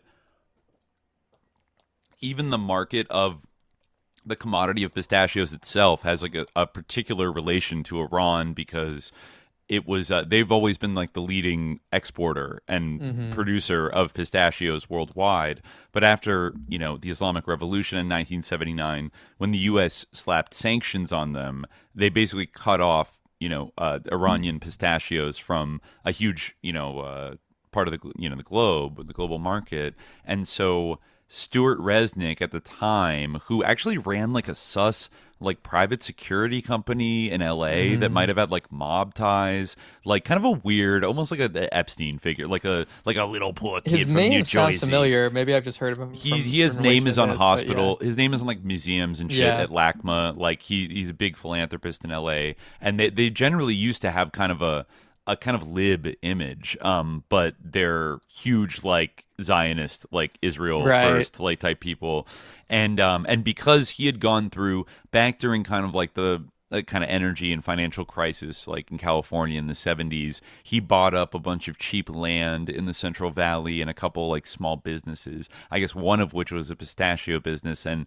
due directly to the sanctions on Iran, it created like an economic opening for his company to like start boosting, and of course, you know, being able to stick it to Iran was extra sweet. So he just, you know, built out this massive empire of you know, pistachio farms in like Central California, and then, you know, eventually went into like pomegranate juice, you know, that comes in the goofy kind of packaging, the goofy bottle, you know. He eventually married Linda Resnick, who was a daughter of a film producer, I forget his name, Harris. I actually wondered if her father... Actually, we could do a whole episode on the Resnicks because they're very interesting. She was involved in the Pentagon Papers in like the early 70s, and she like was friends with which Daniel exposed, Ellsberg. Some of these weather modification programs in the first place. Ironically, yes. And then she was kind of like she was the daughter of like a big shot film producer, and I wonder if he was in the Malibu Mafia. Honestly, that would kind of like it would kind of track because they were very pro Pentagon Papers. But then eventually she got into like PR and marketing, and then she married Stuart Resnick and kind of became like the marketing chief of what would become the Wonderful Company. And she just went around like trying to do like brand refreshes for all these different fucking companies that he owned, and they really hit it off with the pistachios, you know. But like pistachios are like, you know, they're incredibly water intensive, you know. So for California to be in drought for so many years, like basically they own the Kern, what is it, the Kern County like water reserve, which is like an underground like water storage shed that stretches for miles, that is like majority owned by the Resnicks, who get like, I don't know, first rights to use it for their pistachio farms. And they've, you know, they expanded into obviously pomegranates, tangerines, almonds, like, but I think you know, pistachio, like a pound of pistachios takes like 1,000 gallons of water to produce, you know, like very water hungry. So we've been suffering with droughts, you know, on and off the last 15 years, but the Resnicks are pumping that. And then you could almost look at like the entire huge push of like the Wonderful Company pistachios as a way to like undercut the economy of Iran, which is already, they still hold a pretty significant chunk, I think, of worldwide pistachio production. But like the wonderful company's been like eating into that, and they also take their profits and like donate to a bunch of Israeli kind of AIPAC political, fronts that like sponsor politicians to make them hardliners on Iran. And you just see like the connection of all of this, of like denial of their agricultural capacity, and then also trying to like battle it, using sanctions so that you can get a leg in on one of their core crops that they export. It puts a really dark spin on Dubai chocolate. Because, like, I wonder, are those Iranian pistachios, which would be, right across the Persian Gulf? Or are they, flown in from fucking California? Probably, yeah.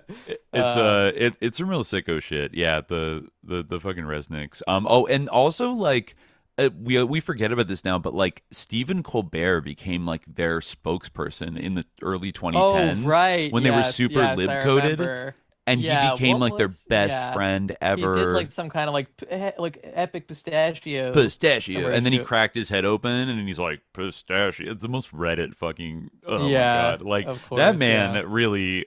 What a chump. To think back then, we thought he was epic and sticking it to the neocons, and then he somehow missed the big thing about the Resnicks being like because it's lib coded, it's a health food, it's so California lib coded, eating pistachios, it's a healthy snack, and like they made a big thing, they built a company town. It's a healthy snack in like Lost Hills that like doesn't have any like public utilities of like any kind, but they run they have immense like political power along with a few other big families and corporations that own all the farmland in the Central Valley, and so then they use it. They pollute all the land. They like dump like waste everywhere. They grow their pistachios in like oil waste, like frack waste, like soil that's like just dumped into it. So it's just like slop and like it fucking sucks. Yeah, but but water, weather, these things. Yeah. They're being used as weapons against the world. Water is like, water makes the world go around. It's like water, everything is water, like someone in that article said something like water is politics. In some ways everything is politics, but like, everything literally is water. And that's like the connection between the water and, where you live on this blue heckin' space rock. It's hard to use heckin', but there's no other adjective that you can pair with space rock. It's a world. It's a water world. Most of it is salt. Water, whatever. We're not a drop to drink. Need that rain, and stay vigilant. We can't desalinate our complete way out of it, but no, we can't. We do all share this biosphere. In fact, we're not really cloud seeding our way out of it, I don't think. Again, there's winners and there's losers. I think there is a robbing Peter to pay Paul element going on. If you think of the scale that it could, if the United States was like going to do some kind of like global cloud seeding campaign or something, or U.S. and its allies or something, there's going to be like cloud wars where everyone's trying to like, basically strategically make it so the clouds like land on their country and like not somebody else's country. And then you have maybe you have dogfights between different cloud seeding planes, just trying to, I don't know, but that would be a dark future. It shows like how much like that, those like agreements and stuff were based on like, they weren't necessarily observed by both sides, but they were based on like an idea that like, of mutually assured destruction, right? That like there was sort of a threat of violence backing up the need to have those agreements.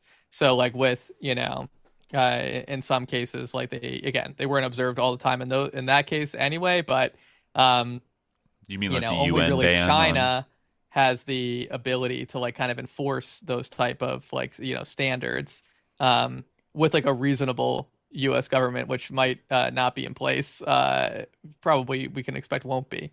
It seems like no matter who like really is in power, as the kind of like leadership shifts, there's going to consistently be like this sort of irrationality when it comes to the kind of imperial sickness at the heart of the United States. But Yeah, I mean, Yeah. like it's Well, they've yeah, clearly been like nursing don't this for yeah, decades, you know. right, and yeah, don't don't let them cast a cloud over the subject, because like, I mean, just to like, it was honestly shocking to me, like that's like part of the reason why I was like, let's do this episode, because I saw someone like mention it on Twitter, like say like someone should do it, like look into this, and I Hmm. was like, oh, let me like just sort of bop around here, like just before like like an hour before we were doing one of the Patty Hearst episodes, and Hmm. like I looked it up, and the first thing that came up, of course, was like wall to wall articles that were like crazy conspiracy theorists say that we can control the weather, and like people are stealing rain, and then Yeah. like I looked just like a little bit deeper, and like a lot of these, like those quotes we read, like from those like climate scientists saying like, well, the thing about cloud seeding is that you're kind of stealing rain. Yeah.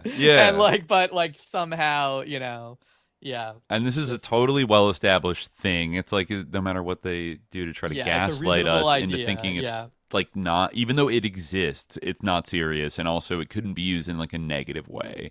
Like shut yeah, up. Even though if you think about it logically for like 10 seconds, yeah, like if you exhaust the right. cloud It's this before it moves on, then the other person doesn't get rain. it's this kind of thing where they're like they use like results that they got from like really like minor scale cloud seeding at like one time, and like they don't like it's really escalate, especially in places like like a situation like the UAE is like totally different, and like it really makes, I mean, it's the same way that like Israel is like the testing ground for all of like the police tactics Hmm. that the US then brings home and uses on its own people. Yeah.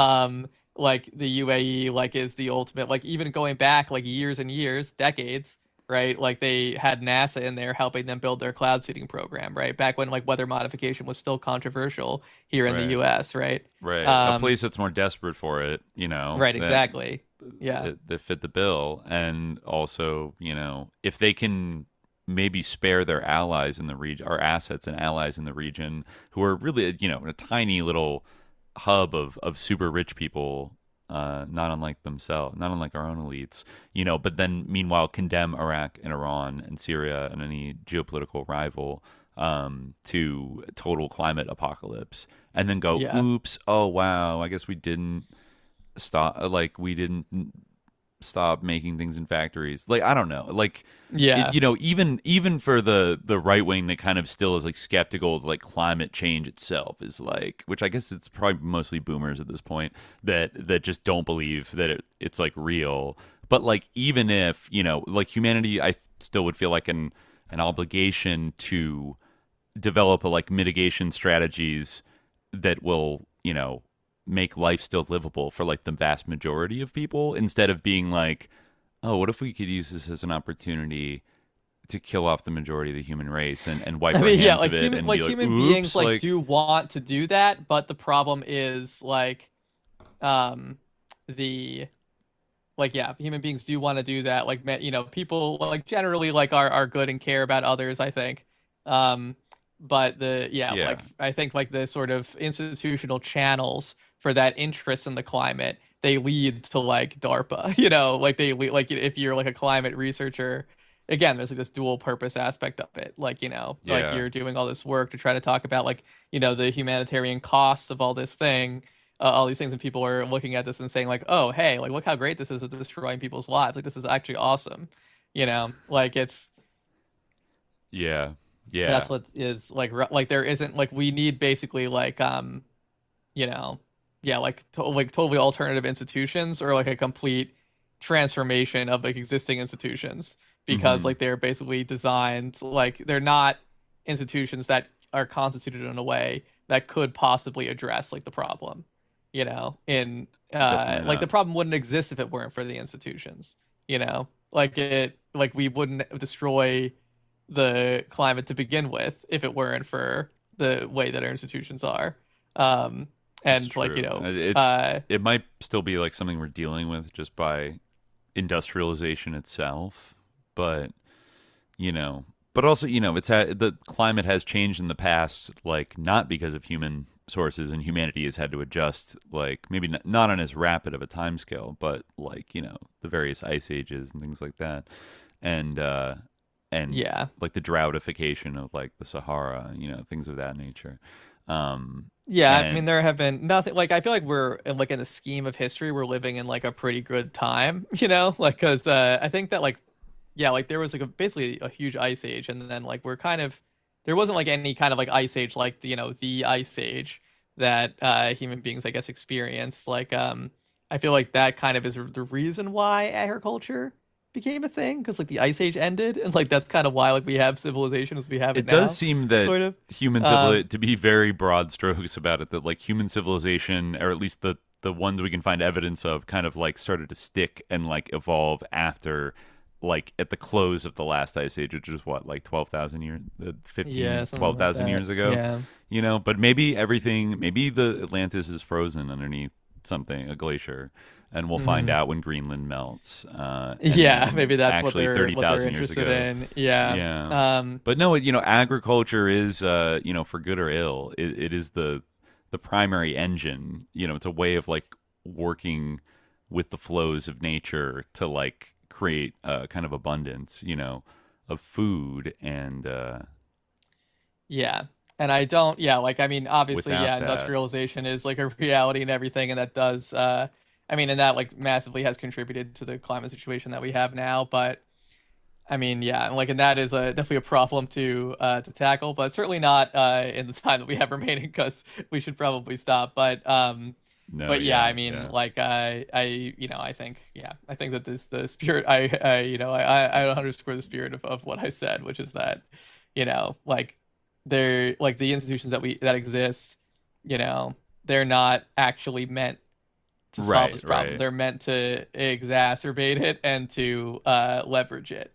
So you're goodwill going in to become this, scientist or whatever. They're not, that's not gonna work. The DARPA grant is going to come in, and there's going to be a different purpose, and it is in contradiction with the sort of pro-human one of, hey, let's work it out.